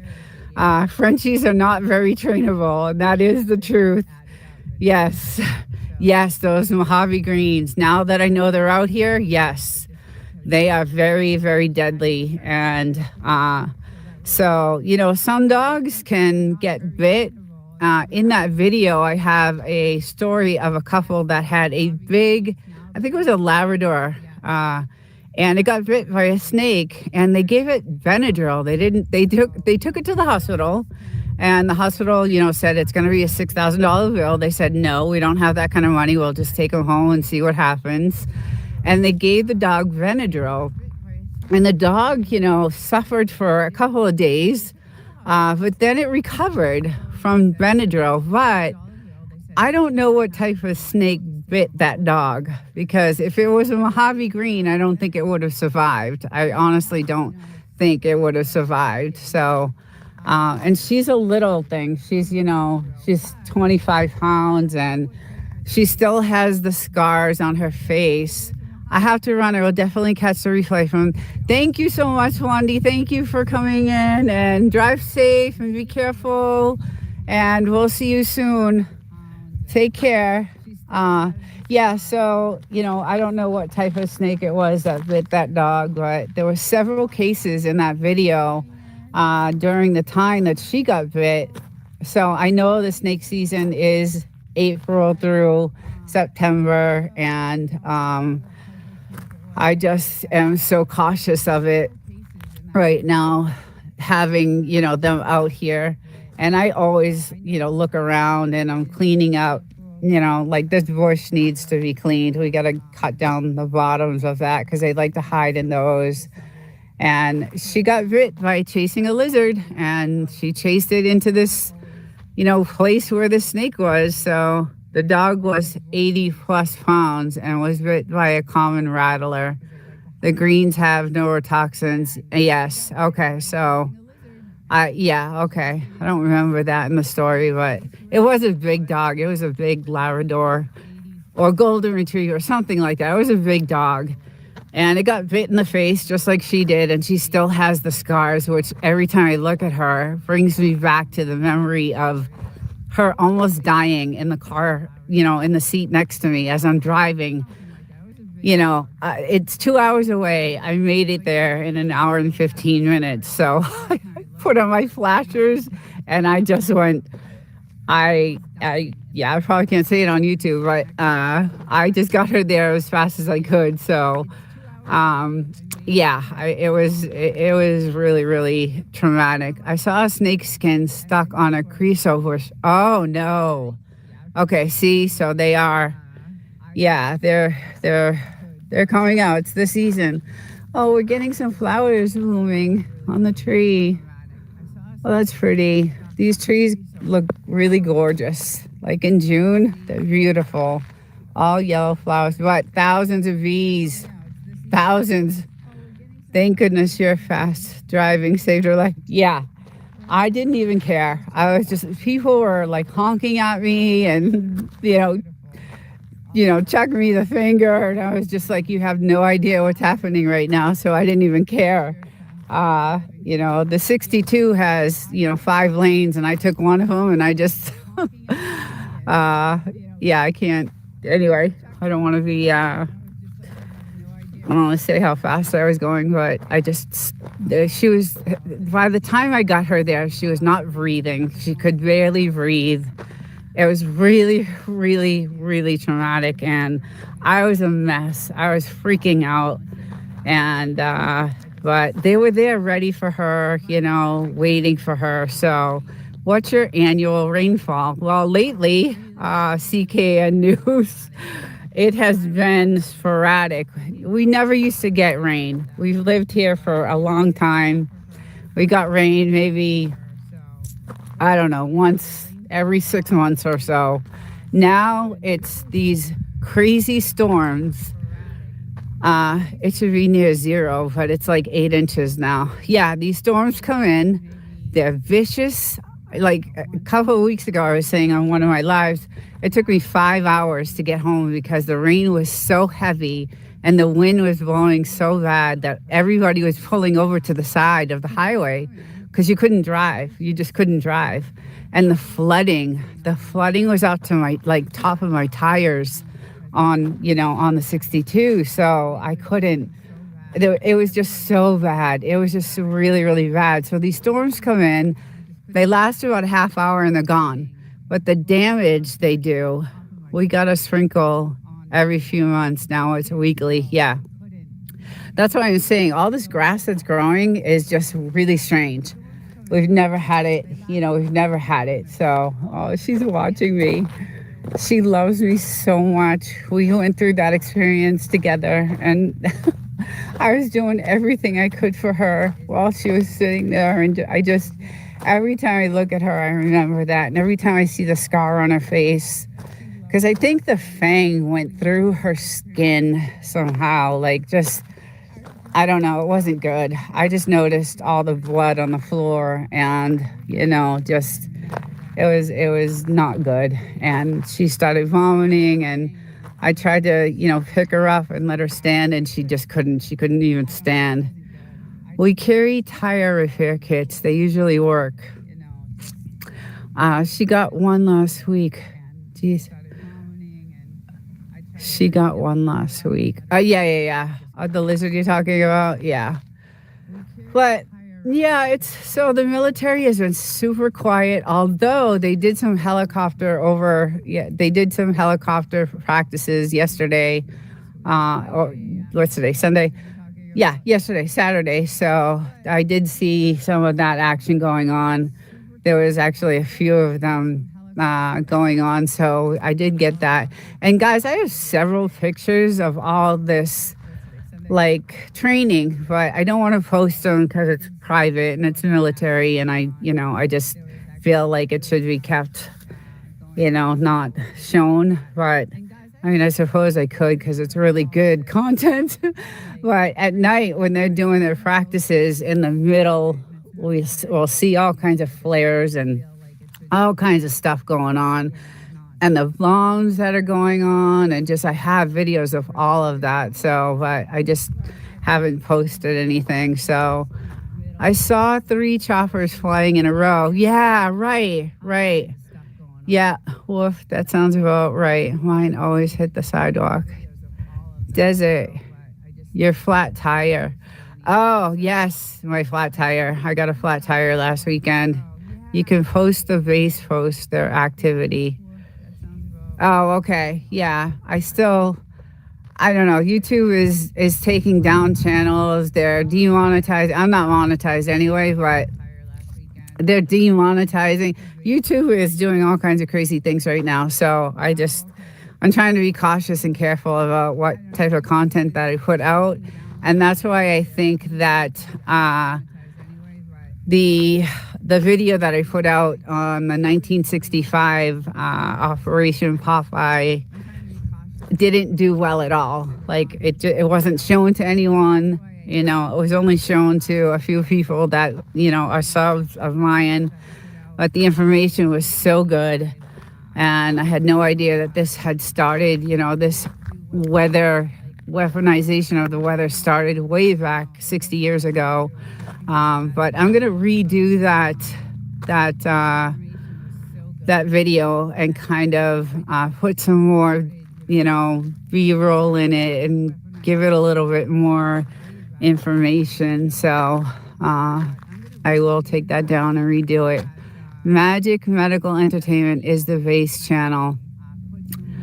How come that sounds familiar to me? Are you over near Wonder Valley? I am in Wonder Valley. We are right near the Palms restaurant. Yes, we are by the Palms. Yes. Peace and love. MEV. Welcome. MEV SMS. Chris Lee. He changed it. Hello, good morning. Welcome. Yes, we're in Wonder Valley. That's why, like, this our address is technically, we have a zip code that we live in, but technically we're not, like, if you were to look for us on Google, you wouldn't be able to find us. It's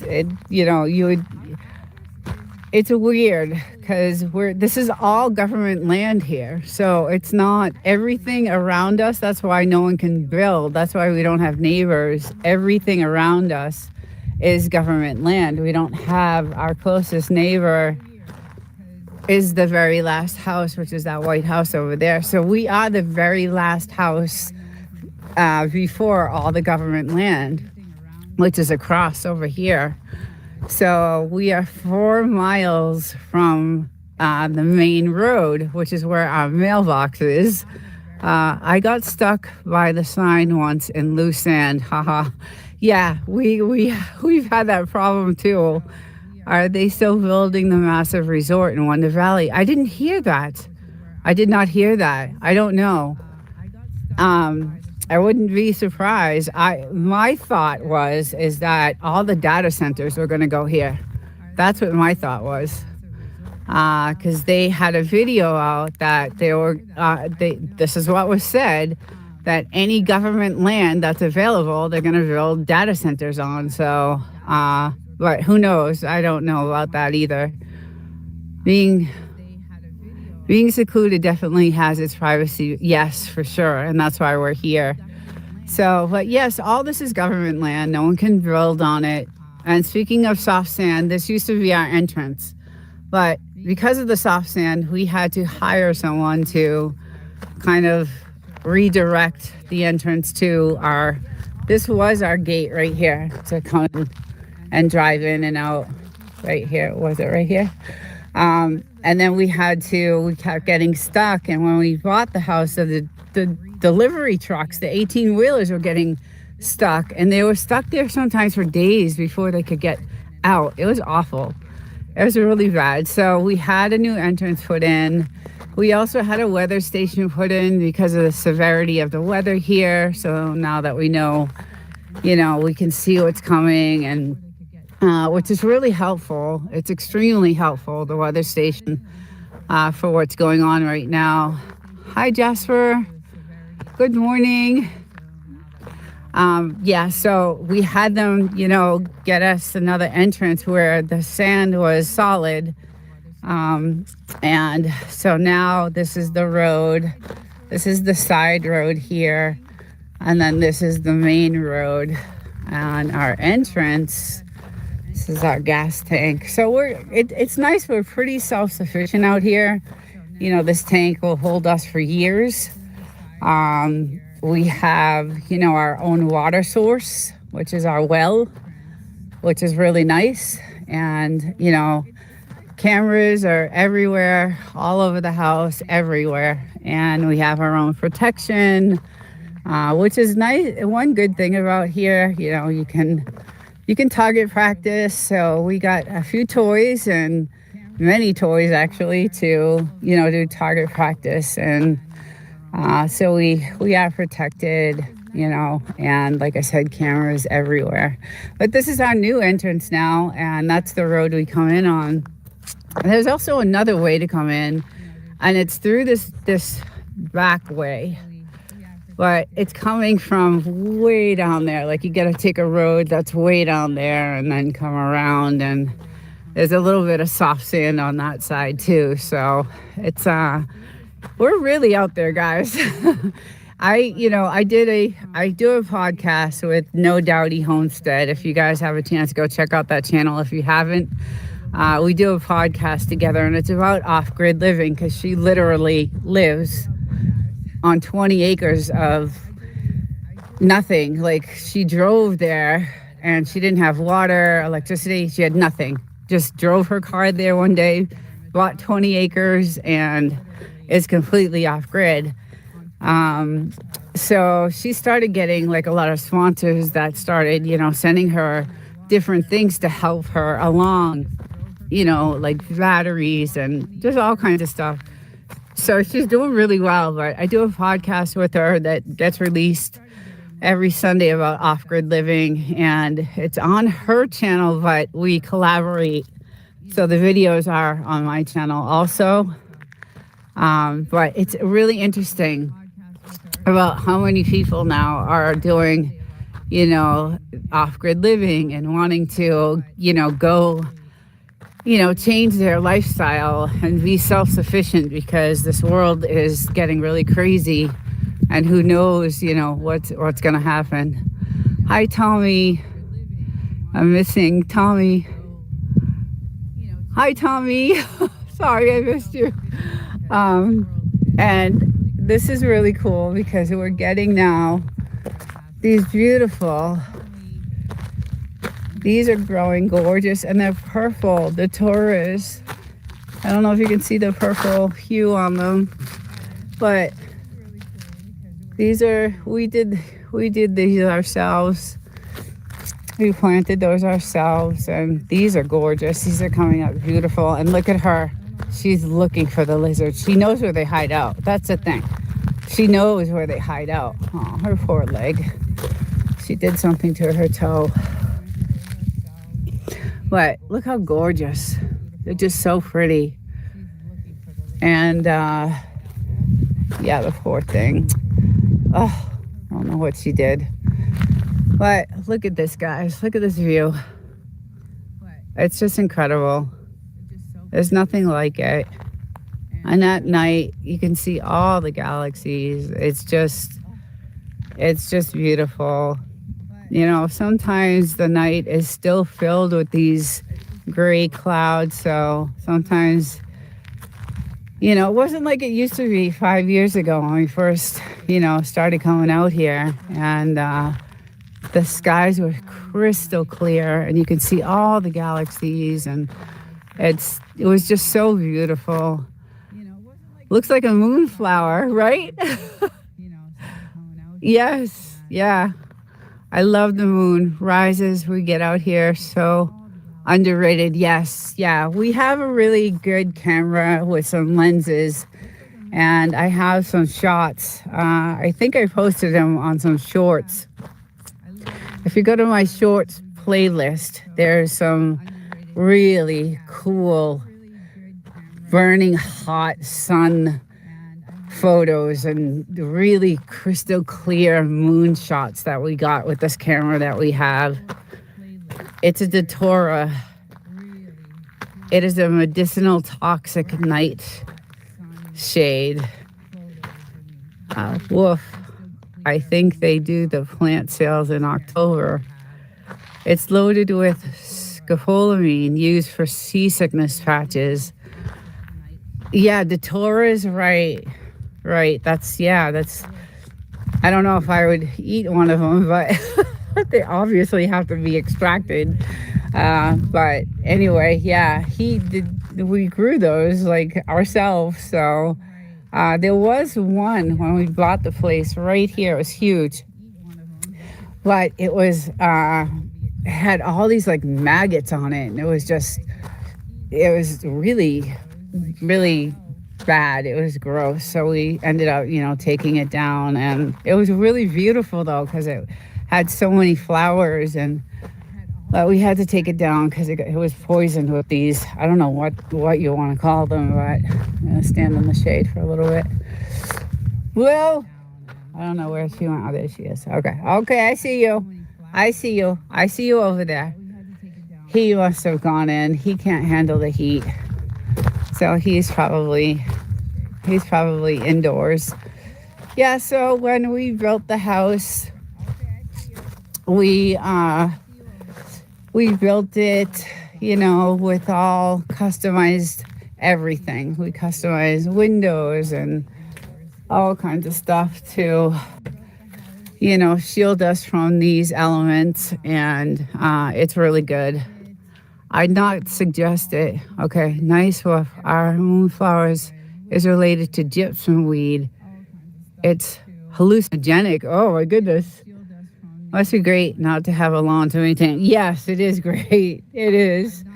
But there's other things that we have to do. So lots of other things that we have to do.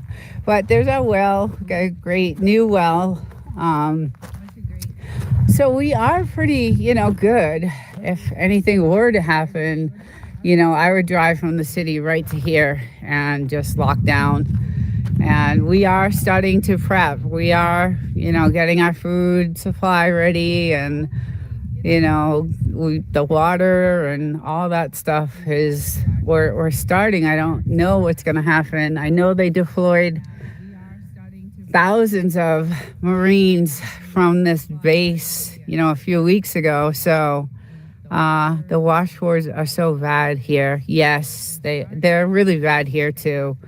Like even when I drive 4 miles, because none of these roads are maintained, guys. We don't have services out here.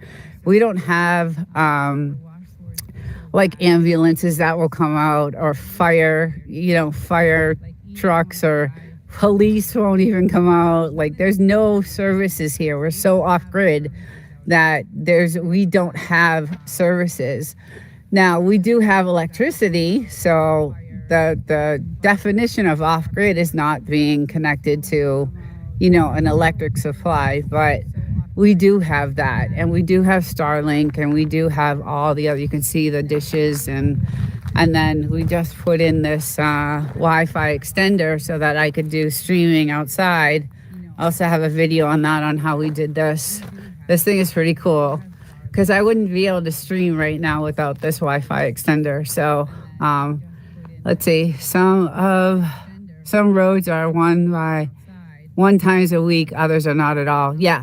Yeah, so the roads are hardly maintained out here, and you got to have, a truck, a 4-wheel drive, because like Wolf and Snort said, none of the roads, nothing is maintained out here.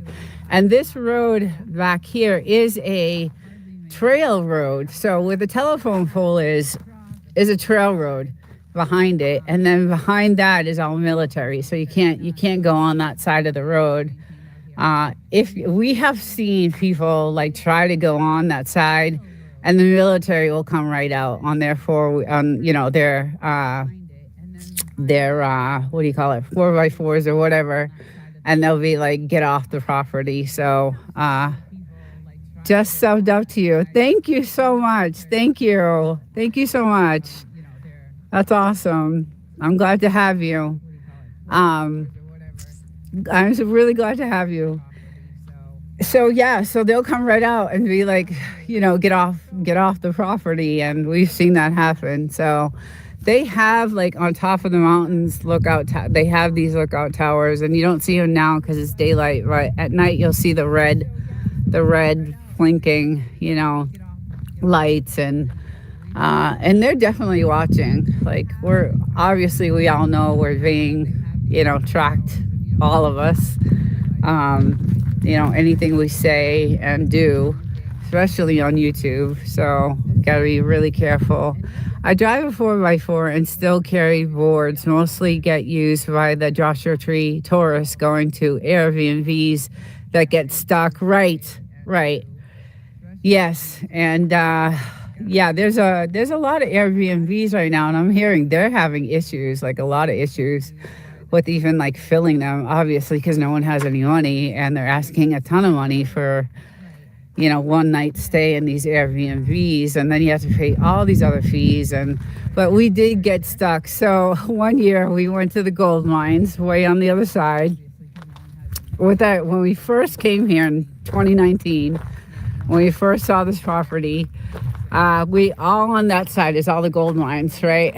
So we drove up, we hiked out to the very top, and we got to see some of the gold mines. But coming back, we got stuck, and nobody wanted to come out there. Like, none of the tow truck people like wanted to come out there, and it was in the middle of, I think, July. It was like 150 degrees. It was ridiculous, and we had one bottle of water. So we were not happy, and we tried everything. We tried digging ourselves. We tried boards. We tried rocks. We tried for hours. We tried. And then finally, I think it was 29 Palms that came. There's a tow company in 29 Palms. Desert kept wasting the water. I was thirsty. I was pouring it all over me because it was so hot. It was awful. But that's another video we have. I wasn't wasting the water. I saved some for you. But anyway, we finally got someone for, I think it was $600. Yes, Bailey's Towing. They finally came out, and we're like, what the hell are you guys doing out here?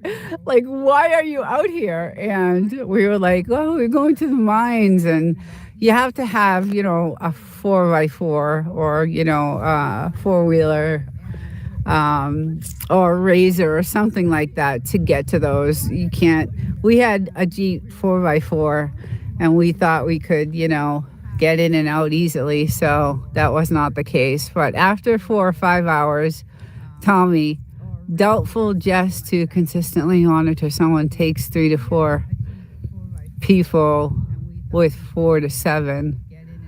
I was talking about Tears Desert. Okay, I missed that whole chat, I guess. I have a neighbor that has a serious ham. That's what I want. A ham radio setup that was visited by the vase. So the ham radio, you have to have a certification for that, right?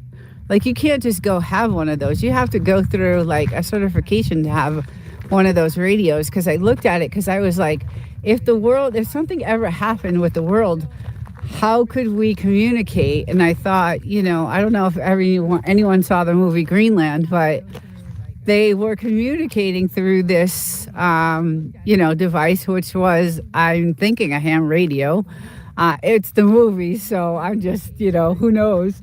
But then I looked it up, and it said that you have to go through these, like, I think Jess was talking about background checks and general associations that would definitely get their attention. Have you ever visited Death Valley National Park? I haven't been, but it's on my bucket list. I read Dante's View. Oh, Dante's View is a must. Okay. I've never been to Death Valley, but I did feel the earthquake that came in 2019 from Death Valley. That earthquake was insane, and it was when we first got the house, and I was sitting in the kitchen, and we were talking to contractors. The house wasn't livable at that time. We were just tearing it down and rebuilding, and this massive earthquake came through, and it was the first time I had experienced, because I'm from Boston. I'm not originally from California. I was born and raised in Boston, and I've been out here 17 years now, but in Boston, we don't experience earthquakes. We have other, bad weather, 10 feet of snow and, really bad conditions. But it was scary. I'm sure they do, but crazy not to know what's next to MTNK security asset. Death Valley is the hottest Mojave, 134. This is the second, 129. Yes. So that year that they had 134 temperatures, it was 129 here. We could not even go outside. thank the good Lord we have a garage, because the dogs, as horrible as it was, that's where they had to go to the bathroom, and we're constantly washing the garage out, and just it was just unbearable. And it was days in a row. And I'm sure anybody in 29 Palms or Wonder Valley, hello Nina, hey DTR, hi, I'm good, how are you? You're traveling everywhere. I've been watching. Welcome. Happy Sunday. I hope you're doing well. Yeah, so it just, it was just crazy. I don't know. I love it out here. I really do. And if anything happens in the world, this is where I want to be. This is definitely where I want to be. So I'm glad we have this place, but it's, not. And we actually just had an earthquake. Speaking of earthquakes, we just had one the other day. I didn't feel it, but my husband did. Doing great, thanks. Moondocking around the area, nice. Yes, it is beautiful here. It is gorgeous here. It's peaceful, quiet, just amazingly gorgeous. Just the scenery at night when we do our campfires. It's gorgeous. We get to see just the skies at night are just gorgeous. And like I said, if you go to my shorts playlist, I have a bunch of, really cool shots of the moon, because we have that, a special lens camera that we use into photography. But I have some stones that I'm into like collecting stones, and I found this one today, which I'm going to shine up. It's really cool. I'm into these, and this one was really strange. So it's got some sort of, I don't know what's in it, some sort of chemical in it. But so all these, when they're shined, like some of these look like diamonds. Like this one would look like a diamond if I had it shined and polished. I like to shine and polish. So I found some today, and I found this one was really cool too today. It's kind of like a gray with a line going through some sort of, it's really pretty anyway. So that's what I do. That's my hobby here. I go off site. I go off the property and do you thumbnail? Do you tumble the rocks? So I do not. That's the thing. I want to start to do that, because there's a place in Joshua Tree that has almost the exact stones that I have, but they're all shined up and they're all, tumbled. And so to do a tumbling or shining of rocks is like a 4-week process. And I'm not here all the time. So yes, coyotes can be followed a long way. It's rare to see them. Yeah, so I'm not here constantly. If I was here all the time, I would totally do it, because I love to see, to see them. So there's this rock store in Joshua Tree called The Rock, and they have almost the identical stones I have, and they're selling them. And I actually went on eBay I have one crystal that I found. So I try to look for crystals. I have one that I found that is just amazing. And it went on eBay, and it said it was like worth $25. So I was like, oh my goodness. So I know I have some, crystals and stones that have some value to them. But because I'm not here full time, it's, I can't do the tumbling, but I want to. And it's super expensive because of all the different grits you have to buy. It's hard here. There's too much cover. They can win you before you ever see them. I like looking for rocks at night with the UV light. Yeah, that's the other thing. I got so into like collecting stones and gems that we got this like light that when you put it on a stone, it detects like a gold level, or it looks like a gold level. It glows. Yes. And I know these are the gold mines over here, right? So I'm thinking, somehow maybe some of these stones, that we have when we have this light have this, gold tone in it. You could see the gold sparkles, but that's just my own wishful thinking. What can you find in UV light except arrows? Yeah. Oh, calcite. Calcite glows. Yeah. Oh, okay.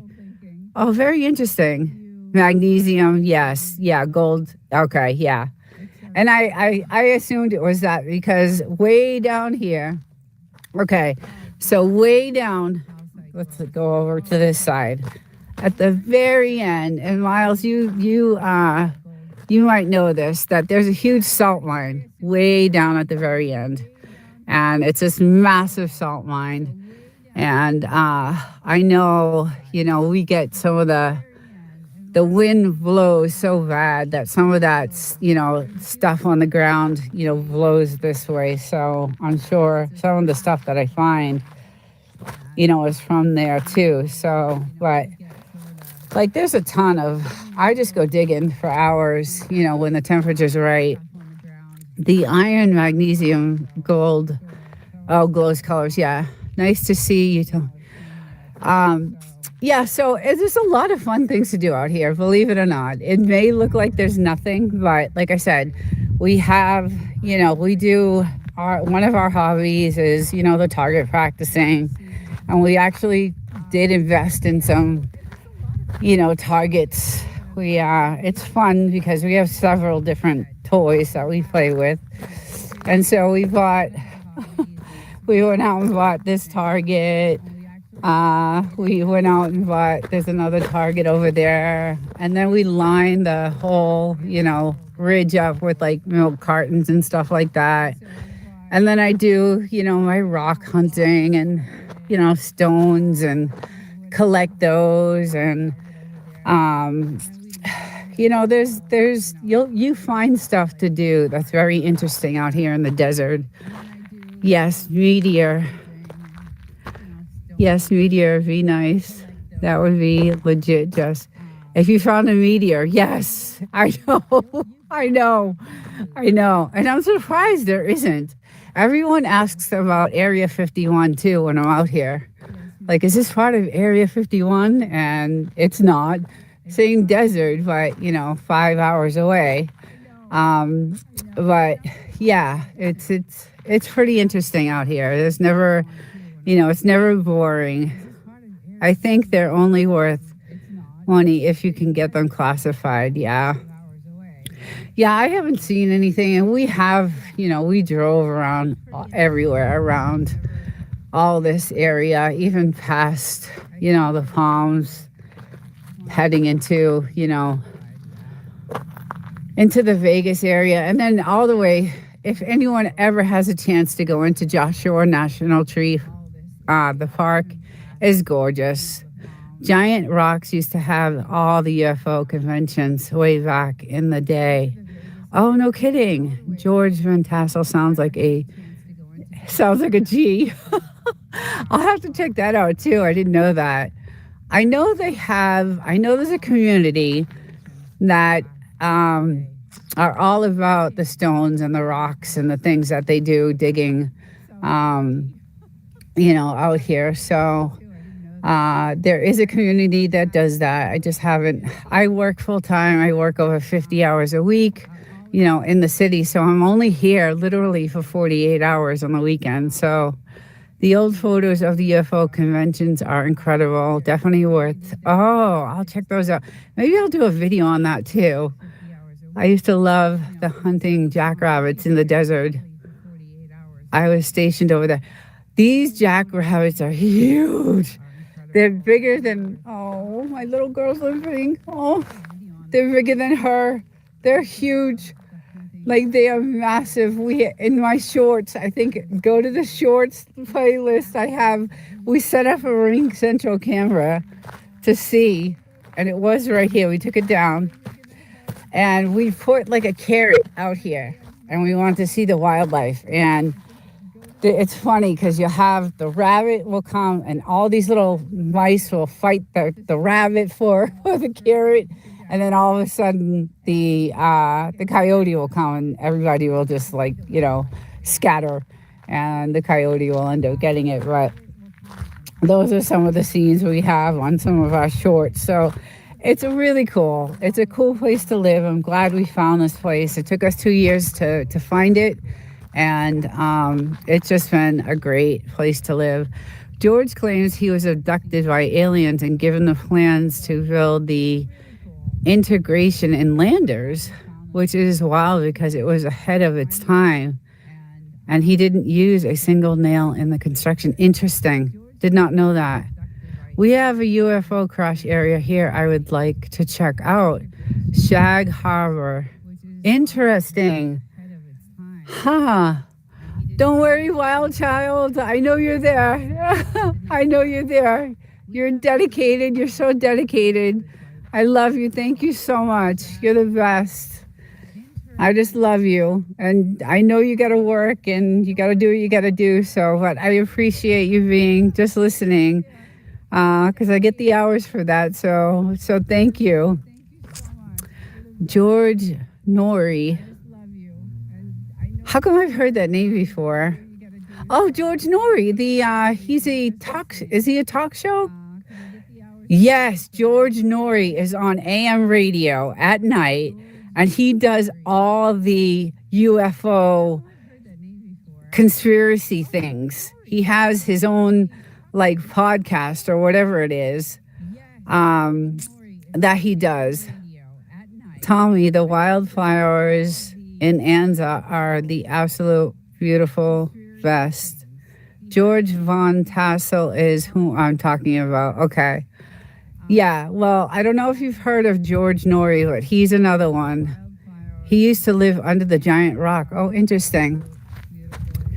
Very interesting. I love all this stuff, anything conspiracy and all that stuff. So, but that video that I did, that didn't do well, that I just put out this week, again, they don't want us talking about things like that on YouTube. So you got to be really careful about what content you put out. But I'm going to revise it and hopefully it'll do a little bit better because it does have a lot of good information. And the story came from my sister, actually. She knew I was, experiencing all this stuff in the desert. So she sent me all these links to Wikipedia and all these links to the documents, the CIA documents and things like that. So I'm going to add all that stuff. I'm going to take the video down and revise it and add the documents and all that stuff. So, yes, I'm from the East Coast. I'd never seen anything like it. Cool cactus,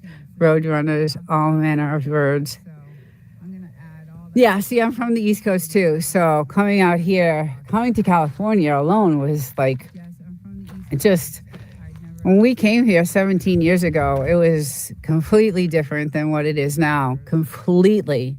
Not even the same. We lived downtown San Diego on 6th Avenue, did the nightlife all the time, felt safe. It was gorgeous. We had a cute little, it was tiny, but, it was a nice, cute little apartment that was cheap and had parking. And then I worked, not too far from there. And then, a few years ago, everything changed. So now I am in aerospace, which is a very demanding job right now because it's military aerospace. So I'm like constantly working like nonstop. So I work a lot. It's hard for me to record like I used to. And, it's just, I'm here for just a short amount of time. So I try to get in as much as I can when I'm here. And, I spend as much time as I can with my husband because I miss him so much. And I miss my dogs and, all that stuff. So, but we've been doing it and dealing with it. And you got to do what you got to do, right? But if something were to happen, I would get in my truck and I would just come right down here. And guys, I never leave my truck. It's always got a full tank, just in case. I vividly recall the entire vase being brown for all but a month in the spring. Yeah, right. Huh. Yeah, so it is, things are crazy in the world right now. So I'm really happy we have this place. And like I said, it's super locked down. We have cameras everywhere and we are protected. And I I don't live in a good part of town in the city where I work either. So I'm also, I'm protected there. And, I know how to use a pew, as they say. Everybody's calling it a pew because you can't say the word, but and I learned that from No Doubty. That's what she calls it. Anyway, so you just gotta, just be cautious of your surroundings and what's going on. It was definitely a culture shock, Jess. Nothing like riding 15 and nothing like riding 5 and having a gal press her bombs on the glass. Her moves on the glass. Tantrum, welcome, hello. The cameras show how many. I missed that one. How you doing, Tantrum? I hope things are well. Thank you for showing up. We're just talking about all kinds of stuff right now. Everything in the world that's going on. When I go to 29, it's wild seeing everyone with the same haircut and they look so young. It really makes you think about perspective. Yeah, it's funny because when I do my videos, everybody's like, they don't believe that I'm going to be 57 in like a couple months. And they're like, there's no way you're 57. And I'm like, yes, I am going to be 57. And they're like shocked. But I was born and raised in, Boston, so I don't know. But anyway, people are really like taken back by the fact that, I don't look. Corner Clubhouse, welcome in. Hello, welcome. Yeah, so we don't go out. So Miles, we do not leave the property. Once I'm here, I do not leave the property. I don't go anywhere. I enjoy my hot tub. I enjoy sitting out on the couch at night. We just chill out here. Our house is ridiculous inside, so I enjoy the house. It was all custom made. We figured if we were gonna tear it down and build it, we wanted to do it the way we wanted to do it. So we spent the money and had everything custom made. Nothing was bought from like Home Depot or anything like that, except maybe the faucets and things like that. So we have like touchless faucets and beautiful. The house is gorgeous. And I had to have an air conditioner that would like, pretty much be able to cool a factory. So we have, a lot of AC, but this is where I like to spend my time. I have, a nice Bose stereo inside here. So I listen to music and chill out and, damn, I wish my wife was like that. Yeah, I don't leave. I missed the question. I am originally a Bostonian. Oh, no kidding. Okay. Yeah, there's a lot of people from Boston. I was on a chat last night and there were so many people. Oh, I lived here. I lived in the Cape. I lived in Winchester. I lived there. So, yeah, there are a lot of people. I mean, I had someone from Australia, Indonesia, Africa. I've had so many people on this morning live from all over the country. It's pretty cool. And they, you get to hear what they're going through and what's happening, in their part of the world, which I love. So it's very interesting. 20 years, 100 pounds ago, as I tell everyone. I love how fast clothes dry out there. Yeah, so we have, go ahead, Boozy, go inside. Go ahead, you want to go inside? No, she wants to look at the lizards. So this is our shed where we actually have now I knock on this thing before I actually, so if there's any snakes or anything. So we have the washer and dryer, but we don't need the dryer. Like the clothes dry in 2 seconds. We can run that dryer for 45 minutes and it still wouldn't dry the clothes as fast as hanging them. So we hang them, here. And when we bought the house, there was a clothes hanger, a clothesline on this side, and we took it down because we were like, no, we're from the city. We dry our clothes. But I wish I kind of left it up now because it was perfect. It was really, really good. Yes, right, Pamela. Is Pamela back in here? Yes, the dryer is and it costs a lot of money to run that dryer. So now we just, hang our clothes and they dry literally, Miles, in like 5 minutes. Well, it's insane. So we have this gorgeous dryer that we spent, a lot of money on, but we don't use it, and it costs money to, he digs a hole so he can pee. They like it over here. They keep digging and doing their thing. Wish we had rattlesnakes here. It actually takes longer to dry. Yes, it does. That's right. That's why I don't use it. Yeah, the same. I only use my dryer for the giant stuff. Yeah. We actually don't even use it. We unhooked it and everything. And it sucks because it's brand new and it's a really nice dryer. Like, it's super nice. It's like a front loader. It's like really new. It's a really nice dryer, but we were just like, you know what? It's quicker to dry the clothes, just hanging them with the sun and the wind. And then our watering system, I don't know if you guys noticed, but we hooked up from the well. So this is our well. And you can kind of see all the wires this is our hoses to water all our plants all the way around, like, the property. So you'll see all these little sprouts. And this is how we water, right from these are all watering sprouts. And they're all the way through, everywhere, through all of our plants on that side. They're actually through all the plants. So it was a long project. I had to hunt for my clothes in the plants around my house a few times. Oh, believe me, we had to chase. That is hilarious because I found my underwear like somewhere out there and I had to go get it. But we had the same issue too because the winds were so high. But you can see like the watering, our little setup that we have to water our plants. And that was a huge project to get that done.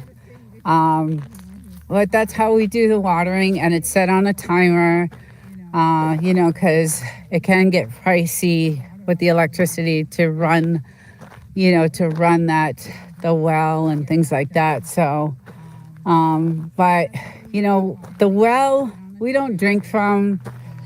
When we first bought the house, it was not, you couldn't, the rotten egg smell was so bad. It was just so bad. So we had to have someone come out and we had to have it, serviced. And, but then we bought this super duper amazing, filtration system. This is our new electrical box. And we had to buy this really big, and I'll kind of show you guys really quick.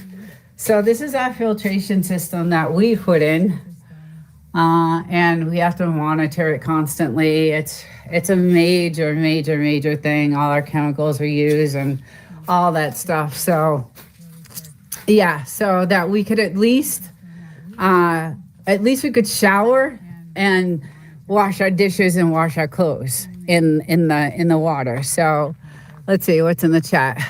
Bleach the well. Bleach in the well works to cure the smell. Yes. LMAO smash face. Yeah, there was a lot of stuff we went through, guys, before. We couldn't even live in the house like the first 7 months. So we were living like this, the, what do you call it, studs. So there was no siding, no windows, no nothing. We just had a tarp over the top. There was just this tarp. And one day, this massive storm came in and blew the tarp off. And there was this rain just falling and wind. And my husband and I are trying to, because all the rain is now going into the house, because there was nothing there. There was no walls, no nothing. So we had to like get the tarp out. We went through hell. We lived off grid for a long time, for at least 7 months.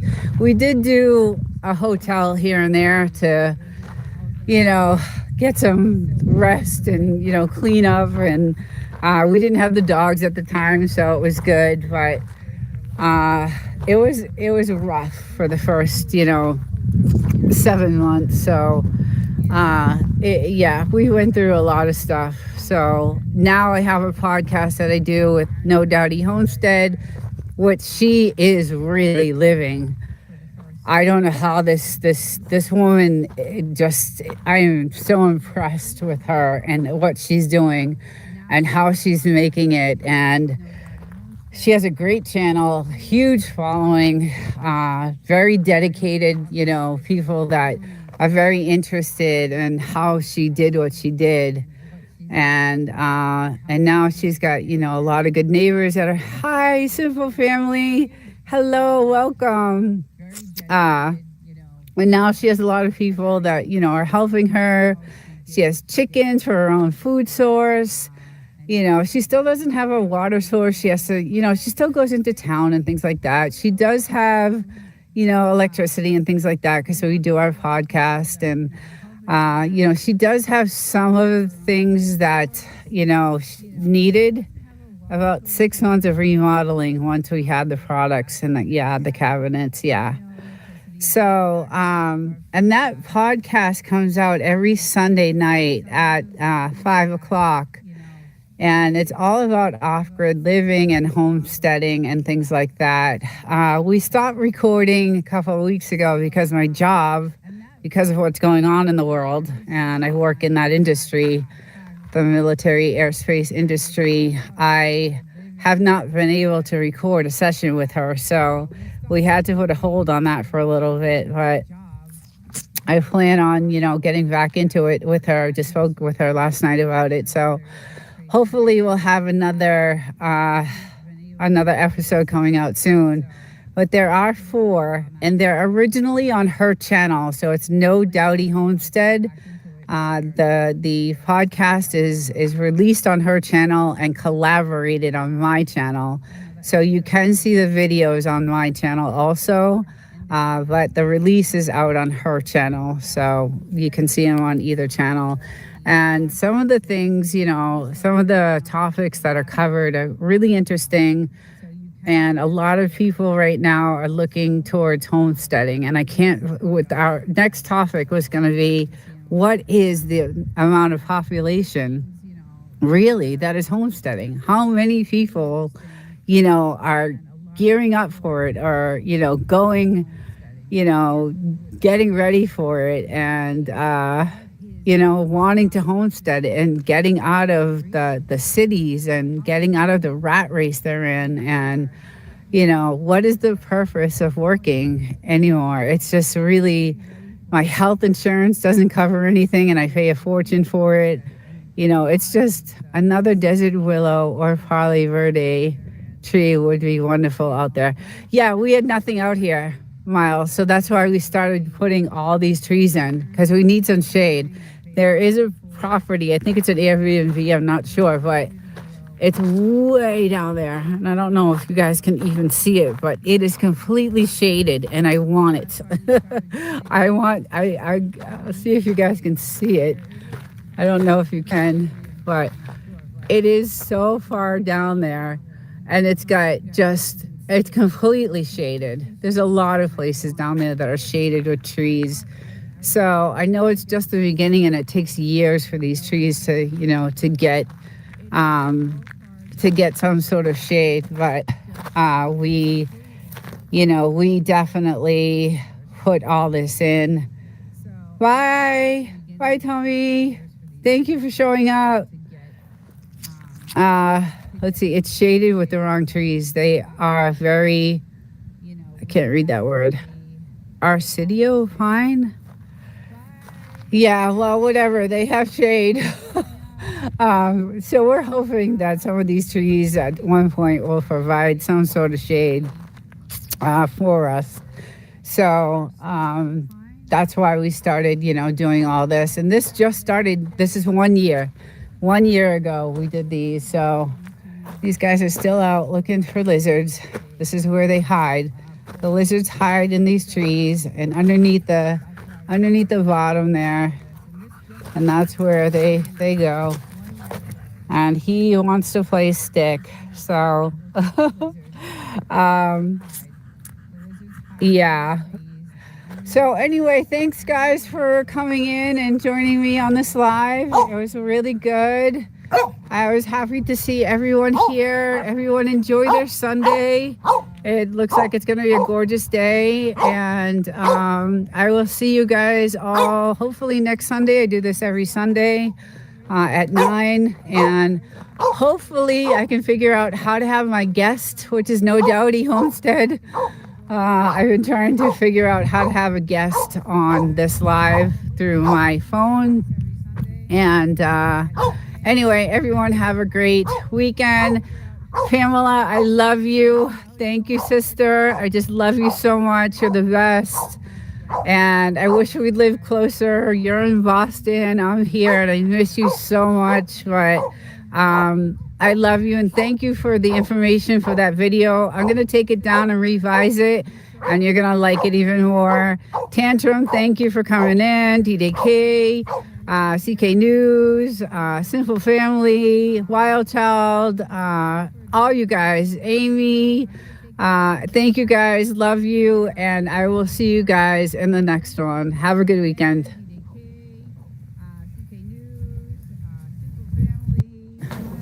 And now I can't add anybody. Good morning, everyone. Having some technical difficulties. I was trying to add a guest, and let's see. Let me see if I can add it from here. Share. That works. I'm trying to get a guest, and I just sent. I've never done it before, so. But happy Easter, everyone.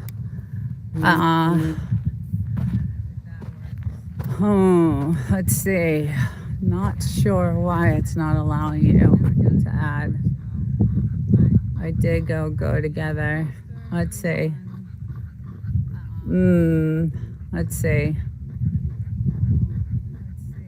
Yeah, I don't know. I shared the code. I have it. I have it going. I had a guest to come on the show today, and I sent her the link, and it's No Doubty Homestead. I wanted her to join me today, and I sent her the link a couple times, but I'm not sure what is just selected public. It was unlisted. Okay, so let me try sending it to her again. Maybe that's why. So let's see if that works. Let's see if that, maybe because it was, yeah, it should have been public. So hopefully that works. Dowdy, if you're listening, I did resend the code. I guess it was unlisted, so no something. Okay, I'm not sure then. Every time you send something, it pauses the stream. Yeah, okay. I don't know. I've never added someone to the stream, but it was all set up to add Dodie as a guest. because you can go live now with someone as a guest. Good morning. Good morning. Happy Easter. Happy Easter. Where is this place? This is Mojave Desert in California. In Joshua Tree, near Joshua Tree. No doubty, I'm gonna have to figure out. I'm not really sure like what happened, but I did have it all set, so I will just chat with you here. Okay, good. Yes. First of all, no doubty, happy Easter. I hope you're having a great day. The weather, it's gonna get windy, so I don't know how long I'm gonna be able to stay out here, but this is our morning fire that we're having, and no doubty. I don't know if is it raining where you are. I'm not sure if you got the rain or not. Hi, is it Shad? Shad, I think it's Shad. 47 degrees. Oh wow, yeah, it was cool this morning here. It was really cool. I gotta find my little girl. She's the one I gotta keep an eye on. Oh, there she is. Okay. Yeah. Welcome in, everyone. Yes, this is Mojave Desert in California, and No Doubty is also about 600 miles, I think, north of me in California on her homestead. And we actually have a podcast that we do every week about homesteading. So go check out the channel. Yeah, it was cold here. We woke up, it was like 42, and that was cold because the day before it was, hi, Mike's Adventures. Welcome. Happy Easter. It was like really hot yesterday. It was really warm, but we woke up. When I woke up, it was clear skies, clear, beautiful, clear skies, beautiful. And now I am seeing, you know, they're starting. They're starting. It was absolutely clear, not anything in the skies. Blue, beautiful skies, and yes, USA, yes. And now I can see that, you know, they're starting. So, but it was beautiful skies like it used to be, but you can clearly see that it's not that way anymore. So they are, it doesn't look as bad as last week, but it was really bad last week. So I don't think the spraying is too bad right now. I mean, it looks kind of heavy here. But every time I see chemtrails now, I think I need to take a video and send it to you. Yes, I've been asking everyone actually, and believe it or not, I've gotten some responses. So it's good because I have been, you know, trying to contact the organization because I just released a video a couple weeks ago about it. So, and some shorts have come out about it. And yeah, it's really heavy here in this area. So I'm very into what's going on with the weather here because it is, you know, sometimes the storms are just, they come in a flash and they're gone, but they cause a lot of damage. So, but sorry, No Doubty, I am like so pissed off. I don't know what happened. I had it all set up. Everything was good to go. And I'll have to go back and see what I missed. I had to have missed something. So anyway, I wanted to show you guys our gorgeous, I'm so proud of our hard work from last year that they spray high altitude over the Pacific. It drifts this direction. Commercial jets fly through it and mix it up. This is what the trails are. Yeah. So that's kind of what you see, these lines. Yeah, that's what it looks like. Well, look at all our gorgeous trees. Oh, Dowdy, this is the weather station that I was talking about. Like, and the main panel to it is inside of the house. It's a really cool digital panel. But this is the weather station that we put in, and I was like, you gotta, maybe some sponsor will send you a weather station. But look at how gorgeous. Look at the trees. All our hard work last year. And now they're just all the way around the property are all these gorgeous, gorgeous white trees. And I just love them. They're beautiful. The other trees are starting to come in. These are just starting to bloom. These are kind of looking a little scarce. So, good morning. All these names are really hard to read. Haven't seen you for a while, girls. What's up? They're all David. They're all David. 1966. Good morning. Happy Easter. Yeah, I'm still on every Sunday. I usually do this every Sunday morning, and I just do kind of a little weather modification report. And hi, wild child, my love. How are you, sweetheart? Happy Easter. Give Bugaboo a kiss for me. But yeah, the flowers are gorgeous all the way around, like just beautiful. I'm so proud of all our hard work. Shout out to yes. So there are hardly any Marines left here on the base. I'm not sure if they shipped out more, if more got deployed, but I know 2,500 got deployed a few weeks ago, and I think a few more. I think another 2,500 got deployed. So it was quiet. It's been quiet here on the base. She gets all the kisses she loves. Yeah, it's been quiet on the base. Actually, yesterday was the first time we heard a little bit of action going on, a little bit of practicing. But look at all that. Look at all those. All the hard work we did. I actually hear a helicopter. And it sounds like a military one, so they might be doing some sort of practice because I do hear it. But yeah, look at that. Look at how cool. I'm so proud of it. It took us a long time. Yes, I know. I'm in Yucca Valley down the road from. Yes, that's right. Yeah. So yeah, the town of 29 Palms now is so quiet. Because Dowdy, ambient weather, WS 2000. I don't know what that means.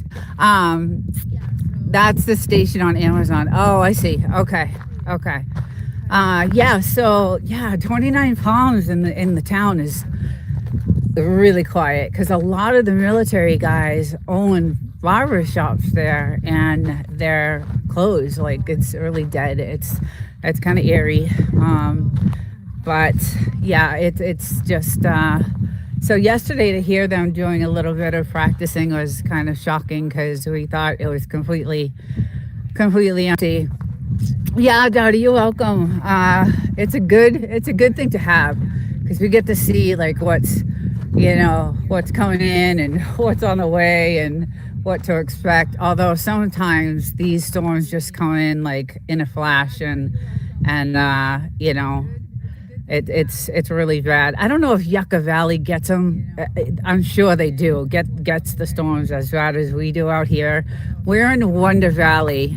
I'm gonna call you David because David is in your name. Yeah, we're like in Wonder Valley near the Palms restaurant. So we're way out there. And these storms that come in are just devastating. They just, ruin the I'm only 20 minutes from you. Okay, yeah. Yes. Okay, so you probably experience the same thing we do. So yeah, and I don't know if you have the mountain range. Yeah, Yucca Valley has a huge mountain range actually. But she's trying to look for the lizards. She almost caught one the last week, so that's her thing. She's trying to get the lizards on. She says she saw one the other. She's been seeing them a lot lately. They're out, so it's rattlesnake season, guys. So just beware. This is the damage that the weather causes when it comes down real bad. We still have to kind of just shovel it all in because they actually like to go in here and sit because it's cool, but I'm always nervous because it's snake season. So I'm always desert. Yucca is 1,000 feet higher than we are. They have the views. Yeah, okay, that's what dragon slayer. She is a wild child. She totally is. She's so fast. Like, she's really, really fast. And I had to rip her away from one the other day. I was freaking out because I just was like, oh my God, she had the tail. And I just had to pull her away because I was just so nervous that, she's killed so many of them. And it's awful. She'll bring them to me. And I just am like, oh no. But all our pretty trees, they're just doing really well. I'm really happy. And all our other trees are doing, we ran out of our wood. So this is the last of it. This is the last of the wood, so we'll be it was all stacked in this area right here, and now it's all right over here. But this guy, he's been running around all morning doing his thing around the fire. The fire's starting to go down now. So, and then I found some really cool stones this morning as I was out here with them. I found some really cool ones. And so I found this one this morning. It's kind of, when I shine it, it'll be real crystally. But some of these are going to be like really, like this one here will be real crystally once I shine it.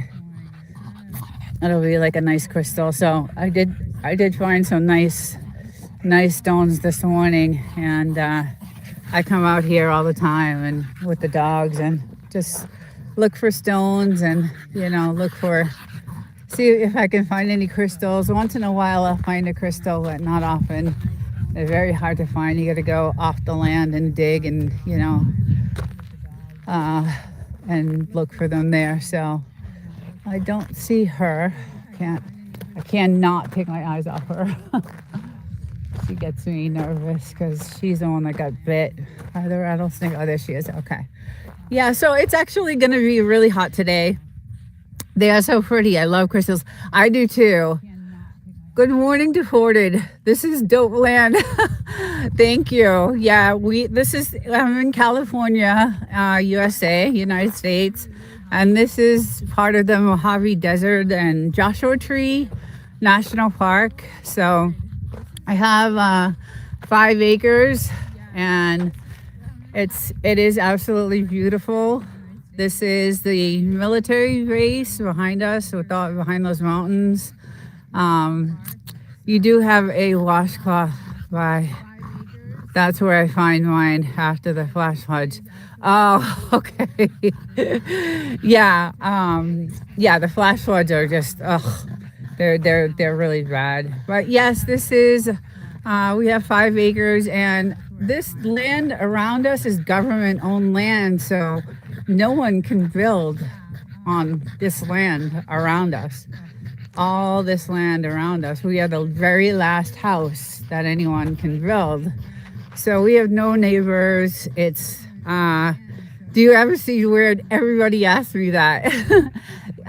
We see crazy drones. I think it's from obviously the military. So we do see crazy drones, but I always said, and if Dowdy's still on, because we were talking about this the other day, I always said, if anything were to happen, like any UFO or anything like that, I think this is a place it would happen. And I would be the first to actually see, to see them. I would be the very first, and I would have it all on video. And, but no, we do see, weird, military stuff in the sky. So that guarantees you an awesome view. Yes, I'd be a star. Or they would, I don't know what would happen, but yeah, we do see some weird drones out at night, and we're like, what is that? It's really weird. We are 4 hours south of Area 51, the same desert, correct? Yeah, so it is.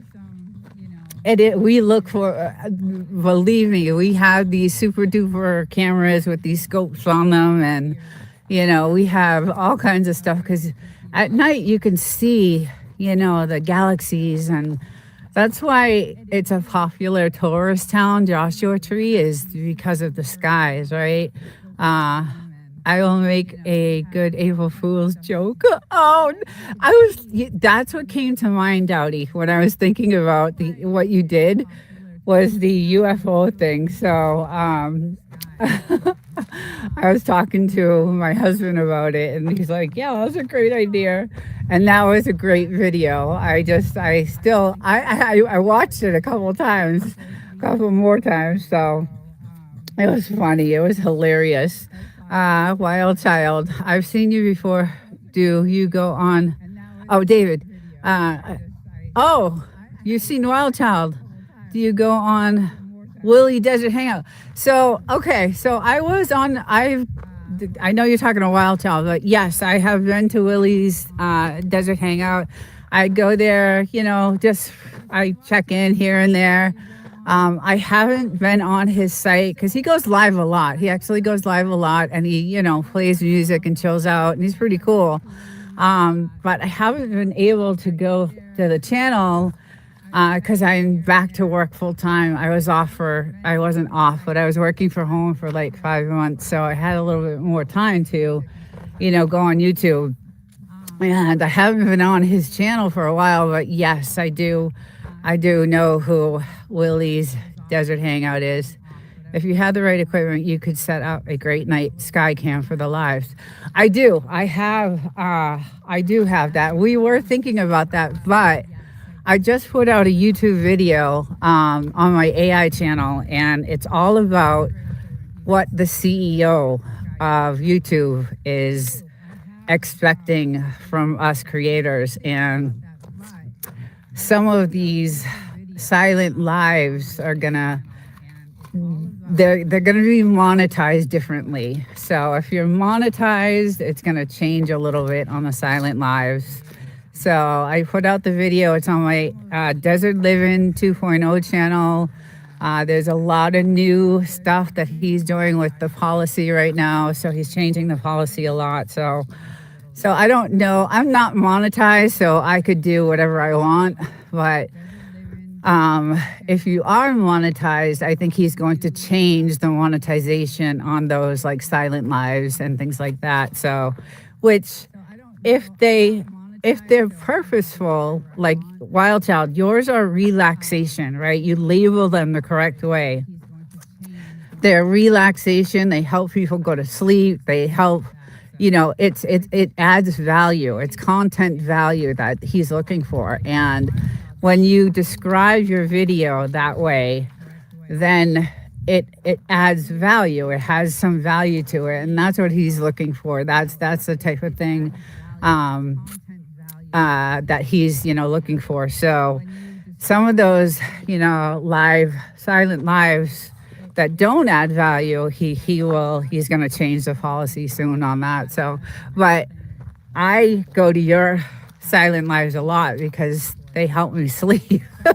They help me sleep, and that adds value, right? I know a couple of my friends that just got demonetized, and it was kind of sad. I went to a few of their channels, and they just got demonetized for, undervalued, repetitive content, and they had been monetized for years. And to hear them that they just got demonetized, so. Yes, you are active on YouTube all the time. Yeah, and you label your videos correctly. So they have a purpose, they have a value, and I use them. People use, if they're deemed relaxation and for meditation and, things like that, and it helps people to sleep, and it's, that's that's a value added video. So it's there's some that are out there that are not, and it's going to change. The policy is going to change. So I did put out a video on Desert Living 2.0 about it, and he talks about it. I play a couple of videos of our boss. Neil Moham is our boss of YouTube, and I do, I show a couple of videos. I love you. Oh, I love you. I show a couple of videos of, what he is expecting in 2026. And he's also changing the platform up a little bit for us so that we'll be able to create really, really, really, really good content. I listen to true crime to fall asleep. Maybe I should try Wild Child's videos instead, right? No doubty. You got to go to her channel. It's really great. And she has a great dog, Bugaboo, which I am in love with. And I've used Bugaboo on my Saturday lives because I do a pet show on Saturdays at 11:30, a live. And it's all about really Frenchies, but I'm going to change it out to different animals. I know when I'm playing them back for quality control, I want to go to sleep myself. So I know when. Yes, right, exactly. And that's the thing. That's all. That's make sure it's labeled correctly. The description is correct. But he's going to be building this huge platform where we can be creators. Like this AI that he has, which is called Gen AI.mil, which is the same one that the military is using right now. The tools that he's going to give us to create content is going to be out of control. I got to get going. Happy Easter. Happy Easter, David. Take care. I'll see you soon, hopefully. Hopefully Yucca Valley doesn't get any bad weather today from this. I hope I have a good drive home. It doesn't look too bad today, but thank you for stopping in and happy Easter. Yeah, so anyway, I did some research on him and I watched a lot of his videos and what he's planning for us content creators to try to help us create really good content. And, he has this AI for us to use, but it's not to replace us. It's to help us create really good content. So, a lot of people are creating a lot of AI slop is what he calls it. And he is demonetizing people for it. And a couple of my friends have, it's happened to them recently. So it's not a good thing. But, we'll see what happens this year with YouTube. And I'm excited about it because I don't use AI a lot. I don't really use AI a lot at all in everything. So, yes, I understand quality control is important. Yeah, and that's the other thing. I mentioned that, and he mentions that in his video, that this is all going to be quality control. So he's giving us the resources to do what we want, but there's also a quality control aspect of what he's planning for. So, and I guess, he's already cracked down, like I said, on a bunch of channels. And I have some of those videos that on the one that I just, mine won't give you that. No, yours is so calm and peaceful. And I usually sleep with the sound machine anyway during the week. So that's why I use your channel, because if I don't have the sound machine, I can't sleep. I'm by myself during the week, so I need something to, to help me go to sleep. And that's why I like your channel. And you have the candles. And it's just the ambiance is just so nice and just really comforting and quiet and, just soothing. It's really soothing. So, but he is going to start, looking at all that. And it's really interesting, some of the videos that I picked about him. There's definitely some blatant clickbait. Yes, and he mentions that in the videos that I have. It makes me wonder how they get away with it sometimes, really. I know, I don't, that's why I'm saying, I think this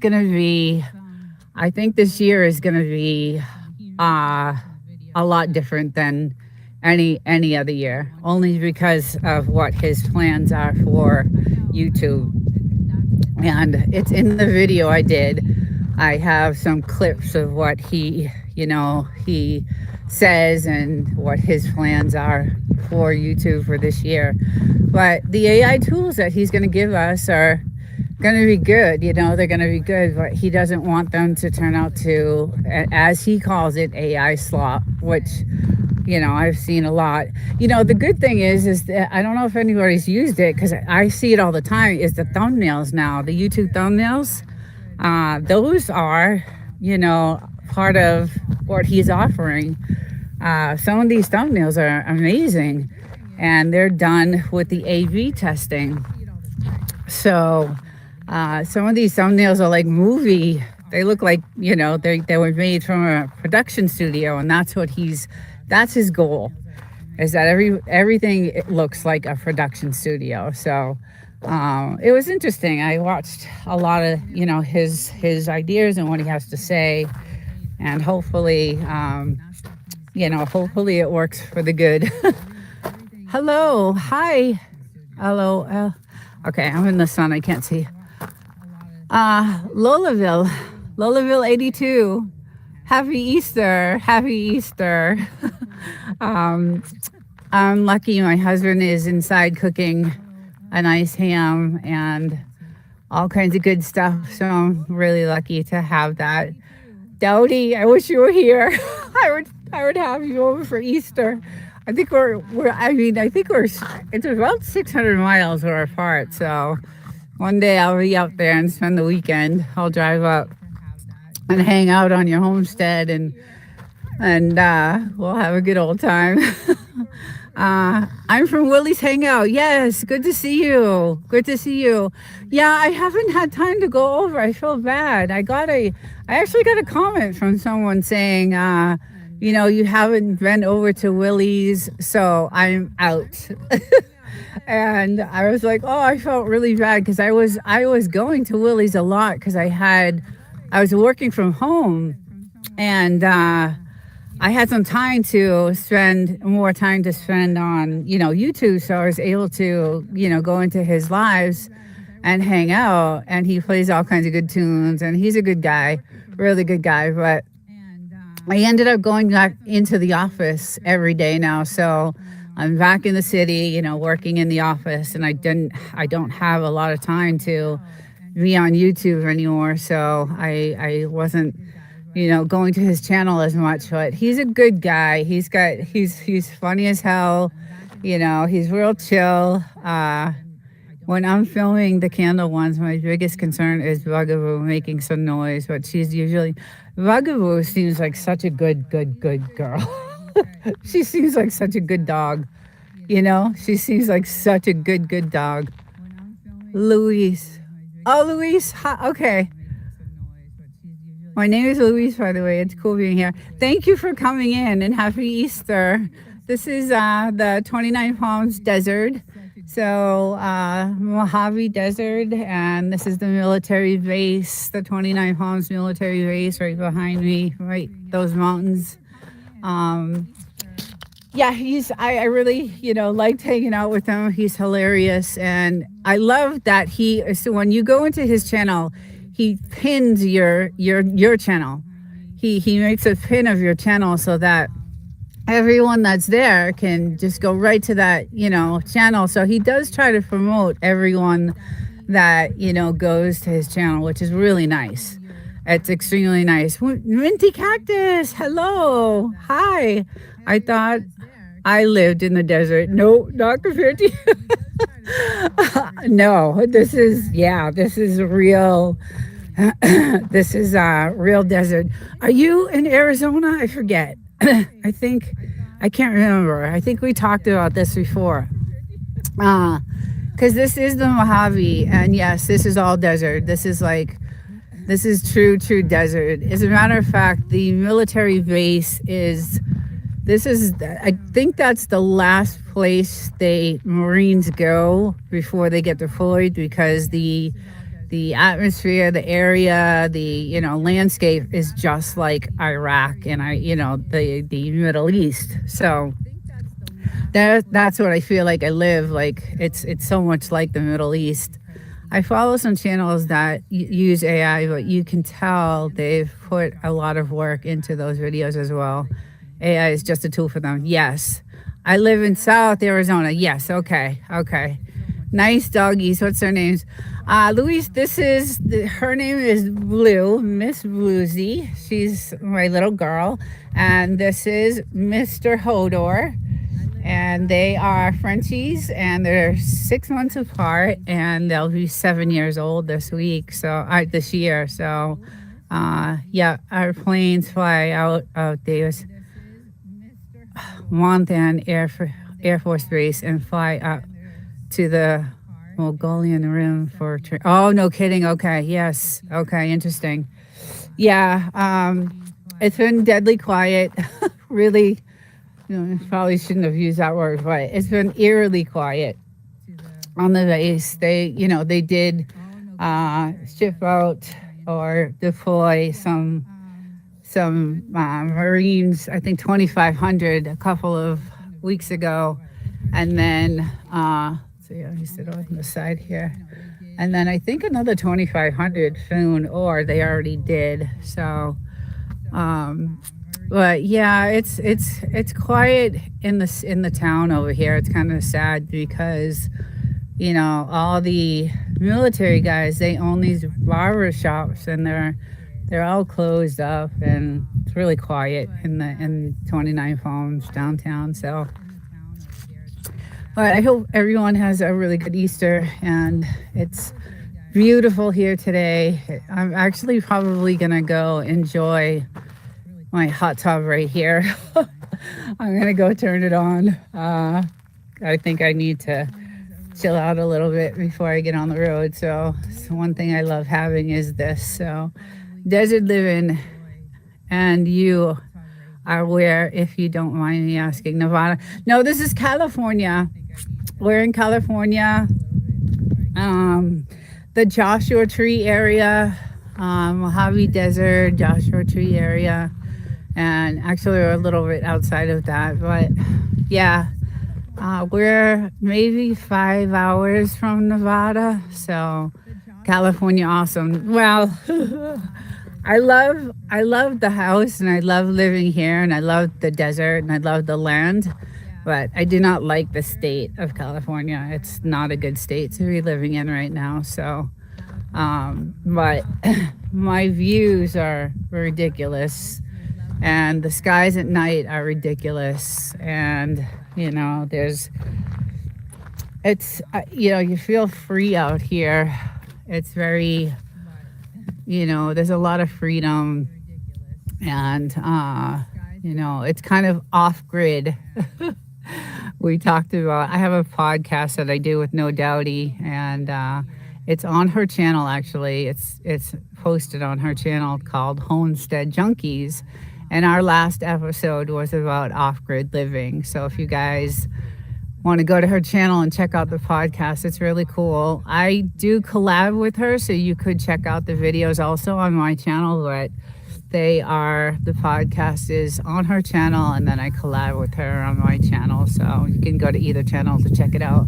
But it's really interesting because it's all about off-grid living, and it's all about, homesteading, because she has a homestead. And if you want to see someone that's living off grid in the middle of nowhere, go check out her channel. It's crazy what she's done. So I would outside a lot at night if I live. Yeah, we do. We're outside.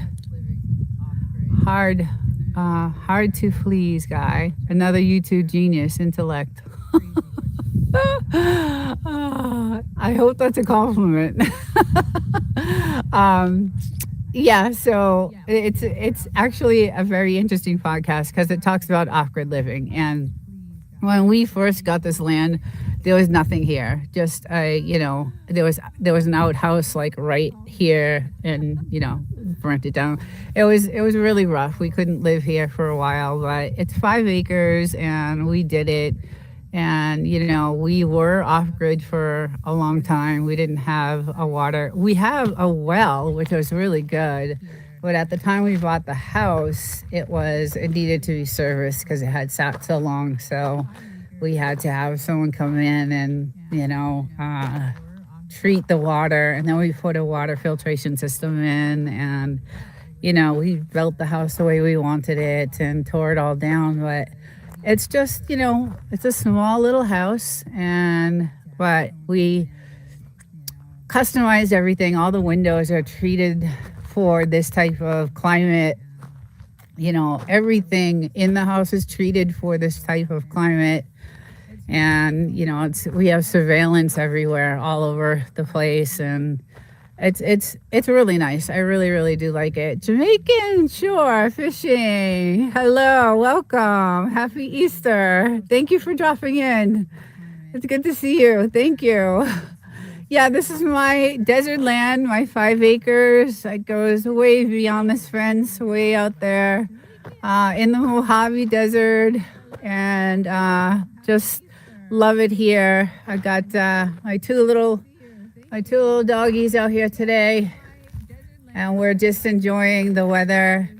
We had a fire this morning and just chilling out. And I do this every Sunday. I do a little weather report on the skies and what they're doing with the weather modification, and then I just chat with people. So just got off the water. What'd you catch? Did you catch anything? I'm sure you did. I don't doubt it. I saw some of the stuff that you caught. Oh my God, it's crazy. Windstone, he caught was. I couldn't believe what he caught. And when he was cutting it all up and, seasoning it and cooking it, I was like, oh my God, I want some of that. It's just there's nothing better than fresh fish, like just amazing. Yeah. So hi, Tommy. How you doing? Welcome in. Actually, I got in today, my friend, wife, Lisa, read us voice today. Nice. Yeah, I used to love to fish, but it was lake fishing. It wasn't ocean fishing. So that's too funny. Girls won the competition today. Well, good for them. Good for them. Yeah, there's nothing like the fresh fish. And when Windstone was doing that video, I was like, oh my God, it looks so good. It looks amazing. So let's see. Luis, it was nice catching up with you, Desert. Please come on over to Willie's chat sometime. You're more than welcome. I'll be back over, definitely. Thank you for stopping in, and have a great Easter. Thank you so much. Yeah, so this is it. This is the land. This is what I come to every weekend to get some peace and quiet. Look at the skies at night. The skies at night are just ridiculously gorgeous. She whooped us bad and laughed at us. That's how we are. That's too funny. Oh my God.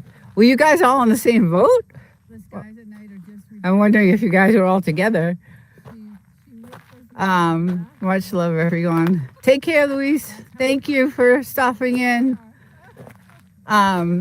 Yeah, I would have done the same thing. I would have been so proud of what I caught.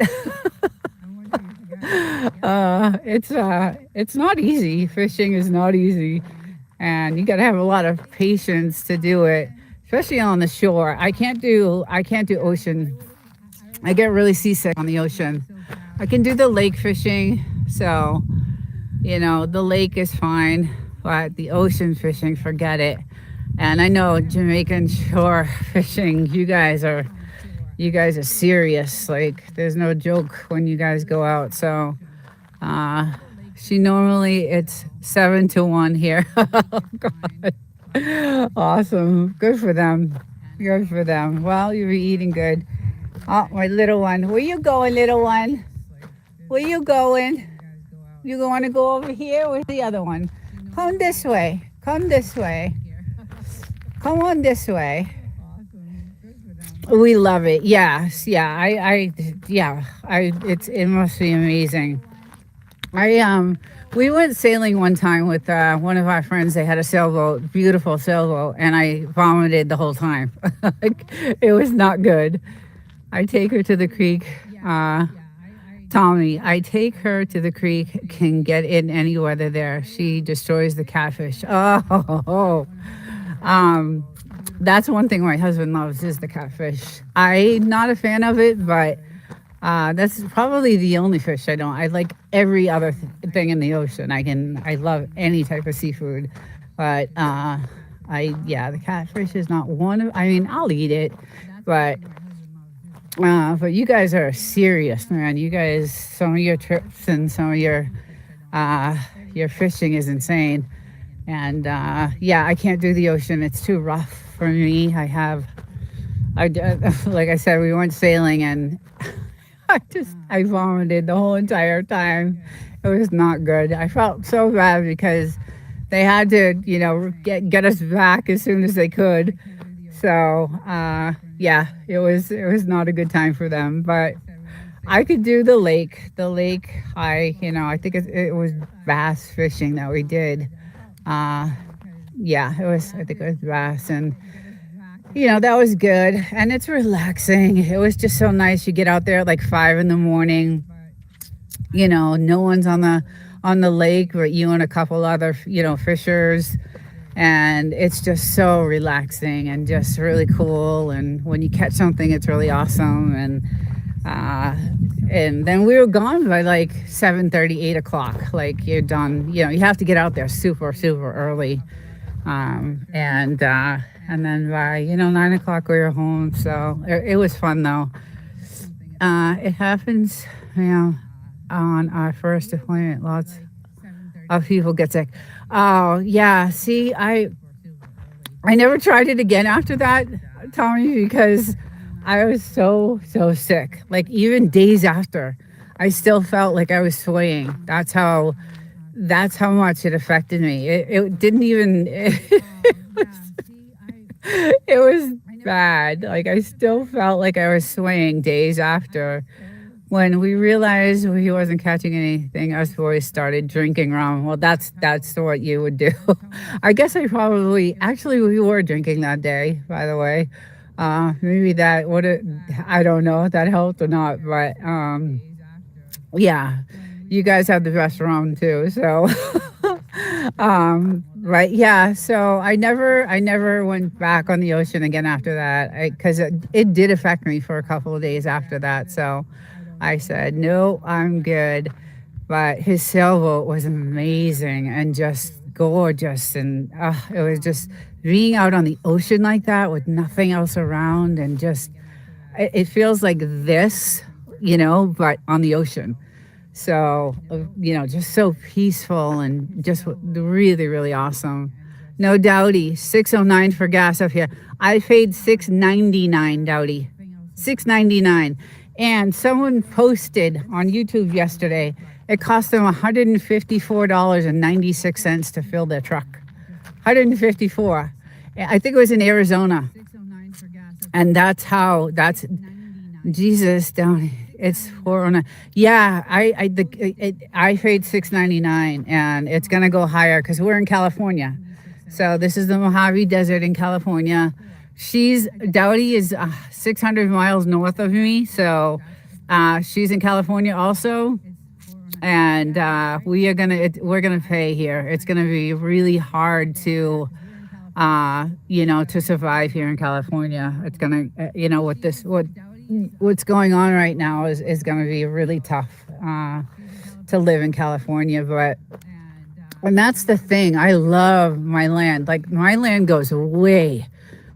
This is only I think an acre fenced in. I think we only have 1 acre, so my land goes way out to that side, all the way over. I have 5 acres, and then I love it here. And then on that side is all the gold mines. That's where they dig for gold back in the 30s and 40s. Let's see, I missed one. Beach, Florida. Got on a boat to go fishing and got sick. Didn't know if I wanted to throw up my face over the sink. Oh my God. Oh, that's awful. Tommy, the Mojave, spent some time. Oh, you did? Really? No kidding. Wow, I can't believe how many people actually when I go on Sundays, I do this live Sunday every morning. I mean, every Sunday morning, and a lot of people are like, "Yeah, I spent time on the base, and that's where I trained." And there's a lot of people that did, and I'm so surprised that. Hey, Real Thoughts, what's up? What's happening? In the Army, before we deployed, we had to certify by going to Fort Twin, which is the same area. Yes, no doubt he is a. She was in the. I think Army or military. I'll just put it that way. So thank you for your service, Dowdy. Thank everyone for their service who has been in the military. I feel really awful about everyone that's been being deployed right now. Like I said, this 29 Palms base is like really quiet. The town is really quiet because all the military guys used to own, barber shops, and now they're all closed. And so, happy Easter, Real Thoughts. I know you're doing well. I watch you, and you're rocking it, man. You're doing really, really good. No Daddy Homestead, 87 octane, regular, about 185, 190 per liter, 90 octane. About JMD diesel, around JMD 220 per liter. Wow. So that's okay. So this is in Jamaican dollars. Okay, I see. Yeah. It is ridiculously expensive, and I have two places that we pay for. So this is, my husband lives here in the desert, and then I live in the city because I work. So during the week, I leave here today and I drive like 3 hours to go home, and then and then I travel here on Friday, and I have a truck, so it's not cheap to fill it. It's expensive, but I paid $6.99 for the gas. So, and Real Thoughts, you drive every day, and I saw your video about actually it was on your Real Thoughts channel that you were talking about. I think it was on your channel about gas and how things are going to get more expensive and just more, it's going to be tough. The tough times are just coming. So I lost my dogs, so I don't know if they ended up. Oh, there's the one right there. Oh, there they are. Okay. I had to keep an eye on them. I love trucks, though. You always need them for hauling. Yes, and that's why we have the truck here, because of the desert. So hey, Real 1-2 NC, so stationed in Laguine, I can't read that, got family near Wilmington. Real Thoughts Project, $4.90 a gallon okay. They found shade. Yes, they found shade. Yeah, we've been out here for a long time. We have actually been out here for a while. I was out here early this morning because we usually do a fire with them, and they're all riled up. So when I do my live, in my past lives, all you hear is barking. So I come out here with them, let them, get out all their barking and whatever they have to do, and then I do. Oh, there's the lizard. There it goes. There it goes. See, it gets caught. Oh, hey, no. Oh. Shit. Oh, God. Oh. Jeez, I can't think. She almost caught it the other day. She had the tail in her mouth. It got caught in the corner of the door, and I had to pull her away. And, they just love. Good morning, everyone. If I missed you. Hey, Stash. Sorry about yesterday. I was doing a test run and I didn't know it was live, and I just wanted to I always do a test run before I run my show on Saturdays, just to make sure the sound is good and everything. And it was supposed to be unlisted because I started the show like right after that. So, and I saw you in the chat and I was like, oh no. But yeah, so I do that Saturday show every Saturday. And thank you for stopping in. We're just chilling out here in the Mojave Desert. They're looking for a lizard that they just almost caught, and I hate it because I don't like dead things on my doorstep, especially lizards. Yeah, I know. I saw you there. Like there was a couple of people like in there, and I was just like, oh no. And then I realized that it was live when I was doing the test. So, but I do that show every Saturday at 11:30, and it's all about Frenchies. But I'm gonna expand it into like other animals because there's a lot of channels that I follow that have animals, and I want to feature them. So it's not only going to be about Frenchies. I'm going to do all kinds of different animals. So if anyone has any animals they want featured in your channel, kind of I give a shout out to the channel, just email me on my page, or send me pictures or videos or whatever. Of course it looks gosh, I I have 5 acres out here in the Mojave, and I was just telling everyone that no one can build around me because this is all military owned land. So we are the very last house, and no one else can build, anywhere.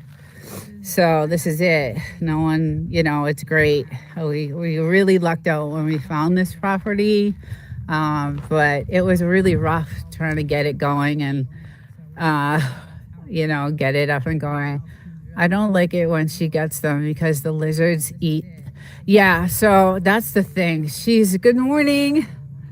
Feld gender. Nice dirt.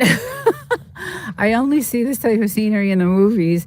Actually, they filmed Hills Have Eyes. I don't know if you know the movie Hills Have Eyes. They filmed it here, but they filmed the original. So the one that was made in, I think it was 1975 or something like that. It was filmed here. And we have also seen film crews out in this area over here. Like there's been some, I don't know what type of movies they were filming, but it was, I think they were R-rated or even not R-rated. I think they were like X-rated films because there was naked people and just we see some crazy shit out here. I'm not gonna lie. We see some really we see some crazy shit out here. I always look to the skies because there's always some kind of crazy drones out the military's running, so I'm like, is that a UFO? And we're 5 hours from Nevada, Area 51. So the same desert area, same thing. And look at, they're still looking for the lizard. It's the same one. It looked like the same one she had that I had to rip her away from because she had the tail. And she catches them and she just mutilates them. It's just horrible. It's awful.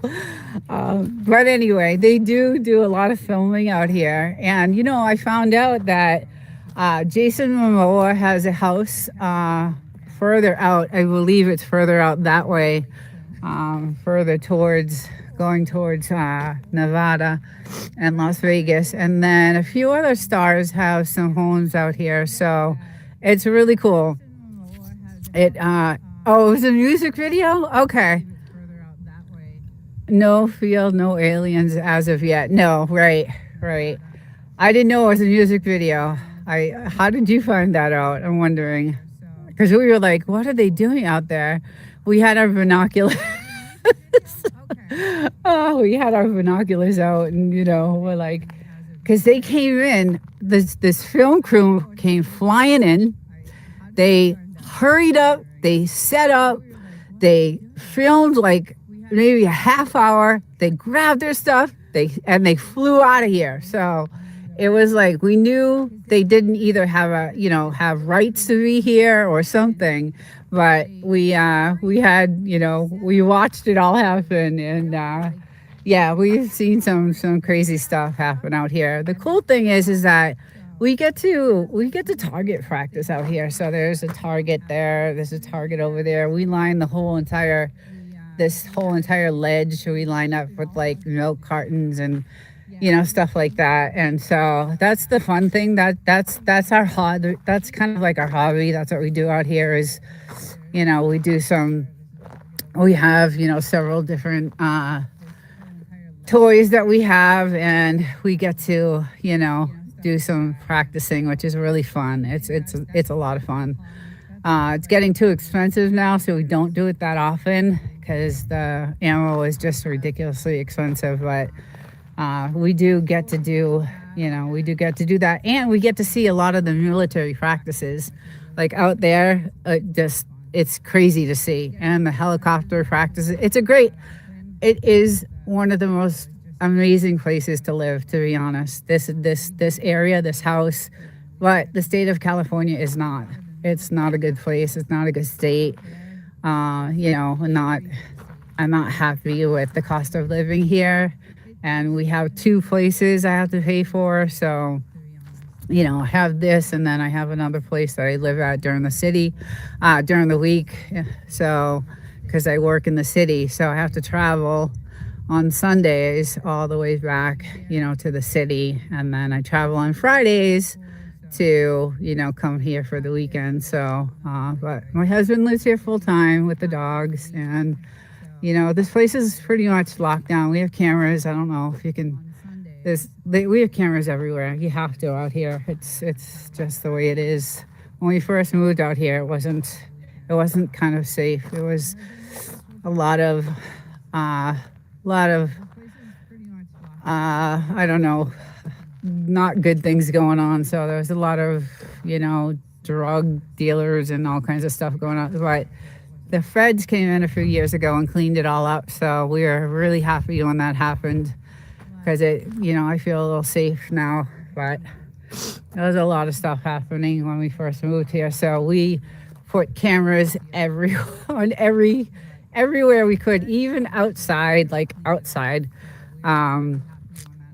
so we can see from, wherever. And you can see all the cameras on the house. And so we have it locked down, and we have protection, and it's just I love it here. I wish I could live here full time.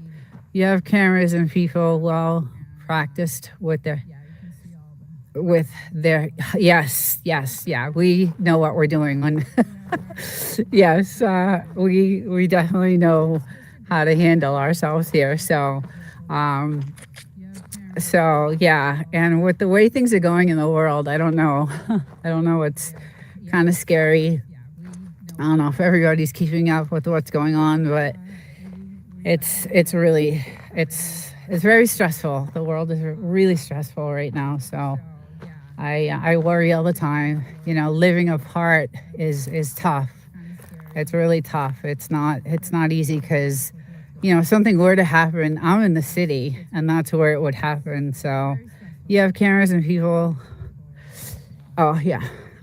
So I would have to drive here as fast as I could, and just, I don't know. It's scary for me to know that I'm 3 hours away, and it's not good. I don't like that feeling. But other people have it worse off. So I'm not. I'm lucky I have this place to come to if anything were to happen in the cities. Let's see, Miles.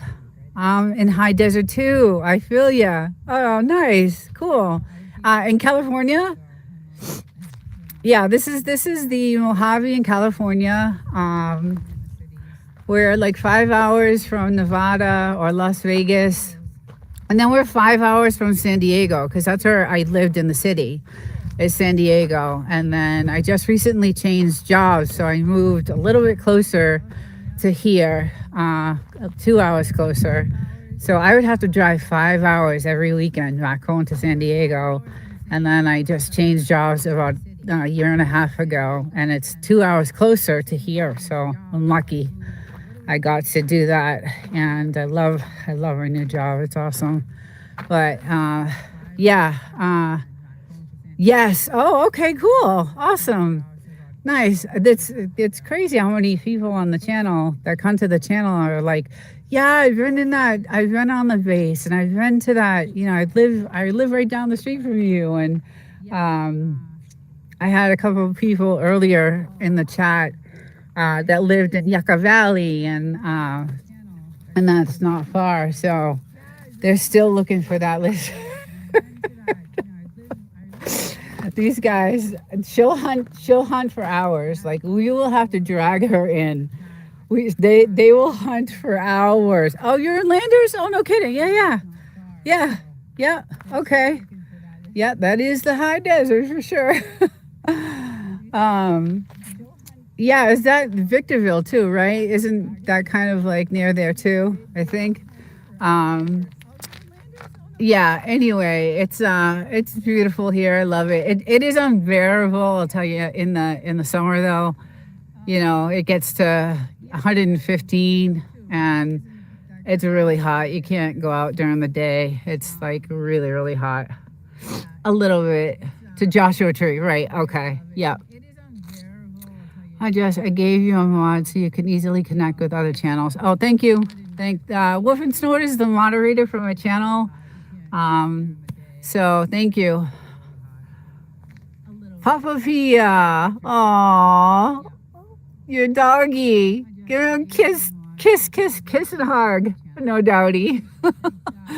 I love your dogs. I love them. One looks like a white wolf. I just love it. We get our wood from Landers. Oh, we do? I didn't know that. That's awesome. Thank you. Yeah, yeah, I love it here. I just absolutely love this land, this house. Like I said, we had to tear it down and rebuild it, and we kind of kept the same siding, but we got everything, like the windows are specially treated. The whole inside is custom, everything is custom made. Nothing was, bought from like a Home Depot. We went to the actual manufacturer and had it custom made. The windows are all treated for this type of climate because when we bought the house, the windows were like, oh my God, they were just, it was pretty bad. It had an outhouse over there, like in the middle, on the land. So it took us a while to get settled and lived in, and so we were living here, and I considered it off grid because we were so far out and we didn't really have any of the resources.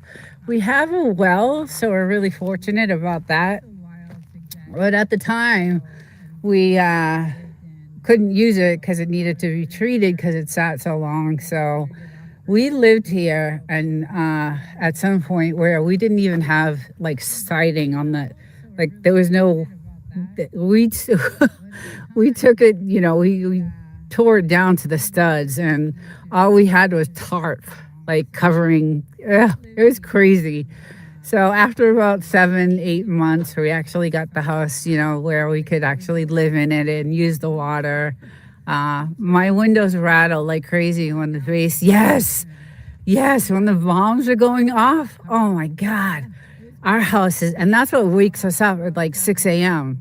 And I have tons of videos, guys, of practices, but I don't want to put them on the channel because I feel like it's the military, and I just feel like it's something that should be kept private. But I do have tons of actual footage of the bombs and the smoke and the practices and all that stuff. It's crazy. It's really, really crazy. They have a couple of I don't know what you want to call them, little like bases on this side of the mountain. So they do a lot of their target practicing on this side. But yeah, I have a lot of video because I love watching it.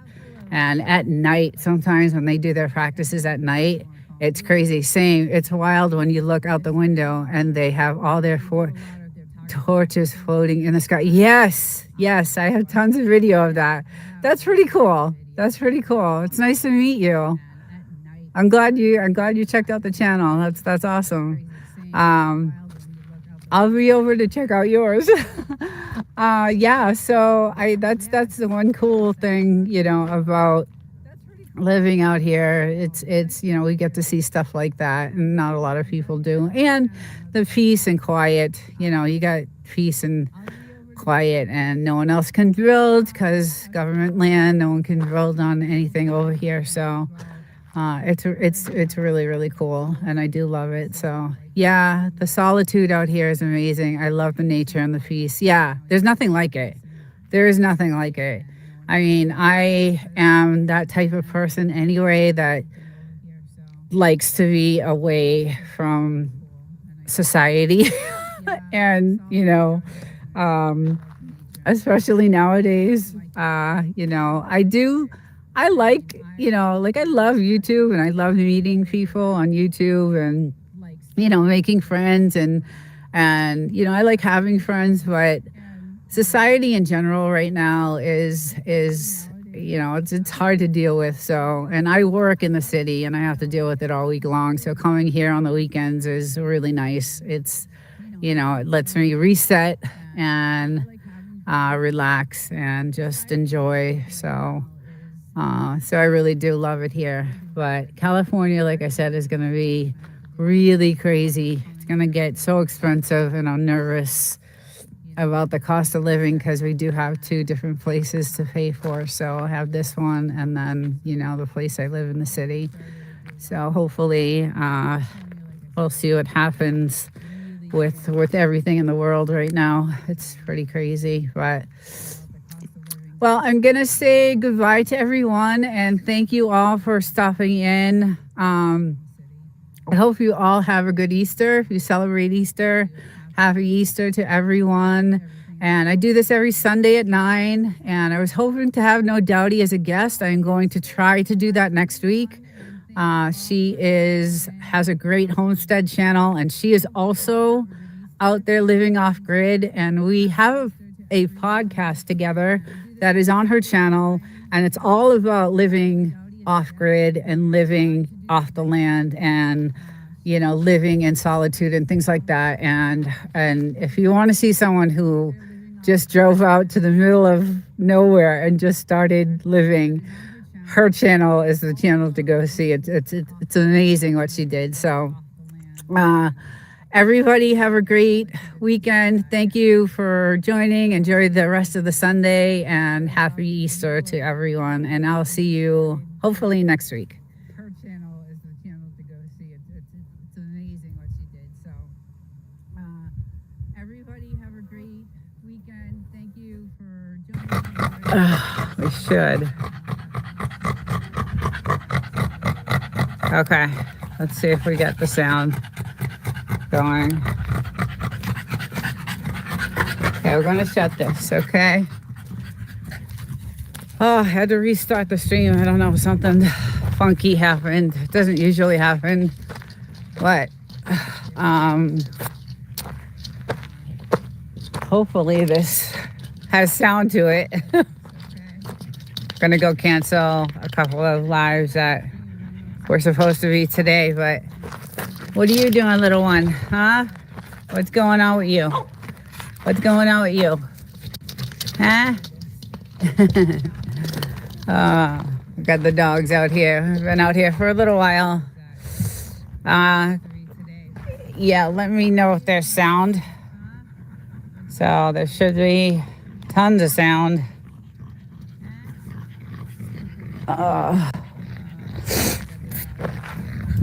Got this guy here running around. All right. I know it takes a minute or so to... Oh, she's in the hole. Gotta make sure she's okay.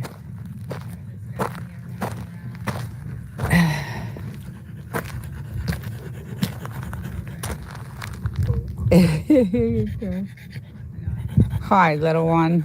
I don't like you in the hole. I don't like you in the hole over there. Gotta be careful. Let's take a look. Let's take a look. Okay, so I get the, I can't tell. Let me see. All right, this should start in a minute. Should start soon. Technical difficulties. Like, we always have those, right? Always have those. Hey, Bigfoot, welcome in. I had to restart my stream, something, I don't know. There's been some glitches in YouTube lately, so but welcome in. It is hot today. So I was just doing a weather modification update because I'm into all this weather modification right now, and it looks like they really kind of sprayed really heavily because you can see the sky is like real dirty looking. The clouds are dirty, and then like I'm gonna be traveling, you know, back this way, and it looks like I'm going to be traveling into some storms. Like, it's really stormy out there, so I'll probably hit the road. Good morning, Aubrey. Hello, good morning, welcome to the Mojave. Yeah, it's about 100 degrees right now, but it looks really stormy. It looks like they did a lot of spraying last night, doing a lot of chem spraying. So, and you could tell by the clouds, they're all dirty and, you know, wispy and really not looking good. And this is what the area that I'm concerned about is this down here, because this is where I travel back home, and it looks really, looks like it's going to be a rough ride home. A couple weeks ago, it took me 5 hours to get home. So, because of the rainstorms that were there. So, but welcome in. Good morning. Happy Sunday. Yeah, it's really hot, but really pretty. All our flowers are blooming. We have these gorgeous trees, and they're, when you drive up to the property, you can see that they're all just, it's gorgeous driving up. I'm going to take a good photo. Good morning, Woof and Snort. Thank you for all your help. I'm not sure what happened with that. I had dates screwed up and all that stuff, but look at how pretty the trees are blooming now. It's spring. What I'm really afraid of is the snake season. This is a snake season, so we cut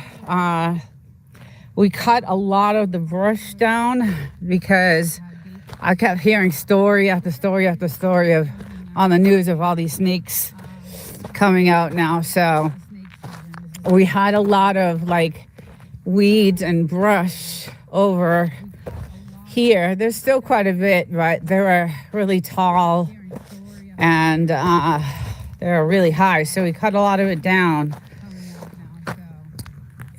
You need snow. I will send you some. Hello, Apocalypse imminent. I can never say that name. Good morning.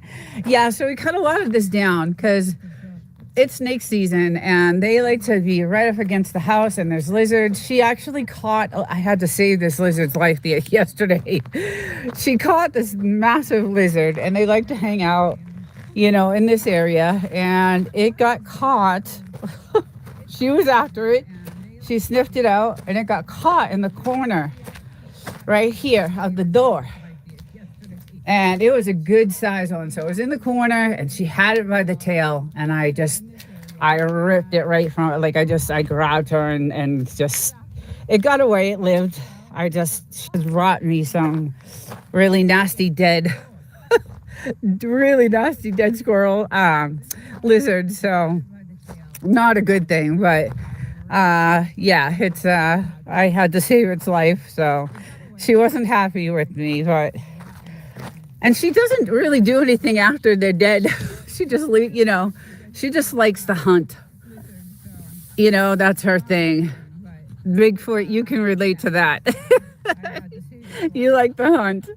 So yeah, she's a hunter. She just loves to hunt. Anything to do with hunting and not only like lizards, but just anything that moves on the ground. So, and that's how she got, bit by that rattlesnake last year. So I got to watch out for her. But our trees and everything are looking gorgeous. Like they're starting to really come out nice and gorgeous. Absolutely. And I'll show you this side of the land, because we have the trees everywhere. They're gonna be, they look so pretty when you're driving up and there's all white, bushes all along the side. It's gorgeous. Is Dodie? Is I say Dodie? Dodie? Hi, Dodie. Welcome in. How's it going, hon? How's your chickies? They're so cute. They're so cute. Oh, God, they're so cute. How many did you get? Did you get like 6? I'll talk to you later anyway about it. But we are talking about doggy mindset. Yes. But look how pretty. Like all along the, you got 6. Yeah, nice. Nice. All along the property is some, these beautiful flowers. So driving up to the property is gorgeous and really, really nice. But yes, it is blazing hot today. It looks like it's gonna be really stormy. So I'll probably get on the road a little bit earlier today.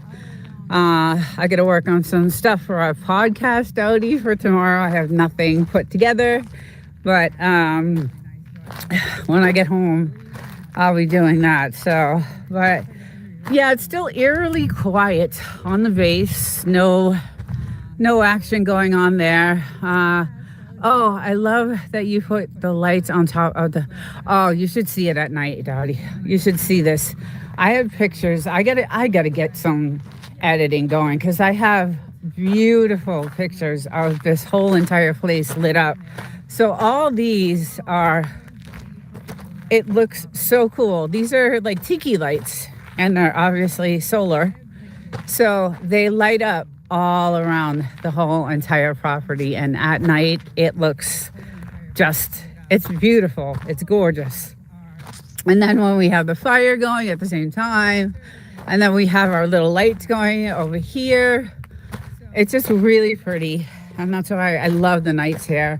And then I'm usually here at night in the hot tub with the lights going on in here and the tunes. We have like a Bose stereo system inside there. So it's gorgeous. It is really beautiful. But I am nervous about the ride home. Amazon special. They are fire flickers. Yeah. Oh, okay. He knows it all. He bought them. So where's my little one? I'm nervous about her. She gets in trouble. So let's see where she went. She might have gone inside. But he's playing with his stick. So let's see where she went. She might have gone inside. Lucy! Yeah, I think she might have. You can't go in the house with that. No. You can't go in the house with that. Is she inside? Okay. All right, come on. So when it's really hot like this, they go in and out. It's way too hot. It's just way too hot out here. And it feels like it's high humidity today, and it's probably because of all this geoengineering, which no one, I guess, is familiar with that term, but weather modification or chemtrails or chemspraying, which is causing this big storm that looks like I am going to be heading home in. And I think I said on my last couple of lives that it took me 5 hours one day to get home, because the storm came in 2 seconds. And I mean, it only lasted, 30 minutes, but you could barely see. So everybody had to pull off to the side of the road, and there was flooding and just all kinds of stuff. So hopefully that is not going to happen, but they definitely did some stuff early in the morning. And I don't know if it's because they see me out here at this time doing this kind of report. So, but I did do a hello. Hi, beautiful. I did do a geoengineering video, and I'll be using a map to measure air quality in certain areas. And yeah, humidity is higher than usual. Yeah, it's really warm. It's really, really warm. Dowdy, it must be hot out there too. We are supposed to get snow. What? Snow? Really? Oh my God. Well, make sure you get those chickies all nice and warm and insulated and good. I know you know what to do, so I don't doubt that. But they are so cute. I keep watching them. They're adorable. They're just adorable. Good morning, wild child. Welcome. Welcome in. We're just doing our little weather modification report. Geoengineering. It looks really stormy on this side, and I don't know if I'll be heading home early to beat the weather because I know it's going to be dreadful, but we got some pretty flowers blooming and just gorgeous, gorgeous, gorgeous, gorgeous day. And it is, warm. So we got out here really early. Did our fire thing with the dogs, and I can't wait to just record our second episode, or actually our third episode with our podcast. It's been going really well. The comments have been great. I've been addicted to the comments on that. So, but look at how nice these flowers are. Beautiful. I just love them. They're so pretty. And they'll last through, a few months anyway, until the end of June, probably. But really, really pretty. And we've got some new ones growing over here, which are gorgeous. We have some really nice, beautiful wild child. I hope you're doing good. I think you had today off, or are you working? I'm not sure. Look at that. That was really cool. So, yeah. Everything is growing. It does look like the grass has stopped growing, though. It's all burnt up now on the ground, so. And thank you. Hope you are too. I'll be heading back to the city early today, just because I'm nervous again about the weather. I can tell. I have enough experience now where I can tell where this type of weather is going to end up on that side where I'm traveling, so it's not gonna be good. But and the wind is starting to pick up a little bit here, so hopefully we don't. Yesterday I was on a live and I had to get off because the wind picked up so much that I had to run outside and like start strapping stuff down because it was like 50 miles an hour out here. So it was crazy. It was really windy and it turned out gorgeous. The day was, really beautiful. But bugaboo, like it better when I'm off. Yes, of course. Get to be with her all day. Working today, off for the next few. And thank you. Hope you too. Yeah, again, military base, really quiet. I don't know if they deployed anymore. I know they are deploying. I just don't know if it's from this base or not. So, but yeah, the skies are, looking, it's so strange because it's really dark and cloudy over there. And you can tell that, you can tell why the clouds are all wispy and dirty looking. So especially, look at this, guys. I woke up to the sun. Now this sunset today, because of all the chemicals, watch it. It's going to be blood red. Like the layer it will make when the sun sets on these mountains will be completely red. And I have some video of that. So hopefully I'm not breathing in. I know I am, and I know that's why I'm probably not getting better like I should, but yeah, it's pretty crazy. But it is snake season, so we did start, like I said, Dowdy, I don't know if you have snakes out there, but be careful, because all I heard was this week was so many stories of these snakes popping up in like everybody's neighborhoods. So it is mating season, it's snake season. So just be careful. I don't know what you get on the land out there, if you've seen any, but we don't normally, but she got bit, so I'm super cautious of it now, and always looking out for that.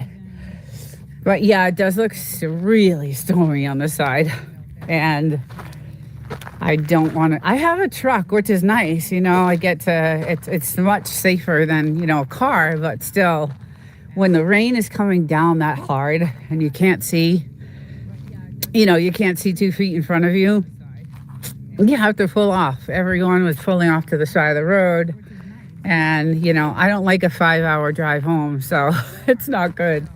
I have, other things to do when I get home, because I work tomorrow. So I get ready for work and I get, things ready. And then I also do all my research for our podcast recording on usually Mondays. So, so there's a lot of stuff that I have to do when I get back. And I have to be out at 2:30 in the morning, so I have to be in bed super early.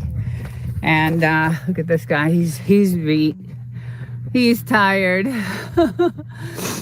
So I had this stream scheduled, and for some reason it wasn't showing up on my live, like when I went into my studio.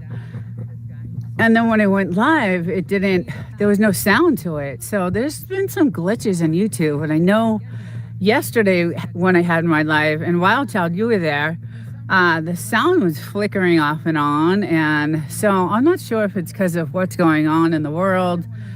And, we're having issues with either the power grid or something with the internet or something.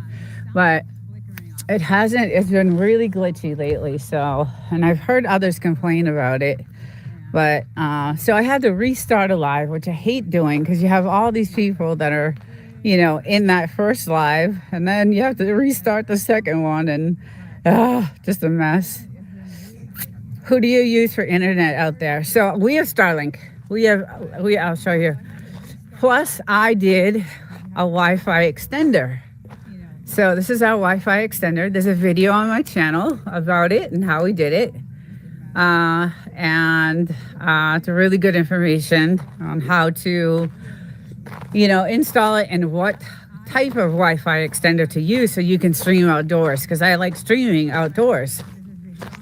And then there's all our dishes. So we have the Starlink, of course, is the best. It's the best ever. And, we have all our stuff hooked up. I have Starlink too. Yeah, it's the best, no doubty, for what we're way out in the middle of nowhere, especially you. You're away from a lot of things. So I don't know how long I forget how long it takes you to get to the city. I can't remember what you told me, but for me, it's like an hour drive to get to any type of store. So,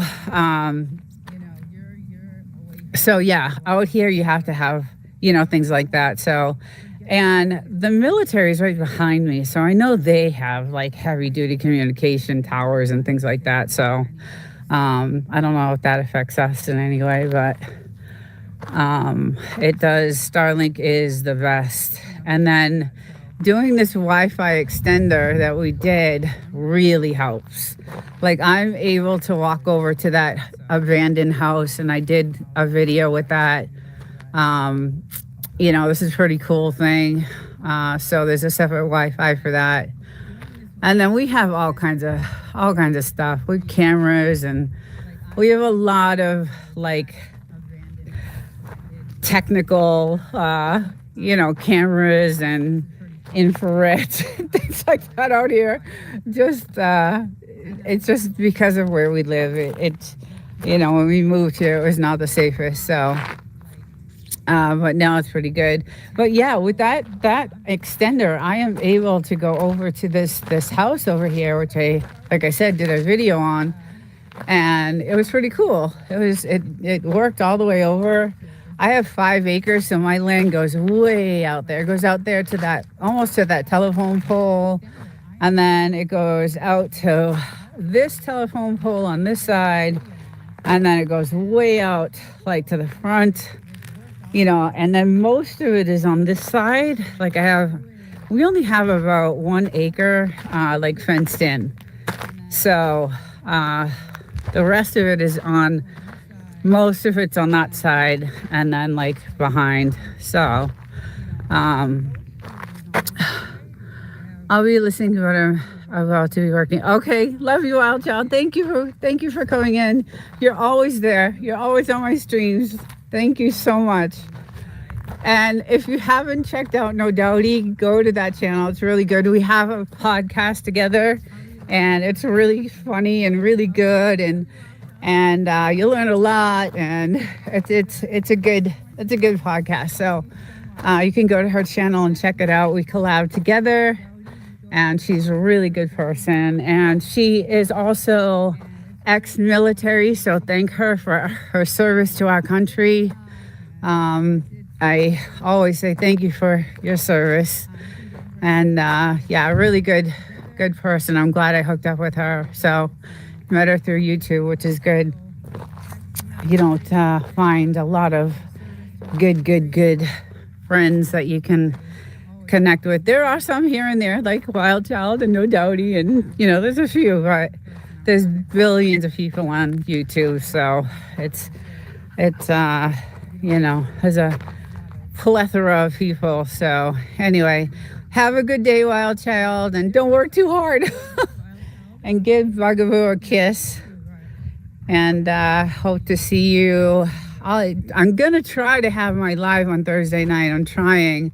It just depends on how I feel. Like I work all day, and then I'm dying to have this live on Thursday night because it's about YouTube fundamentals and things like that. So I'm hoping to have that. And I had to postpone it a few, hey Mark, welcome in. How's it going? I had to postpone it a few times because, I was really, really sick, and I still, my speech is still kind of affected. So some days you would never know I have it. Like it's just a weird thing. So anyway, Mark, how's it going? Hope you're doing well. I saw you in a couple of chats the other day. Good to see you. These guys, it's really hot. It is definitely, it's about 100, 103. And he was around the fire, and the fire is going out now. So he's like, I'm going to chill. I'm doing better. I'm getting better, slowly getting better. I'm in my 5th month of this virus, and it should have almost been gone, but it hasn't. So, but let's say I just got a beat from something. I'm not sure what that was. Jasper, good morning. Welcome in. You just missed my update, my geoengineering. So I'm going to call it weather modification update. So we've got this going on today, and you can tell they were out here super early because when the sun rose, I could see all the chemicals. You can see it really heavy over the mountains, and they're dirty looking, wispy. They're all over the place. But what I'm nervous about is that because the wind is blowing, west to east, that I'm traveling. Let me go to this side. Sorry. I travel this way. So now look at the skies on this side. They're really stormy, and I feel like it's usually by 2 o'clock, 2 o'clock, that weather picks up and a storm rushes in, and the rainfall is ridiculous. Lightning, thunder, and you can see how dark it is on that side. So I do have a map that I'll be using now So I'll be doing some, you know, updates with that map, but it does not look like it's going to be fun driving, and especially on this side here, it's really cloudy and it's thick, dirty clouds, so you could totally tell that. So I might hit the road earlier, but we do have pretty flowers growing. We have they're blooming really nicely. I love it. Our trees aren't getting there yet, but the flowers are. So we've been trying to hook up, I don't know if you guys can see the water systems that we have. Trying to give it a little bit more water and see what happens. You can see let's see if I can grab this down to, if it'll move. I don't know if it'll move. You guys can see that drip. So that's how we're doing our watering system. And it's all done through the well. I feel like this tree is doing pretty good. That tree is doing really well, actually. So, yeah, Wolf and Snort, you always say that. Flowers love the chemicals. But these trees aren't doing too well. So, well, they're starting to, right? It's still early. It's still March. So they're just starting to, you know. What was crazy to me is this cactus has been here since the dawn of time. And it has never done nothing. Never. And a few weeks ago, it started budding these gorgeous flowers, and I have pictures of it. And like I said, I have to do some editing because I have some really great shots of this cactus and some other plants, and I got to put something together. That's a nice rock. And it's it's been here forever and has done nothing. And now it's like budding and just amazing. I just can't believe it. It was really pretty. The flowers are gorgeous. So, and then I did do some like rock hunting. So polish those up, get those. I want to do some shots of that. Let's see, am I missing anything in the chat? Only 2 or 3 months till it gets really hot. Oh yeah. So April, it'll be 115, and it'll stay that way till September. It'll get to the highest, probably 119. Last year was the highest, it was 119. And it'll stay that way till 8 o'clock at night, and then it drops down to about 109. And then we wake up and it's 100 degrees. So it's brutal. It's really brutally hot. But you know, we come out early in the morning when it's, you know, in the 90s with the dogs. I do some rock hunting and some gem hunting with them, and we walk around and just to get them out. And then, you know, and then we'll go in and wait till it's late at night again, you know, till it drops back down to, oh, a hummingbird. Oh. And then wait till it gets to, 100 again. I'm about 20 from Lake Pleasant, 29 minutes. Interesting. So what's the weather there? Is there mosquitoes there? Is there a lot of mosquitoes there? I hate mosquitoes. You want to play with the ball? Go get the ball. She knows it. She's a good soccer player. I want to get a agility training course for her. She's really good at it. Let's see. 20 minutes, 29 minutes. Phoenix more. I'm a Phoenix. Okay, yeah. Same kind of deserty atmosphere, I think, there too, right? Isn't it hotter there actually? But yeah, it's pretty brutal. That's why we're trying to get all these trees, you know, up so we can have some protection, because when we first got the place we had nothing. And then there's a house down here that is covered.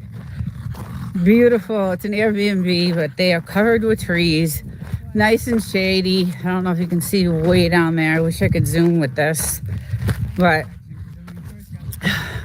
way down there, that's what we want. We want, if you can see the house, it's covered with trees, nice and shady. And that's kind of what we're trying to do. But these trees are really expensive. Had no idea the cost of, what the trees are. Our property is an agility course. No way. Oh, I want my Frenchie so bad. So I do a live show on Saturdays for Frenchies, and I try to find a lot of agility stuff, and I try to find some videos on how they train their little Frenchies to do agility. And yesterday I had some cool videos on there on how they do it. And I went on Amazon to price, the agility courses, and they're expensive. Desert, that house with those trees are acid. Oh, we don't want those trees. Oh, well, whatever the case is, we want trees. That was my point. In 1990, people were short saying I survived the 122-degree heat. Yes. Yeah, I believe it. I know one year in Death Valley, it was 129 degrees, and it was 125 here. I think it was 2019 or 2018. Yes, but back to Wolf and Snort. Yeah, the point I was making is we really want some sort of trees. So I know you did your research and, found these, and these will be, good desert trees that will last. So do you have dogs you trained for agility? They are very acidic pine trees that kills everything around it. Ugh. Yeah, well, that's not what I want. But anyway, I do love the agility. I love watching them because Frenchies don't usually have that type of body, right? Look at how cute. They have these short legs, these little chubby bodies, and it's hard for them to kind of move around and, do agility and stuff like that. So I love finding videos that have that, and it's so cute how they coax them and train them. And I wanted to get a course, to put out here, but they're 6 years old now, so I don't know if that'll even. I think you got to start them when they're super young, and when they're babies. And I don't think this guy could handle an agility. She could do it. She's a feisty little thing, but he's pretty laid back, and his fun is running around the fire, which is almost out. So he's like, okay, I'm ready.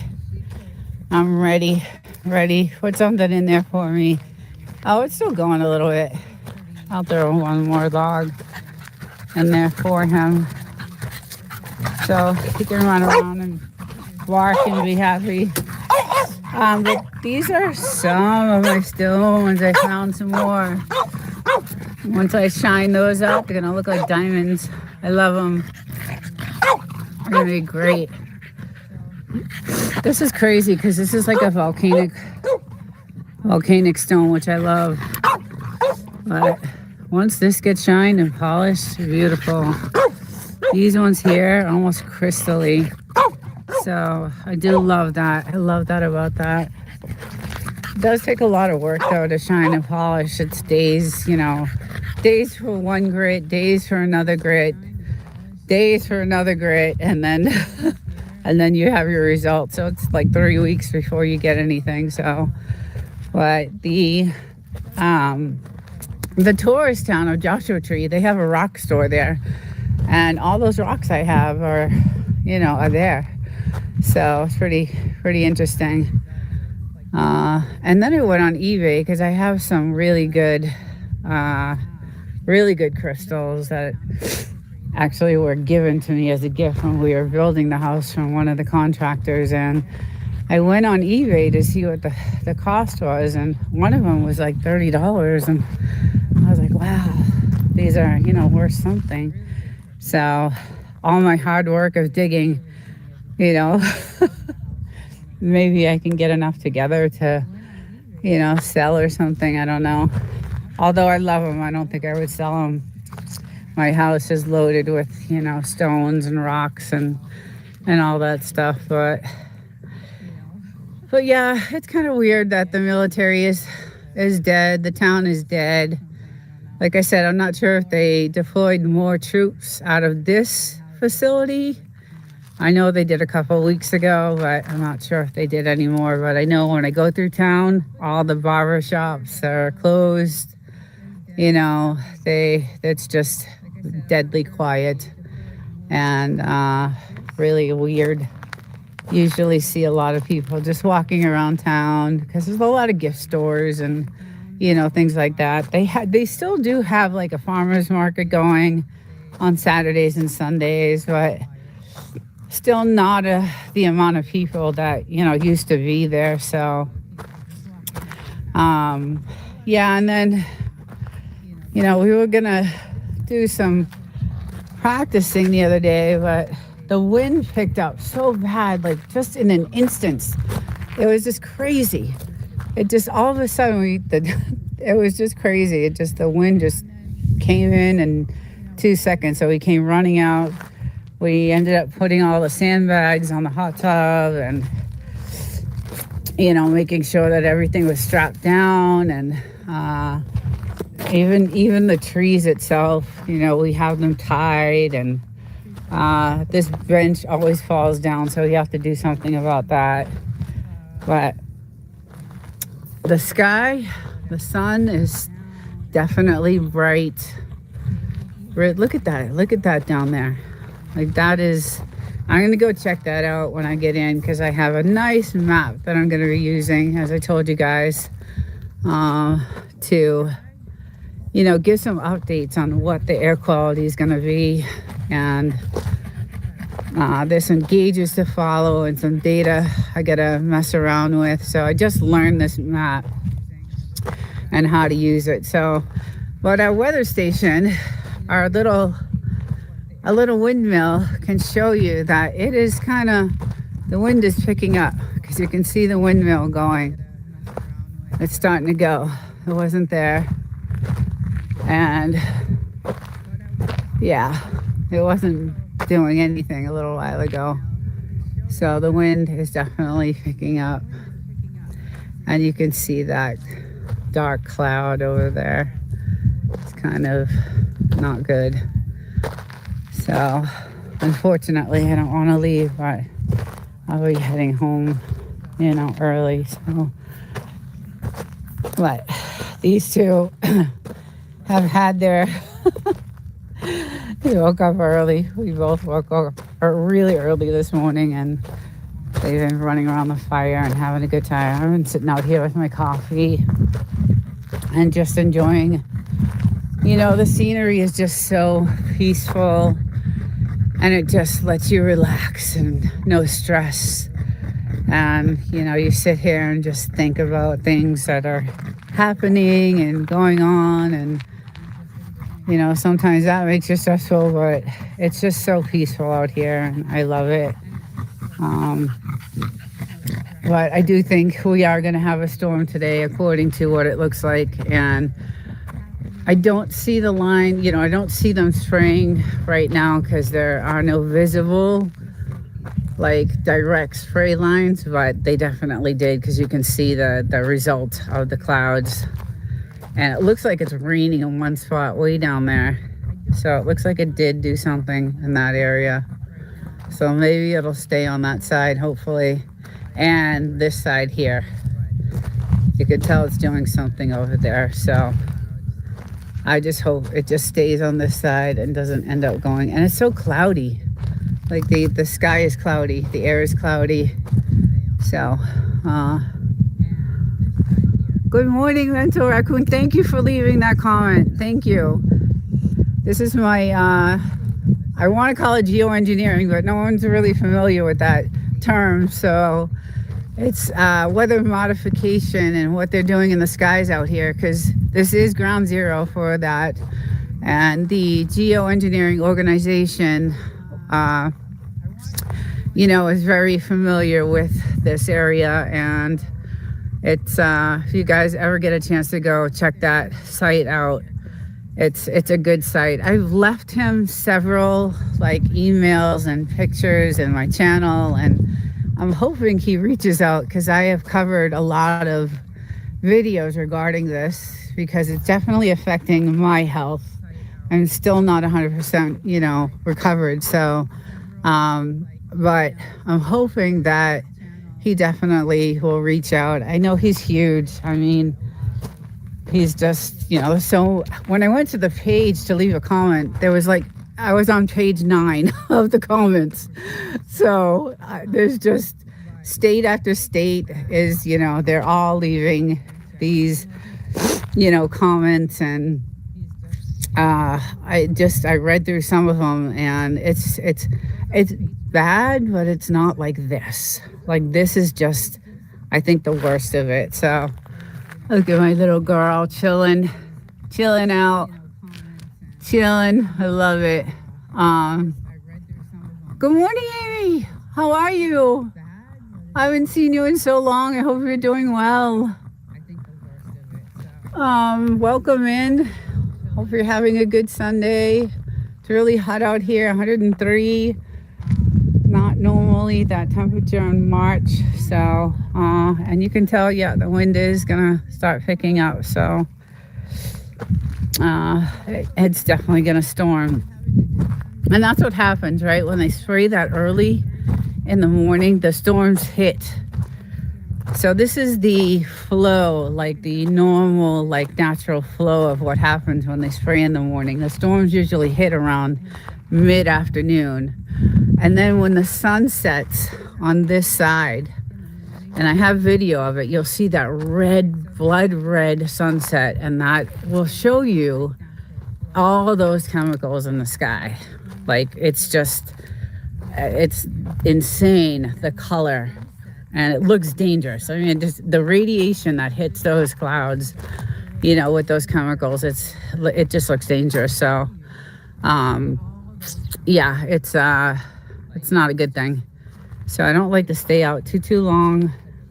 Unfortunately, when we first moved here, there was the most clear skies, the fluffiest clouds, just really gorgeous. The spray blows around for up to 3 weeks. Yes. Yeah. And then it blows from here into, other states. But then the other states are also doing it. They're also spraying. So it's just not good. And there are so many people that are sick. On this site, that's all I saw was sickness after sickness after sickness, respiratory sicknesses, all kinds of sicknesses. And I was just like, this is, I don't know, is this their grand scheme of, dying off the population? I don't know. Guys, I am a conspiracy theorist in natural form. That's just who I am. I always doubt everything. I always think there's something up. I don't know if that's good or bad, but always thinking this can't be good, and there's got to be a reason for it. So, but yeah, I am definitely into researching the conspiracy and researching what is real and what is not, and that's kind of what I'm doing with this whole weather modification, geoengineering. I'm trying to find out. And Dane Wigington, he has a great channel. He has a lot of good information, and then he runs the organization. So I'm using him for a lot of my research. Tucker Carlson actually had an interview with him, and he went to Wikipedia. Tucker Carlson went to Wikipedia for this geoengineering, and it had such a horrible description telling us that we're all crazy, that, we're just lunatics, and just, hey, DTR, welcome in. I'm doing okay. I'm doing, a little bit better. It depends on the day. Some days I'm feeling great. And, some of my videos I just put out, I was still really, really sick. But I wanted to get the videos out. So I did kind of, my speech was a little off, but I did still want to get the information out because it's really important, like the stuff that's going on right now. But welcome in. I hope you're doing well. I know you're traveling everywhere. I see you all over. So I hope you guys are good. Bigfoot was in here earlier. So I hope you guys are well. And I hope you're not suffering through. It looks cold where you are, actually. But it's about 103 here today, right now in the morning, and really hot. I'm like sweating out here. So, but thank you for stopping in. And I've been watching your travels. And I don't know, is Bigfoot with you the whole time, or does he join you, or are you by yourself? I see you just mostly by yourself a lot. So, but nice to hear you're feeling better. Yeah. If I get enough sleep and, if I didn't have to go to work every day, I think I would get better faster. But because I'm at work, I wake up at 2:30 in the morning. I don't get home till late. I get home around 3, and then I got to do recordings I have a new podcast that just came out, so with No Doubty. And so we record every Mondays and sometimes Tuesdays. And then I'm trying to do a live on Thursday night. And I had to push that out a couple of times because I wasn't feeling good. And then I have my Saturday lives for my Frenchie show. And then I have this show on Sunday. So it's a lot. If I didn't have to work during the day and I could get more rest, I think I would have healed a lot faster. But I am still in like the 5th month of this, and they say it could take up to a year. So hopefully, wow, 36. Oh God. Yeah, see, it's still cold where you guys are. That's insane. That's really cold. Yeah, no, thank you. I don't miss New England at all. I don't miss Boston, New York. I don't miss that. I don't miss the East Coast at all. I really love, I love it here. I love this. I love my land. I don't love California, but I do love my land. You're busy. Yes, I am. I am very. I just wish, I wish I could do it full time. I really love YouTube. I love doing content. I love, Huntress. Hello, good morning. How are you? I'm going to take you down because I want to show you my stones that I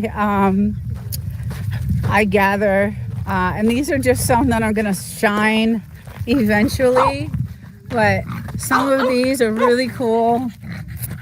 Like some of these, like this, will turn into a crystal once I shine it. I have all kinds of, this is a piece of volcanic stone. I have so many. This will be a nice crystal once it's shined.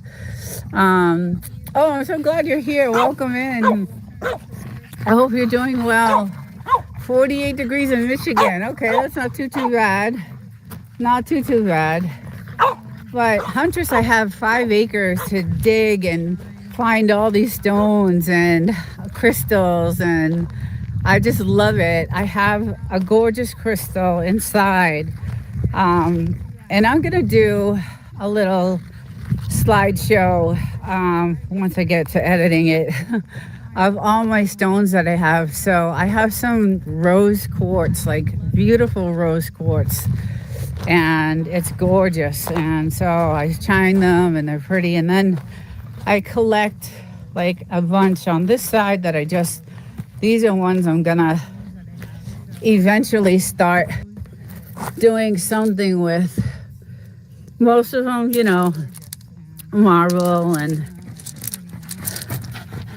I love them. So that's what I do out here in the desert. And I love going off property and digging, and looks really nice there. Blue sky, sun. gorgeous place you have. Thank you so much. Oh my God. Love your rock art. Thank you. Yes, so I started a project a while ago with these stones that when we bought the house, I thought this was a really cool Western type of thing to keep. This little, it was a gazebo type of thing, and I really liked it. So I said, I'm going to take all my stones and start making, like, wouldn't this be pretty if it was all stones? But as I started just gluing those, the glue was $20 for those. So I could not afford to do the whole entire thing. But that was something I wanted to do with the stones that I have. So, but then I got into polishing and things like that. So, your typing sucks. I gotta get in the shade. It's really sunny. Can barely see. It's going out and doing the stones is like, it's like a peaceful, thing to me. It's like, I'm out in the free air and out in the, nobody's around. No one can build around us. We have no neighbors. No one can, the only thing is the snake thing. So that's the only thing I worry about. But I do carry stuff to protect me. So that's so creative. Keep adding a little at a time. Yeah, that's what I want to do. I have some beautiful stones inside. Like I said, some really beautiful crystals. So I love doing that. It's really nice. And it's just when it gets to be 115 degrees out, that's when I'm like, okay, I got to go in. I'm dying out here. You can never have enough water, when you're out there with your buckets and your shovel and your snake repellent and your axe and all that stuff. You could never, your gallon of water you're bringing with you. So the desert is gorgeous. Yeah, we have five acres. So we're in the middle of the Mojave, at kind of the beginning, I think, of the Mojave. And that is the 29 Palms military base that you're looking at behind those mountains. So let's see. We are lucky to have rocks. Many people only have sand. Yeah, so Huntress, that's the base there, and it goes all the way down. It's huge. It's a huge base. And then at the very end of this, way down, I'm talking way down, those mountains way down there, is a salt mine. So, you could tell it's raining down there. So, yeah, it's a salt mine, and it looks like it's raining on that side too.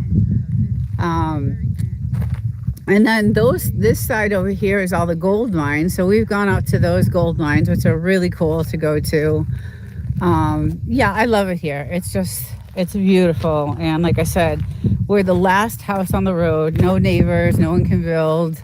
We're waiting for that property next to us to come up for sale. It's another 5 acres on this side here that we would love to buy, but it's been abandoned for such a long time. So do you find much crystal, I can't see that word, crystal, no, I have one piece. So I have one piece and someone gave it to me and I was like, are you sure you want to give this to me? And it was one of the contractors that were at the time, 5 years ago or 6 years ago, that were building the house. And he knew I loved crystals and stones, and he actually brought me this piece. And I felt so guilty for taking it. And I looked it up on eBay, and it was worth like, $30. And but he says, no, I want you to have it. So I do have one. Yeah, I do have one. But I do go looking, and digging. And if you go to the right areas, you can find them. So, and then I go ahead and, do all the cleaning and shining and all that stuff to them. So I have a lot in my house, and I am going to do just a photo slideshow of all the stones I have in my house, because they're gorgeous. They're really, really beautiful. around mines, lots of copper deposits and pyrite crystals. Yes, and that's where I found some of them. So, um, yes, if anybody doesn't know Rock Huntress, check out her channel. It's really cool. I met her in a I think it was Devil Dogs chat or one of those chats.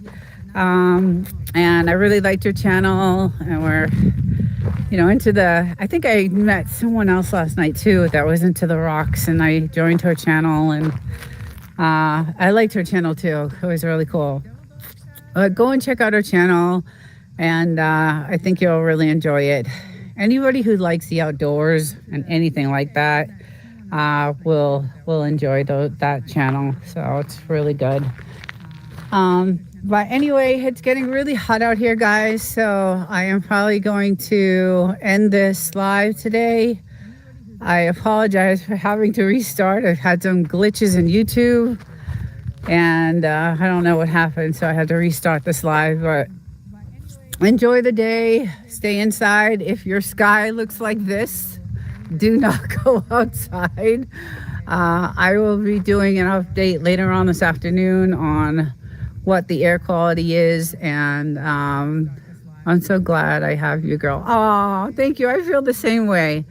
It's so great when you meet, people of like-minded, things that you like, and you can just relate, and it's just great. YouTube has been great for me for that. So much love back to you guys, and everyone have a great rest of the Sunday. Again, if your skies are looking dirty and wispy and you see those lines in the sky, do not stay out too long. So take care, everyone, and I will see you guys all next Sunday.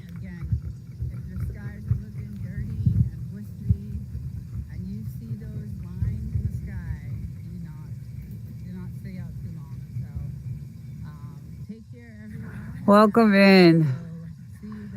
Good morning. Wild Child, hello. Wolf and Snort, good morning. Decided to start a little bit early today.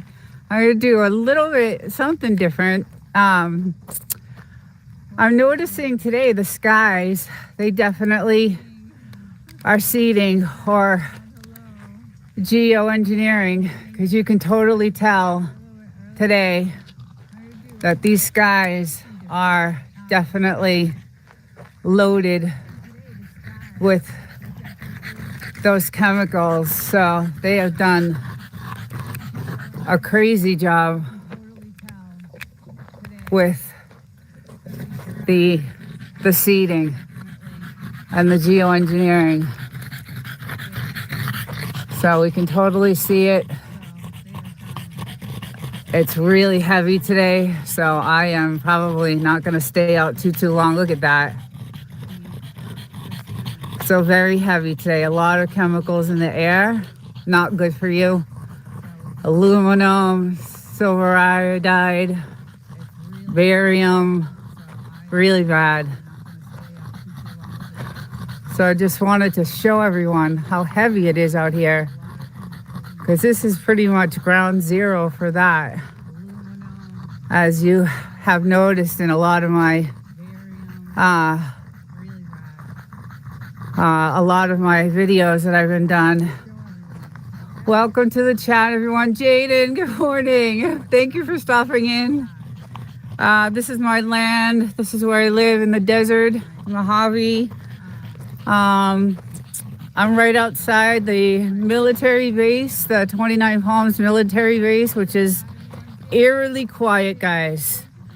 It is eerily quiet. There's nobody. Everybody's been deployed, I think. That's what the news is around town. So when I went downtown, everyone in the stores are like, yeah, the military there's no one on base. So all the families are just left there, the wives and the kids. So it's really eerie. It's because it's usually they have a lot of practices going on. But with what's going on right now, everybody's has been deployed, which is really unfortunate. But today they did a job in the sky, and they're still going. They're still going at it. They're still going at it. So I actually reached out to the geoengineering organization. They have a website, and they sent them some information about